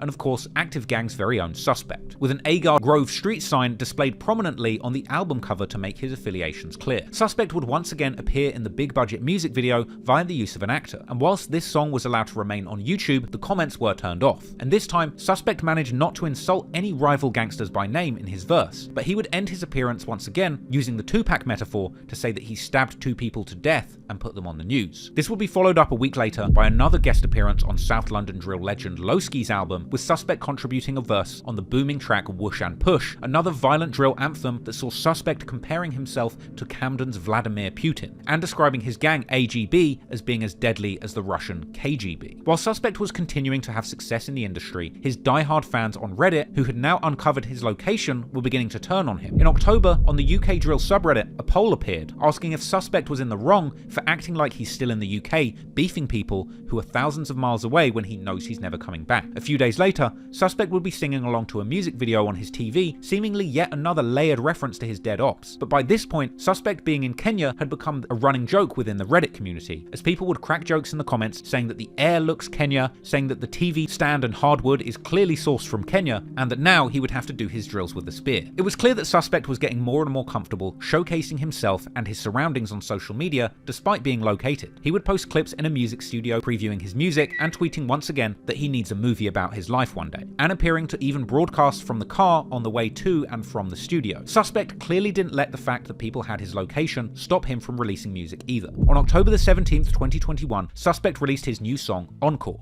and that came with a music video that even featured social media footage of the Met Police's armed raid on the Broad Day music video shoot. The track Encore itself was yet another instance where Suspect got in the booth and used clever wordplay and cultural references to paint a picture of his violent life, opening the verse using members of the Fantastic Four to describe his powers when it comes to harming his ops. Then, that track was followed up on December the 16th, 2021, when UK rap and grime channel GRM Daily released Suspect's Freestyle Session, another high-energy and aggressive murder anthem full of dark lyrics like this one about using his zombie knife to open people's heads, but assuring listeners that he doesn't eat people's brains like zombies from the movies, as well as gruesome lyrics about killing his ops, peeing on their graves, and claiming that he's the reason there's worms crawling over his ops' faces, even admitting that if he gets caught, he could be looking at 30 years in prison if he doesn't fix up and cover his traces, clearly showing some degree of self-awareness regarding his location here. That track would be followed up by another collab with Nino Uptown, the track Frostbite, on January the 20th, 2022, with Suspect having the gall to describe himself on the song as a block hero and the neighborhood savior, and ending his verse saying his music career is now bringing in a lot of money and that he's now killed his ops with success, as well as the literal murders he committed. This is one of Suspect's last public releases, but you can tell from this one that his arrogance is growing, and at this point he truly felt untouchable. However, little did he know the authorities were hot on his trail as a result of his reckless posting on social media. By 2022, Suspect had been on the run for 2 years and 4 months, seemingly building an entire new life for himself in Kenya. It would appear that while on the run, Suspect met a woman in Kenya named Halima and got married. married. He would shout her out in the track Final Moments on Suspicious Activity, and they would even have a son together. Suspect's son was named Arif, after co-conspirator in the Culprit murder who didn't manage to get away, Armed Response. Footage would even surface showing Suspect on a jailhouse FaceTime call with AR, showing him his new son who bore the same first name.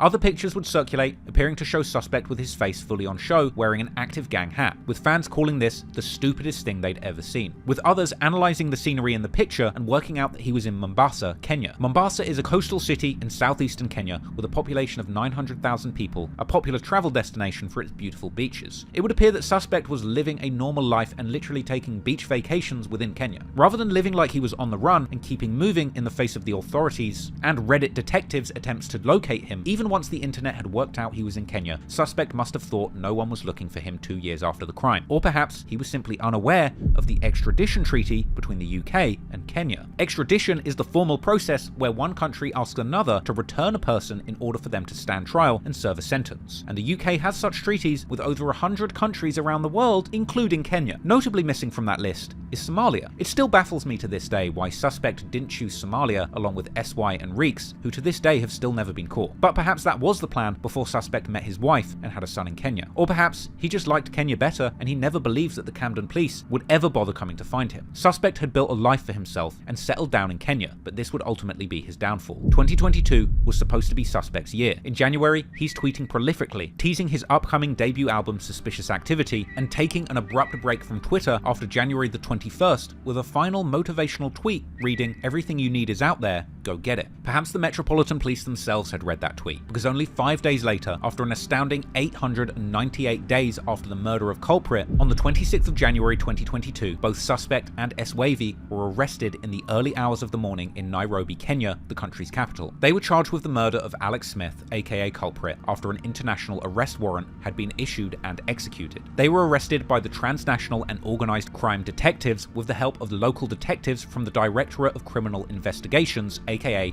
DCI Kenya, with the whole process being coordinated by the ODPP, International Cooperation, Extradition and Mutual Legal Assistance Division. They tracked both of them down to Nairobi's upmarket Kilimani area, where they had been staying since sneaking into Kenya in 2019. S-Wavy was located at the Al Dar Apartments, where police used smoke bombs to conduct a dramatic raid, while Suspect was located in his residence at house number A308 in Medea Gardens. The two locations are only about 2.5 kilometers away from each other, about a 7-minute drive. Director DCI George Kinoti said after the arrests that Kenya will not be a safe haven for fugitives and warned any other suspect hiding that their days are numbered, saying outright, "If you commit a crime, be ready to face the law. We will smoke you out." With DCI Kenya announcing the dramatic arrests on their Twitter account and posting pictures of Suspect and S-Wavy the moments they were busted, as well as photos of a dagger that Suspect was found in possession of upon arrest, along with a fake Somalian ID card in the name of Abdullahi Absir Mohammed. Following the arrests, more details would soon emerge of their sloppy attempts to hide out. The pair apparently had gained entry to Kenya on visitors' visas, which they never renewed, meaning that they were considered illegals in the country. After being arrested, it was reported that Suspect's wife and lawyer were due to hold a press conference, where Halima and the lawyer representing both Suspect and S-Wavy, as well as S-Wavy's sister, came out to say that they believed that they had been killed in police custody, since the police had refused any communications with the suspects following the arrest. There were matters on social media yesterday about 2 young men who were arrested, and purportedly it was indicated that extradition proceedings may be brought against them. And from yesterday we have been trying to get audience from our clients, and my greatest concern is the police have completely refused to give us access from yesterday. The 2 young people were arrested about 6 o'clock from their homes very, very early in the morning, and they have been held, I believe, by ATPU. My brother here was able to talk to the OC in charge of ATPU, and he promised that he would see them at 2 o'clock. But when we went at 2 o'clock, they completely refused to let us see the client. So we are very, very apprehensive. You know what has been happening. You know matters of bodies being found floating, and we really would not want this to happen. So I am particularly disturbed, and the relatives have also been denied access to them. And I would like you, if you can, to let this lady, who is the wife to one of them, and her, to give you at least a short synopsis so that you may know what is happening. For whatever reasons, we do not know the full facts, but there was talk about extradition. We don't mind. If they want to bring extradition proceedings, we can deal with that. But what I can't deal with personally is the police denying me the right for a lawyer to see a client. I think we're having a lot of impunity. I think we're having, and it cannot be violated the way it is happening. So thank you very much. Information we have, which is not a lot. I'm Halima. My husband Tariq was taken at 6 in the morning yesterday. So it was really bad. They just took him. They never told me where he was being taken. It's been since yesterday at 6 till now.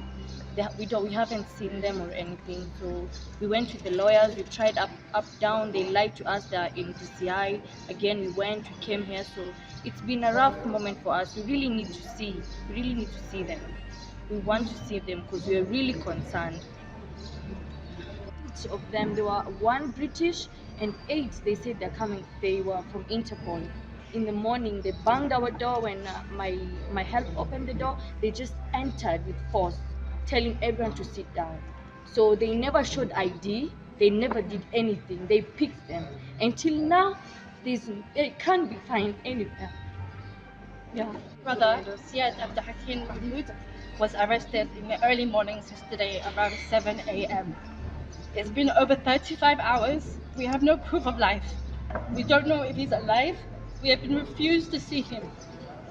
So we are demanding to please, he has been refused lawyers, he has been refused for us to see him. They have denied having him. We just want to know if he's alive. We just need proof of life. At this moment, it's been over 35 hours. So we're just very, very concerned, and it's been very emotional.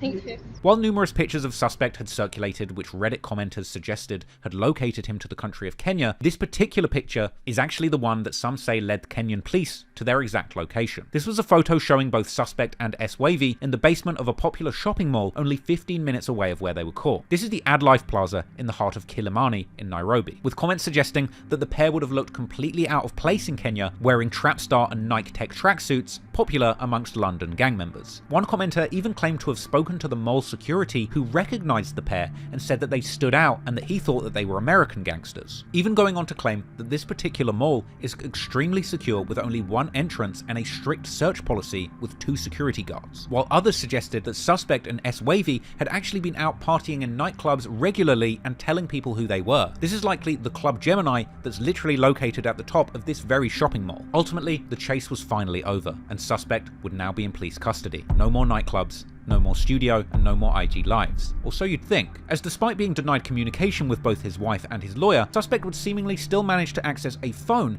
and communicating with friends on the outside world, ultimately FaceTiming his friends back home to show them the luxury Kenyan jail experience he was having, where he was still allowed to have KFC delivered. Show them yourself. You show them yourself, cuz. You got KFC.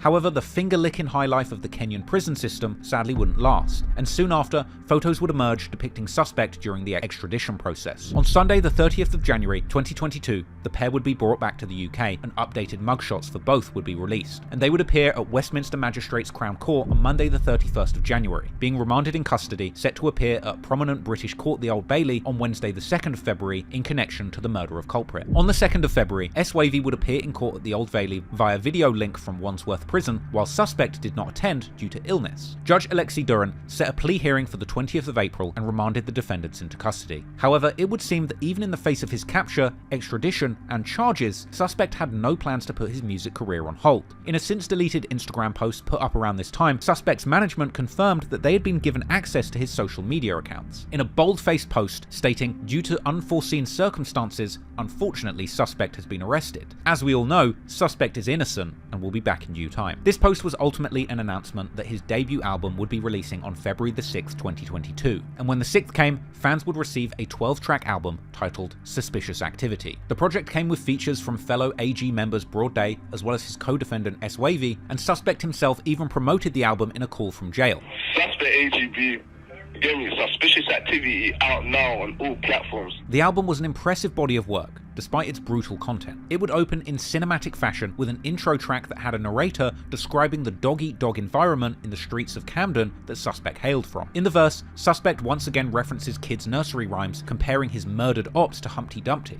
On the track Final Moments, Suspect seems to poke fun at Culprit and his death, despite his extradition and the outstanding charges. On Freedom's Priceless, Suspect says that he's playing hide and seek with Trident, the organised crime unit of the London Met Police, a game which ironically, by the time the album released, he had duly lost. On the track Z to A, Suspect once again flexes his lyrical abilities, using his verse to make references to things starting with the letter Z and working his way back to A throughout the song, and rapping that despite the fact he was in jail, missing his GCSE examinations in high school, he's still educated enough to write a song with a backwards A to Z structure. It also had the song Caught in the Rain, which went on to become one of Suspect's most streamed tracks. The song had a catchy hook where Suspect raps that he celebrates when his ops die and grieve, and reveling in the fact that he kills people and still makes songs, and bragging about how he hit the charts with a song all about guns, a reference to Double Tap with Fredo, charting at number 73 on the UK singles charts. It also came with gritty bars about his shank plunging in and out of ops' chests, and he would rap Free Armed Response, who was that getaway driver for Culprit's murder, who had already got life in prison, likely not realising that by the time this song was released, he would be facing the very same charges. Ironically later, rapping how he got rid of his phone in an effort not to be tracked, like his co-defendant. In the second verse, he compares himself to Lil Durk, going on to describe his disturbing mindset, saying that he's infatuated with drill and that if you flip his kill switch, he will send people to hell, and claiming that he feels nothing when he does this because the streets turned him into a soldier. The album did somewhat well, at one point being number 12 on the Apple Music Top Albums, but it did not chart on the official UK albums charts. And despite not attracting mainstream success, the album did become a cult classic amongst UK drill fanatics, with followers on Reddit describing it as the greatest UK drill album of all time. The cult following of Suspect and his legal issues meant that he would rack up millions of spins on the album over the course of 2022. Unconfirmed reports claimed that by December of 2022, the album had sold nearly 11,000 units, with the suggestion that this would be the equivalent of around £100,000. As UK Drill's Snapchat pages joked that he would be able to buy unlimited Oreos and tins of tuna with his commissary. Meanwhile, commenters would suggest that 100,000 goes towards the best available lawyers, as despite achieving glory through music and evading the police for over 2 years, the end result was still Suspect in handcuffs,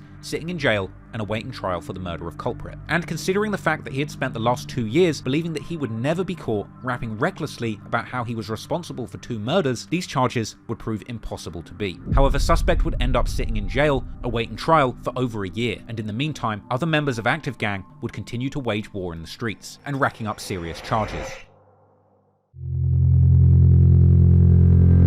While Suspect was generally considered to be the leading rapper in Gxng, close runner-up was T-Scam. While Suspect's reputation as a knife-wielding murderer on the run made his music alluring to fans of the realist gangster rap, by contrast it was T-Scam's association with firearms and shootings that he always seemed to get away with that made him stand out. This contrast is even something Suspect would actually rap about in his song Z to A, saying outright that he's more of a stabber, while T-Scam prefers to snap it, a reference to loading a sawn-off shotgun. T-Scam had seemingly already been implicated in firearms charges after a 2020 arrest where a revolver was found buried in a park, but the following year, T-Scam would be seen on social media celebrating 4 not guilty verdicts, ping on the biggest song of his career, Freestyle, that he was looking at 15 years, but his lawyer made the charges vanish like dynamo, with this song coming out literally just a day after a mass shooting at his ops block party, where members of Gxng had publicly responded to a post on their ops Snapchat page inviting them to the party, an incident which T-Scam would seemingly reference in his plugged-in freestyle just months later. Arguably, with Suspect captured in January 2022, T-Scam would end up being the leading flag bearer for Gxng's rappers, along with Broad Day Assassin. And it would seem as Suspect was about to go in, T-Scam was just coming out, as in early 2022, T-Scam would be seen on an IG live video, seemingly fresh home from unknown charges, and appearing to be trying to keep his location secret. I'm out here. They're out here. What you on? Wait. Man, just Blitz is doing a little something for his thing, innit? Man can't even give out location and stu tough, no, but you know. Obviously, you know the thing, come on. No, I gotta stay low. Unfortunately, due to his reputation in the streets, T-Scam would be a high-profile target for his rivals, and eventually they would catch up to him in an unexpected location. At 6:25 p.m, Friday the 21st of January 2022, a brawl would erupt in the middle of upmarket London department store Selfridges, with the entire fight being captured on CCTV. CCTV captured the moment that Ghost, affiliated with the 51st postcode, charged at T-Scam and his friend A-Kid. The footage would capture a knife in his hand, with numerous members of each entourage scuffling all over the store in front of shocked members of the public and staff. Apparently, T-Scam and his friends were already in Selfridges when the 51st members arrived. T-Scam and his crew were surrounded and blocked by leaving from them, and at one point it appeared the confrontation was over, but as the 71st members retreated, Ghost would allegedly bring a knife from his pocket and charge towards T-Scam, who tripped over a footstool. Ghost would then slash at T-Scam and the brawl would break out. A-Kid would attempt to step between the two, but would then become a target of the attack himself. Ghost would slash A-Kid and then attempt to stab T-Scam again, making a stabbing motion no less than 4 times. A-Kid was stabbed in his left thigh, and T-Scam would be stabbed in his leg and arm, and the footage would show one of the injured men quickly removing their puffer coat and night tech tracksuit, trying to assess their injuries, all while members of staff began to surround them and shut down the area. Both would be taken to hospital with non-life-threatening injuries and were later discharged, and T-Scam was later arrested along with Ghost. Throughout the entire situation, T-Scam allegedly had a knife in his bag, which is why he was arrested. Both were bailed pending further inquiries, and soon paperwork could circulate online with ops claiming that T-Scam had snitched. But if you read it closely, it actually just says that while receiving first aid, he says that he was shopping and got stabbed by a group of boys who had asked him who he was. Ghost ended up being identified from his mobile phone, which was tracked from Oxford Street back to his home in North London, and he would ultimately plead guilty to unlawful wounding and having an offensive weapon, and ending up being sentenced to 2.5 years for his role in the incident. But even from behind bars, Ghost would go on to drop a jailhouse freestyle referencing the incident and rapping that he caught 2 men in a day, as well as discussing how he felt after the murder of Culprit. You see this life I live, you wouldn't understand it. Got me on the landing, come my shank got brandished. 2 men in a day, man, the drill's fantastic. Locked up for a while, they got me on my door banging. Got me sitting down thinking about all of the bitches I gave inches, and all the times I aimed it at skulls trying to wig them. I swear it's so hard to get yourself out the system, it's a up cycle. I got this weapon, it beats, I call it Michael. Exercise yard, it's raining packs like Skyfall. Just today, couple fake use, but I can't blame no one, cause it's all my fault. Looked up to my older brothers, cause they were my idols. And when we lost hopes, I learned it's a game of survival. I was on the road when I was crashing up daily, but it was on induction when I caught S-Wavy. 2 times I had them rocking like a baby. I done it with 2 times, we done it so bately. I don't think I can never leave the streets, cause more time, it's the streets that pays me. I gotta flick this pagey to remain cakey. So much verbal in the trap, but it can never phase me. No way. Cause I know what we done in these streets, and I know what you done in the streets. Much your turn to seize, cause this war ain't a joke, you can never be weak. 5 racks in a week, you can't chat to me, cause I'm a trap boy, I learned how to fly straight. Well educated, so I always got high grade.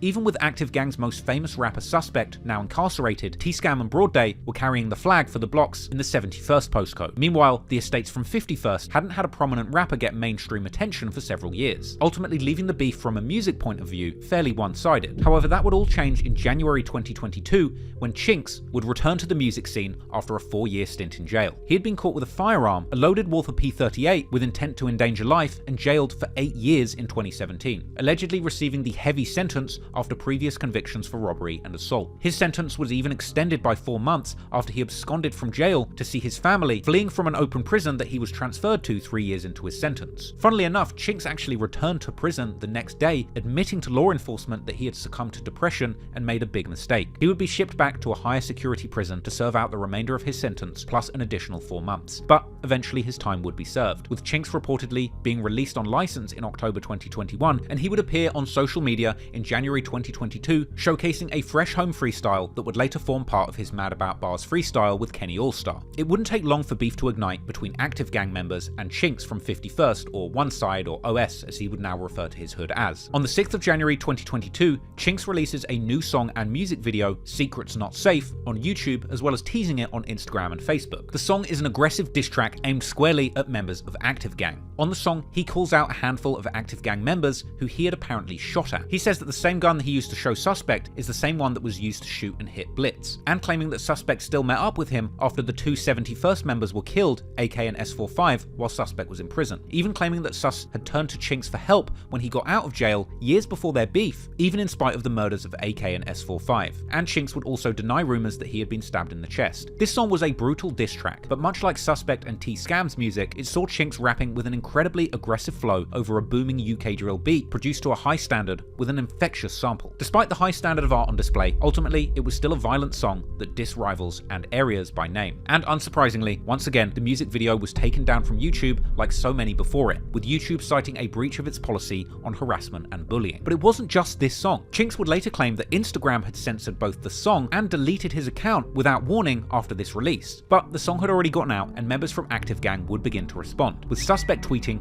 he doesn't care what a rapper has to say and that he's still smoking on Culprit. Chinx was actually very close to Culprit before he was killed, and he was clearly upset by these comments. So he would proceed to post a damaging clip to social media aimed squarely at Suspect, depicting a young Suspect being bullied by older gang members on his block who made him do squats and hip thrusts at gunpoint, along with the caption, "Behave little man, remember who you were around here," with Suspect ultimately clapping back and saying that his old friend Chinx is mad that his new friend Culprit got killed and that he's smoking on him, and saying that Chinx is triggered. This was just weeks before Suspect was caught and shipped back to the UK, and after Suspect had taken the L of a lifetime, Chinx was loading up new music and ready to take big steps forward with his newfound music career. On January the 30th, dropping a new song, Lock and Load, along with a music video, where he refers to Suspect's debut track Way Too Charged, saying that they got back and killed people affiliated with Suspect, and now they have members in jail smoking dead ops, and saying once again that Suspect met up with him after Blitz got shot, referring to that 2017 shooting that Chinx was rumoured to have been involved in. Chinx was emerging as a very talented rapper, and he was picking incredible beats, and for the first time there would be some genuine competition on the music side of the beef between one side and Active Gang. On February the 13th, 2022, Chinx would make a big splash, appearing on Mad About Bars with Kenny Allstar, rapping lyrics that he had teased upon his release, coming out with brazen lyrics where he suggested that he still keeps guns while on license or probation, even though he's being watched by the police, and claiming that his 51st or One Side members are still catching their ops and selling drugs in the streets. He would also claim that Broad Day was lying when he said earlier on his song No Hook that he should have been practicing Dean but he was in Cumbo spraying machines, as well as dropping disrespectful bars referring to the early stages of the Camden Gang War, saying that he's done drills with a 4-5 pendant, a reference to the death of S45, perhaps indicating that Chinx had actually stolen a commemorative necklace from an AG member and worn it while riding out, and seemingly referring to the shooting of Blitz again, saying he shot up his op blocks numerous times, and after hitting him in the face, he had his neighbours calling the police. A detail which is indeed confirmed in news reports and recounted in numerous witness statements relating to that incident. Chinx and One Side were beginning to pick up steam in the music game, and soon after, other prominent members affiliated with the 51st postcode estates would make noise in music too. On February the 27th, 2022, Gutter drops his song Insight, which included censored lyrics aimed at his ops. In one lyric, he appeared to claim that his gang had killed 4 direct ops and 1 affiliate, a reference to the murders of Mitch as well as AK and S45, rapping "We got 2 in a van," and going on to say that they killed Nuts, with the 5th likely being Dirts. That track was followed up on March the 6th, 2022, when Chinx dropped his new song, Absent. The concept of the song sees Chinx playing on the fact that most of Active Gang, including Suspect, are in prison or absent, and saying that them dissing him from jail isn't valid. He also raps that he used to send Suspect to the shop, but perhaps in an effort to ensure that more of his music didn't get removed by the authorities, this song was a bit more general rather than pointing out specific ops. But it did include gritty lyrics referring broadly to shootings, multiple stabbings, and life in jail. Combine that with Chinx's aggressive flow and a hard UK drill beat with a drum pattern reminiscent of Pop Smoke's biggest hits, it was clear that Chinx was developing a winning formula for UK drill music, and he would show no signs of taking his foot off the gas. On March the 24th, 2022, Chinx drops his song Usual Culprits, a song dedicated to his fallen friend who died at the hands of Suspect and his Active Gang co-defendants, Culprit. The music video for Usual Culprits opens with Chinx visiting Culprit's grave, and he ends the video with a tribute to his fallen friend. Unsurprisingly, this song is wall-to-wall with lyrics dissing active gang members directly. He also shouts out Flipper, who is serving time for the murder of AK from 71st, and he ends the track by saying Suspect should have got shot too. And finally, in the outro, making a clear statement and saying rest in peace to Culprit. In many ways, Chinx was beginning to use the music to turn around the narrative about his crew from 51st being victims of the beef, as Suspect and Active Gang had become some of the most famous figures in UK drill, mainly off the back of the murder of Culprit and subsequently evading the charges for over 2 years, all while rapping about these murders and dissing Culprit by name. For many, until Chinx came along, they were completely unaware that there were actually two deadly sides to this beef. And now, Chinx was giving Suspect a taste of his own medicine, turning the tables and rapping recklessly with impeccable skill all about the losses that Suspect and his crew had suffered in the streets, and enjoying his freedom while Suspect now suffered in jail, awaiting his trial, and while T-Scam appeared to be in and out of jail, releasing very little music in the year of 2023. And as 2022 went on, it became very clear that this was Chinx's year. On May the 1st, 2022, Chinx drops a Plugged In with Fumes the Engineer. He also once again mocks fallen member AK, and once again, denying being stabbed in the chest. He would also attempt to beat Suspect at his own game, attempting to end the song using a sophisticated run of lyrical wordplay, using all of the titles of songs from Suspect's debut album Suspicious Activity, and turning those lyrics around to diss Suspect. Hot off the back of his Plugged In, Chinx would then attempt to release another high-profile single, this time coming up against a harsh response from the police and social media giants. On August 25th, 2022, Chinx would release a new song titled Fish-O-Fillet, inspired by the worst item on the McDonald's menu, fillet of fish. Using the fish-based patty as a metaphor for stabbing and killing his ops, a reference to the slang splash, or swimming, to describe a stabbed enemy soaked in blood. Now interestingly, this particular song didn't include nearly as many references to murdered rivals as some of his previous songs and freestyles, but overall, there were minimal references to dead ops or specific op blocks. And by this point, having spent 8 months building up his music career, Chinx had graduated from making hood videos to full-scale, big-budget productions, with an entire video team recreating ride-out scenarios, filming in music studios with a rain machine, and professional dancers. However, regardless of the steps that Chinx had made to legitimize himself in the music industry, it seemed that the Met Police, tired with Camden drill rappers' antics, would target his music no matter the content. And Chinx would confirm that the song Fish-O-Fillet got taken down within 2 weeks of upload in September 2022, sharing the message sent from the channel hosting the video, GRM Daily, saying that the police had reached out directly and told them that the song has references to real gangs and crimes. Interestingly, after this latest song takedown, the story of drill music being censored would become national news. In the face of growing anger at social media companies censoring beyond the boundaries of what the law allows, a non-profit called the Center for Democracy and Technology would actually publish a report on the removal of Chinx's January song, Secret's Not Safe, claiming that the police told Meta to take down the song due to the video containing a veiled threat referencing a 2017 shooting, but Chinx appealed and Meta put the video back up. This led the police to apply pressure to Meta and make them take it down again, despite it not actually breaking Meta's policies, with the report ultimately concluding that the law enforcement were using the platform's terms of service to restrict content in a way that stepped far beyond the national law. The story of this extrajudicial censorship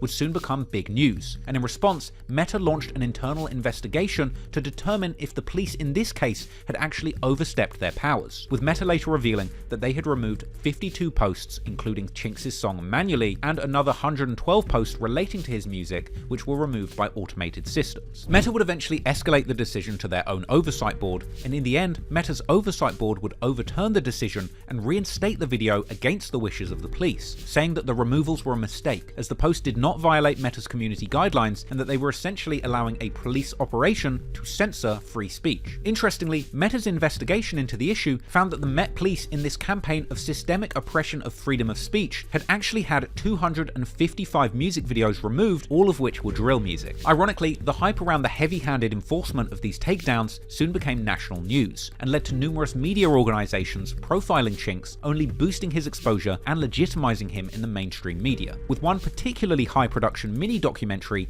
being made about Chinx for the BBC, which profiled his creative approach to marketing the song that was ultimately taken down. Ironically, even the reinstatement and extra publicity Chinx received in the aftermath stoked national outrage, as one Daily Mail article argued rather absurdly that left-leaning liberals and their chums were conspiring to platform dangerous gang members, in an article which was arguably racist, even describing Chinx as having a Ali G-style accent in his BBC interview. After all of this, Chinx would reflect on his experiences and claim to make an effort to clean up his lyrics to avoid getting his songs taken down. He would also reveal that since the police discovered that he's making music, they've made it part of his license or bail conditions not to say certain things. Going forward, Chinx would make light of these restrictive conditions on his art, even recording a skit mocking the police's heavy-handed approach to shutting down his music. Chinx! What, man? You're breaching your license conditions. You can't be putting up gun signs. Oh, allow it, bruv. I beg you, f*** off. Ironically, however, with the police seemingly putting all of their attention on reading lyrics made by Chinx and one side, they would fail to pay close attention to their most dangerous rivals from 71st, and soon we would see one of the most shocking public incidents targeting one side members, which would make national news. On the 14th of January 2023, around 300 people were attending the funeral service of Sarah Sanchez and her mother, Frisia Calderon, who had both died less than 1 month apart. Frisia had died suddenly from a rare blood clot upon arrival at Heathrow Airport from Colombia, and Sarah died from leukemia, which she had been suffering from for 3 years. Their deaths themselves were not gang-related in any way, and they were just an unfortunate tragedy within the community. But according to rumours, the girl involved in the case had connection to gang members from 51st who were due to attend the funeral. The funeral was taking place at St. Aloysius Church on Phoenix Road in Euston, when shortly before 1:30 PM, a black Toyota CHR drove past with someone shooting out of the car in the direction of the people crowded at the funeral with a shotgun. 6 people were injured, and the shooting audio and its aftermath were captured on CCTV.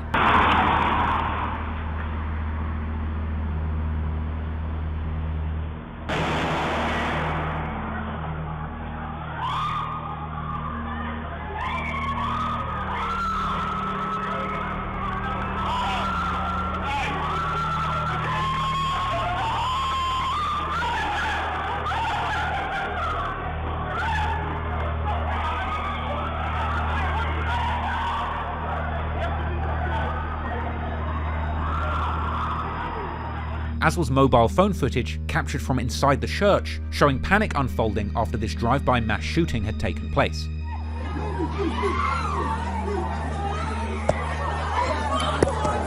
An air ambulance would attend the scene and be filmed arriving to the church by members of the public waiting outside. Among the casualties, there was a 7-year-old girl who was seriously injured, an 11-year-old girl who suffered a leg injury but was discharged within days, a 48-year-old woman who suffered life-changing injuries, and 3 women aged 54, 41, 21 who were taken to hospital. All injuries would fortunately prove non-fatal. The only people in the attack who were injured were innocent women who had simply come to pay their respects. This was a brutal and senseless shooting and would make international news with coverage on major broadcasters Sky News and Channel 4. A peaceful memorial service that ended like this, as mourners ran screaming after a suspected drive-by shooting outside a church in Euston. 6 people were injured, 4 women and a 7-year-old girl in a life-threatening condition. A 12-year-old's also been discharged from hospital with a minor leg injury. The memorial service was that of a mother and daughter who died within a month of each other last year. 20-year-old Sarah Sanchez passed away from leukemia in November.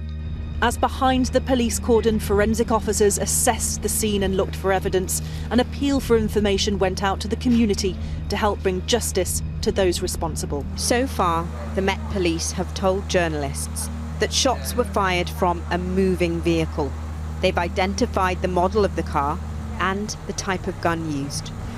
We know that the black Toyota was driving this way towards the church. There were people gathered outside after the memorial service, and then whoever was in the car pulled out a shotgun and sprayed pellets into the crowd. Channel 4 would speak to the shocked locals who couldn't believe such a brazen attack had taken place in central London. Dorothea Hackman runs the food bank next door to the church. A gun fired in broad daylight on our streets. The only person I've spoken to was utterly traumatised by it. And they were inside or outside? Inside. Dorothea describes how people from the service were sprinting away from the church in fear. And the person that you spoke to, how are they feeling? So shaken that I don't think she'll come outdoors for a long time. With local MP and Labour Party leader Keir Starmer once again appearing at the scene and speaking out on the incident to the news, calling for tougher gun laws. This morning, the Labour leader Keir Starmer went to a briefing on the shooting. Camden is his constituency, and he nodded to the bigger picture. I've always said we should toughen up our gun laws. I mean, the tragic incident in my constituency yesterday is ongoing. Our thoughts are, of course, with all those concerned. A funeral shooting of this sort was reminiscent of the shooting at the funeral of Chicago gangster disciple Dusky the Man. Local musician known as Dusky the Man was letting out. His real name is Van Treese Christ. He was killed by gunfire earlier this month. Witnesses today heard a couple of shots at first, apparently fired into the crowd. Then many more, several dozen more shots. Investigators have placed markers indicating where shell casings are located, but so far they have no one in custody. A level of violence rarely seen on the streets of London. Many people would initially believe that this brazen shooting was cartel-related due to Fresia's deceased husband's confirmed connections to the Colombian Cali cartel, as her husband Carlos was apparently jailed in the UK for helping launder money for a drug gang with connections to the cartel. However, months would pass before an alternative narrative would emerge that some say connect this incident to the ongoing gang war in Camden. But before the police would identify a suspect in that case, the war in Camden would play out in songs as much as it would in the streets. With suspects still in jail, facing a potentially huge sentence, the only rappers in active gangs still free with a significant buzz were T-Scam and Broad Day, the latter of which, to be fair, had a successful 2022, releasing high-profile songs like the Super Gremlin remix with Lil Dots, which became his most viewed music video to date, as well as dropping a successful plugged-in session with Fumes the Engineer, which racked up an impressive 1.5 million views. But ultimately, the rise of Chinx had proven to be unstoppable. And on February the 24th, 2023, Chinx would release his debut project, One-Sided Story, with the title referencing the idea that until he got out of jail, people had only really understood the gang war in Camden from the perspective of Suspect and Active Gang. And this project included many of the tracks that we've already discussed in this chapter, like Secrets Not Safe, Usual Culprits, and Fish O'Fillet, which all painted a picture of the 51st or one side of the war and dropped maximum disrespect towards Active Gang and its members. But in addition to the content on the album discussing the intricacies of Camden's gang politics, overall it was an incredible body of work, as by this point only Suspect, after getting captured, had released a full album in the form of Suspicious Activity. However, now Chinx had dropped off a full-length 17-track album which was solid both lyrically and production-wise from start to finish, with other particular standout tracks being Trap Fashion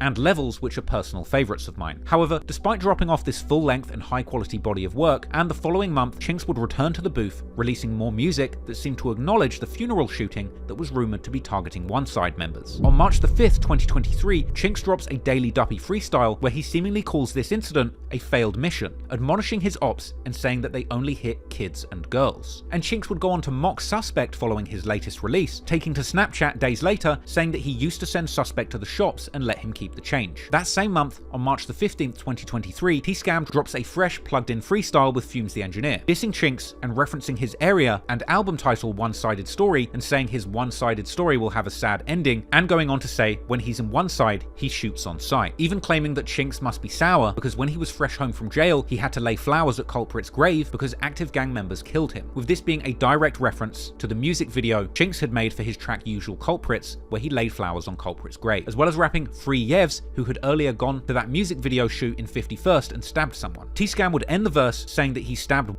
and even claiming that his mother was there to witness it, a bar that was so brutal even Fumes the Engineer had to get up and walk out of his chair after hearing it. Whilst the freestyle itself didn't reference the shooting at the funeral, Chinx had seemingly referenced it in his Daily Duppy, and in the days following the release of that plugged in, another freestyle from T-Scam would leak online titled One Side Ain't Safe, which included lyrics describing an incident where they nearly killed Chinx, and saying, once again, that Hitman from Active Gang nearly killed him. But worst of all, the song also featured a hook where T-Scam would rap that his ops don't know how to protect their girls, a lyric which some people believed was another direct reference to that funeral shooting. One Side Ain't Safe was never released as an official song, but ultimately, just the day after T-Scam's Plugged In released, London police would swoop in and take him off the streets, as on March the 16th, 2023, Active Gang's T-Scams and another man by the name of Reeks would be arrested in connection to the shooting, with the footage of their arrest by an armed unit going viral on UK drill pages.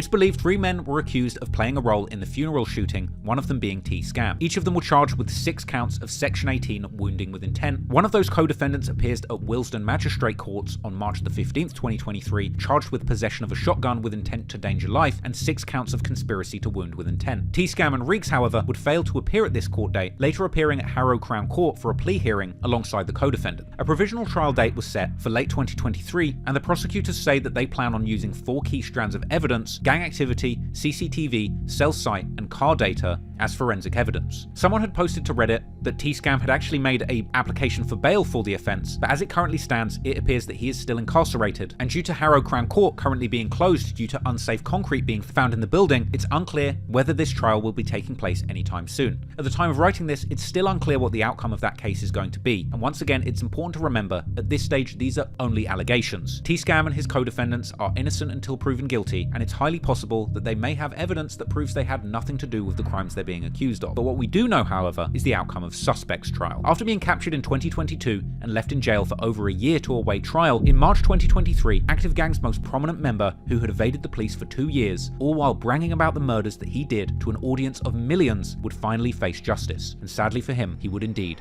get what he deserved.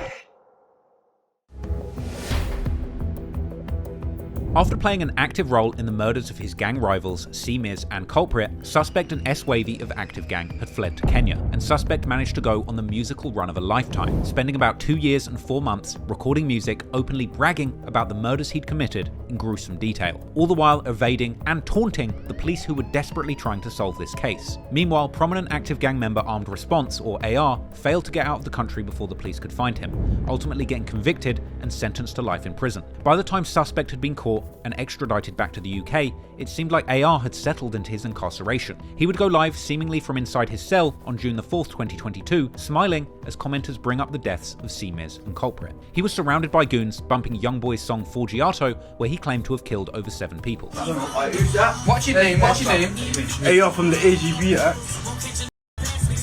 I said I got CeeMiz, you know, Culprit pack. Yeah, man. AR. Aye, man. Gxng. Show them AR, fam.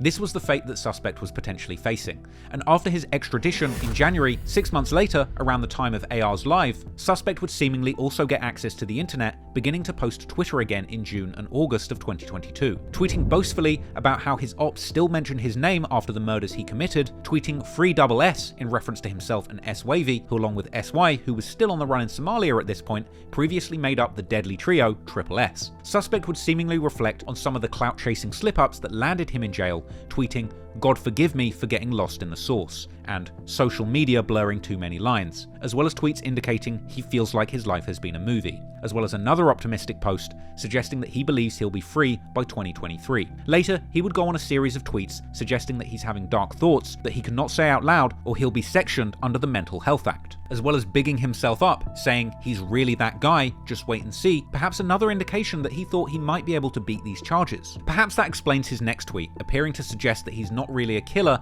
and that he's just a music performer, a villain character, with drill music being all entertainment. Going on to reach pretty hard with a statement saying how if an actor catches a case, they won't play his movie in court, but they're going to play Suspect's music. He was seemingly lacking the self-awareness to really see the difference between a trained actor playing a character in a narrative work of fiction and the confessional drill raps of a man who blatantly committed murder and then made songs detailing the gruesome and true details of that murder. Many pictures and videos of Suspect from behind bars would emerge while he awaited trial, like this video where he's seen as part of a crew throwing up Active Gang signs while somebody gets a beating in jail. Another picture of him would surface on broad day Snapchat with the caption "Free the Mastermind," and another iconic photo of him living good in his cell wearing a Versace bathrobe. He would even record multiple freestyles via prison phones, which were uploaded online. Sounds like my lyricism. I told bro, be the step before your name, that's some constructive criticism. Mum said I never listened. Son, how you back in prison? I ain't have a father figure. Me and gang went different fishing. Always trust my intuition. Never make a split decision.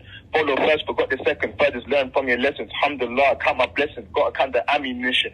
If you lose a bell, it's in the up. Cause we never missing. Most loved, most hated, most wanted, most rated. Thankful for the real and genuine, cause trust me, most fake it. From a place, if you slip, get your soul taken. I made more moves, more racks, and more pagans. Only time will tell, jail made me more patient. Be my bar to my brothers, I'll be home soon. Until then, reminisce to my old tunes. 3 years, 3 blitz through my whole crew gang. Pretty face, I'm perfect from the waist down. I ain't trying to waste time. I heard through the grapevine. I'm the man behind the plan. I'm the man behind your bitch when you call her trying to FaceTime. Back shots, the booty clapping when she face down. Headshots, the gun clapping till he face down. Hands down, I'm one of the villains to touch your mic. Red dots, hands up, don't move or they take your life. Had to struggle inside, grew up thinking wrong was right. So I had to fight, I went home a different guy. Money give me appetite, lost the calamari bites. We don't catch feelings, we catch, then we catching flight. Tech, see, tech, 9, technique, bullseye. She'll see a hole just for me, that's a true lie. Girl trip, I know what these hoes do in Dubai. Boys trip, the steppers roll, looking for a new high. Numb to the pain, I'm surprised I'm still sane.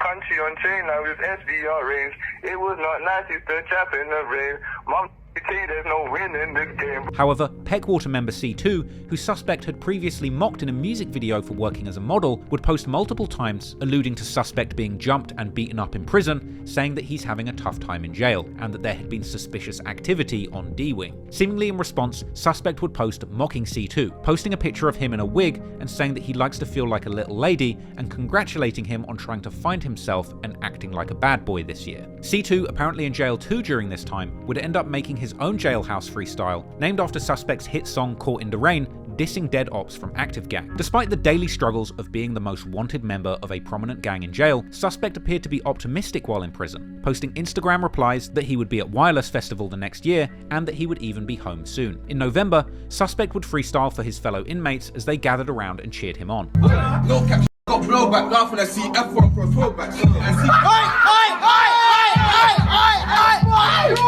Knows that chatter you want, but you can't get your bros back. Run them streets, got chinged up. Parts where his hair won't grow back. Felt my whole shank, hold that.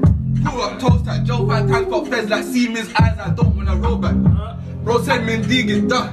I asked him, what does that mean? Bro, our shanks are covered in squeeze. And give it a clean. It would be over a year that Suspect would wait in jail for his trial before the day would finally come. He and S-Wavy would file not guilty pleas in June 2022, and so the trial for the murder of Alex Smith, aka Culprit, would begin on the 27th of March 2023 at the Old Bailey, and pictures would emerge showing Suspect in the dock in court smiling. Judge Sarah Monroe KC was the judge on the case. She had gained national attention earlier in the year, making history being the first ever judge to hand down a sentence in a case that was televised live. The sentence I pass upon you is therefore one of life imprisonment. Initial reports on social media would circulate claiming that the pair would not be identified by their rap aliases, nor would their lyrics or music be used in court at all, as well as suggesting that the prosecution would mainly rely on cell site data to put Suspect at the scene, with other reports suggesting this wasn't accurate and that witnesses might not be able to identify Suspect. It would turn out that a lot of this social media reporting suggesting that the prosecution was struggling was complete cope. This same account also claimed that there was a man in the courtroom wearing a trap star puffer jacket and that he understood the culture and was going to get Suspect off. Now, it's unclear whether or not this was complete trolling or whether there was some truth to it, but due to these posts, many members of the UK drill subreddit and community were led to believe that Suspect had a much higher chance of freedom than he really did.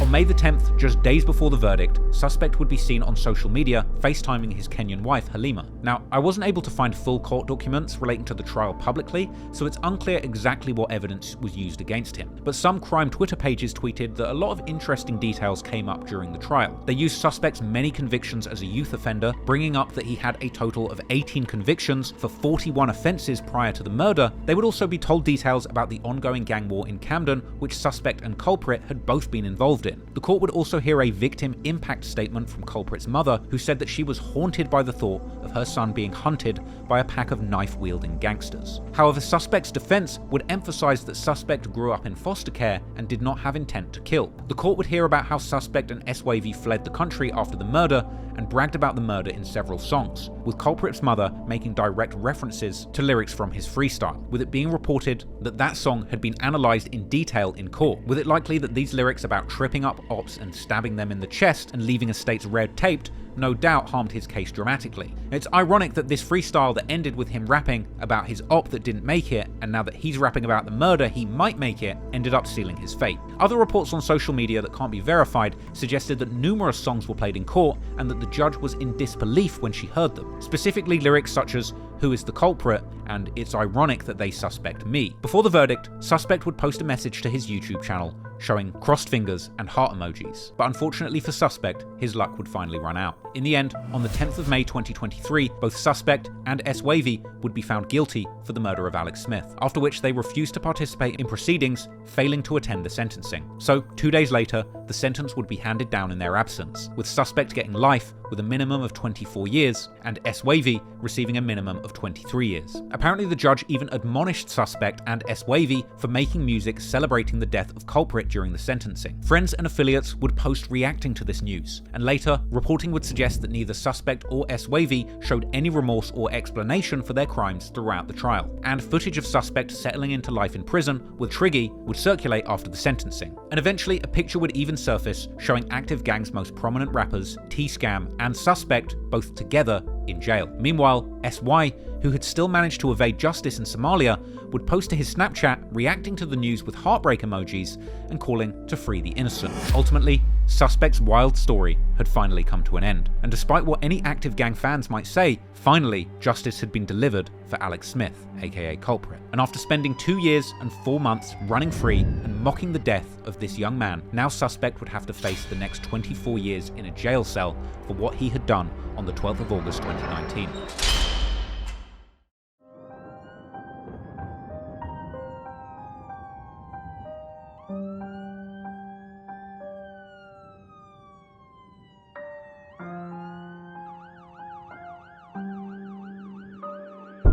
Two men have been stabbed to death in 2 separate attacks in Kentish Town in North London last night. The body of the first victim, believed to be in his late teens, was found a couple of hours before police discovered the second victim, who's thought to be in his 20s. Investigating officers... Local residents have said that they saw the mother of the teenager being comforted by the police. She was in an emotional state. 5 months and lost 2 sons.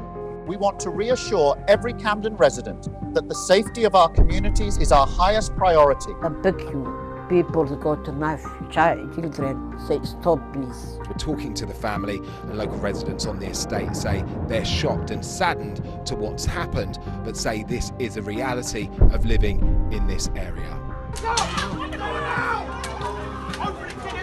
And we are directing all of our attention and resources to keep you safe.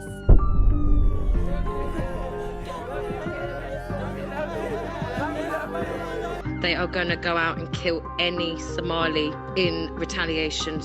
Basically, if you're Somali, and you're around Camden, get back inside. Alex Smith was just 16 years old when he was fatally stabbed on August 12th, 2019 on the Regent's Park estate in Camden. We do now seem to hear about people being shot dead, guns being fired in parts of North London. That's all that matters. St Aloysius Church, there is panic. A shocking footage shows the moment the brawl exploded in front of horrified shoppers at the luxury London flagship store. Whoever was in the car pulled out a shotgun and sprayed pellets into the crowd. Our thoughts are, of course, with all those concerned. 2 murder fugitives who were arrested in Nairobi over the weekend have been extradited to face trial in the UK. Brother Ziad Abdelhakim Mahmoud was arrested in the early mornings yesterday around 7 a.m. It's been over 35 hours. We have no proof of life. We're just very, very concerned, and it's been very emotional. My husband Tariq was taken at 6 in the morning yesterday. It's been a rough moment for us. We really need to see them. Mohammed Abdi Hakim, 24, and Montero Mangle, 21, both British nationals, were arrested on Sunday in Kilimani. However, to many residents, the damage has been done. One individual stating, "How many innocent lives must be lost before our streets are kept safe?"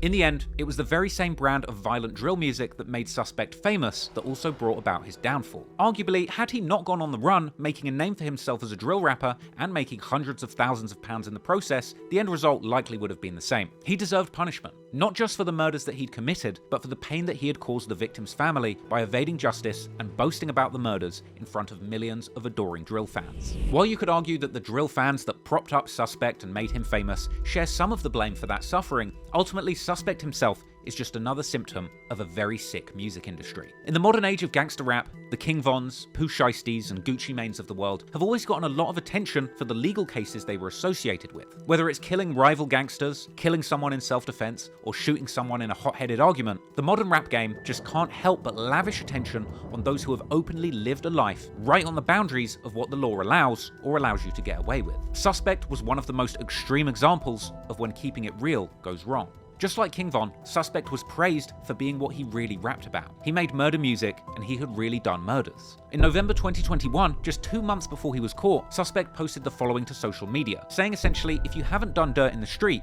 you shouldn't be rapping. I think this comment truly sums up the problem with drill music these days. Once upon a time, in the days of Rick Ross, rap was all about just painting a picture of the criminal lifestyle and not necessarily living it. Fans would suspend their disbelief and sort of knew that rappers were rappers, even if the people around them might still have been involved in gangs or street activity. But since the rise of Chicago drill music, nowadays, the most compelling rappers are the ones who really do all the stuff they rap about. But in this mature rap game, where rap fans have essentially heard it all before, to stand apart, you really need to have more and more bold claims just to get attention. It took King Von claiming to have killed 7 people in his music for people to stand up and really pay attention, and that paid him handsomely. In the case of Suspect, he didn't even get serious about music until he had seemingly killed 2 people. But this idea that people who haven't killed anyone or got active in the streets being disqualified from rapping is just absurd. Suspect really lived what he rapped, and look where it got him. He fled to Kenya to escape his fate, but ultimately justice would come and find him even 6,000 miles away. While he was on the run, he indeed did demonstrate that he had a talent as a rapper and a writer. His wordplay and performing ability made him one of the most compelling rappers in UK drill history. But the way he sees it, if he didn't kill 2 people, nobody would have cared. Now, I think that's incredibly pessimistic.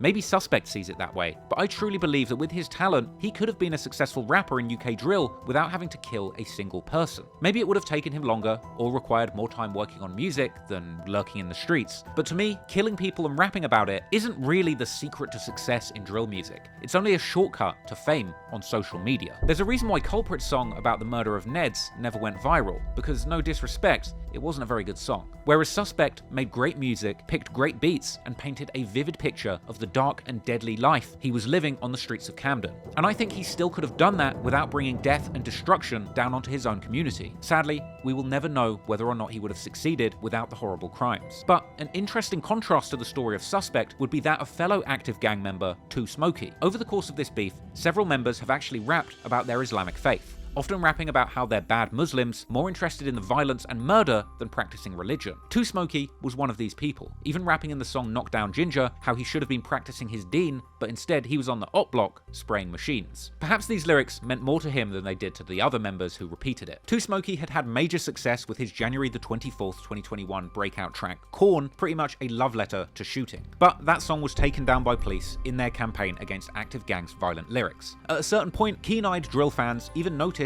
and were amused by the fact that 2 Smoky seemed genuinely upset in his lyrics that he hasn't managed to kill anyone yet. However, in the end, it would seem that 2 Smoky would actually end up having a revelation, changing his ways before it was too late. Because despite his earlier violent lyrics and close relationship to the streets, on July the 9th, a jailed 2 Smoky announces from behind bars on social media that he's quitting music completely, all for the sake of Allah, telling fans that he was planning to focus on his religion and encouraging them to delete his songs and not play them anymore. 2 Smoky would eventually even react to the guilty verdict that Suspect received with a heartbreak emoji and a caption essentially saying the outcome is God's will. Perhaps he saw the likes of AR getting life in jail and realized that he didn't want to go the same way. Ultimately, he chose to try and forge a different path, while Suspect and S-Wavy ended up following Sin and getting life in jail as a result. It's unclear whether or not 2 Smoky will be getting out of jail soon, but I think that this was an important story to highlight, because it's really never too late to turn your back on a life of violence and accept God or positivity into your heart. 2 Smoky would quit music to focus on religion whilst in prison and continuing to post religious messages on social media, suggesting that at this point in his life, he was focused on finding peace. With even their top op Chinx from one side reacting to 2 Smoky's move to focus on religion and leave the streets behind, saying he respected it. Perhaps this doesn't work for everyone, but I feel like it's an important message to highlight. Suspect made good music, and his life was really something out of a movie, but it's nothing to be glorified. Gang life is truly a roll of the dice, and you could end up living a movie like Scarface if you're Suspect, or dying horrifically like in a horror film if you're Culprit or CeeMiz. There really are no winners here.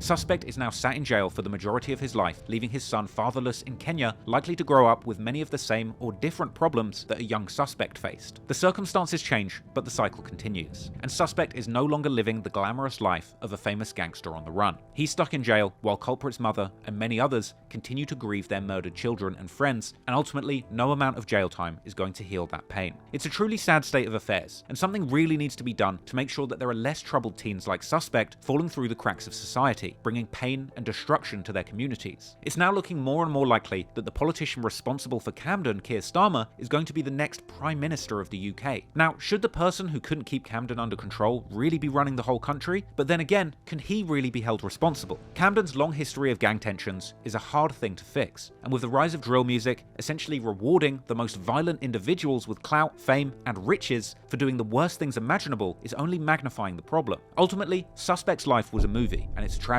A young life taken, and another set to spend life in prison, all while many careers and young lives have been wasted, all for very little in return. Meanwhile, at the moment, Reeks and SY are still on the run, believed to be in Somalia, living their best life and not facing any justice for the part that they allegedly played in these murders. It's hard to say that true justice will ever be served on either side of the fence. But if there's one message that I want to leave you with, it's that if you are a young person growing up in a difficult environment, perhaps even being influenced by or idolizing a drill rapper like Suspect, just take a second to think about the consequences of your actions, because it only takes one night of hot-headed violence and bad decision-making to end your life or another life permanently. Life is precious, and sometimes in the heat of a moment of conflict, it's easy to lose sight of the blessings that you already have. I hope you learned something from this story, because I learned a lot from making it.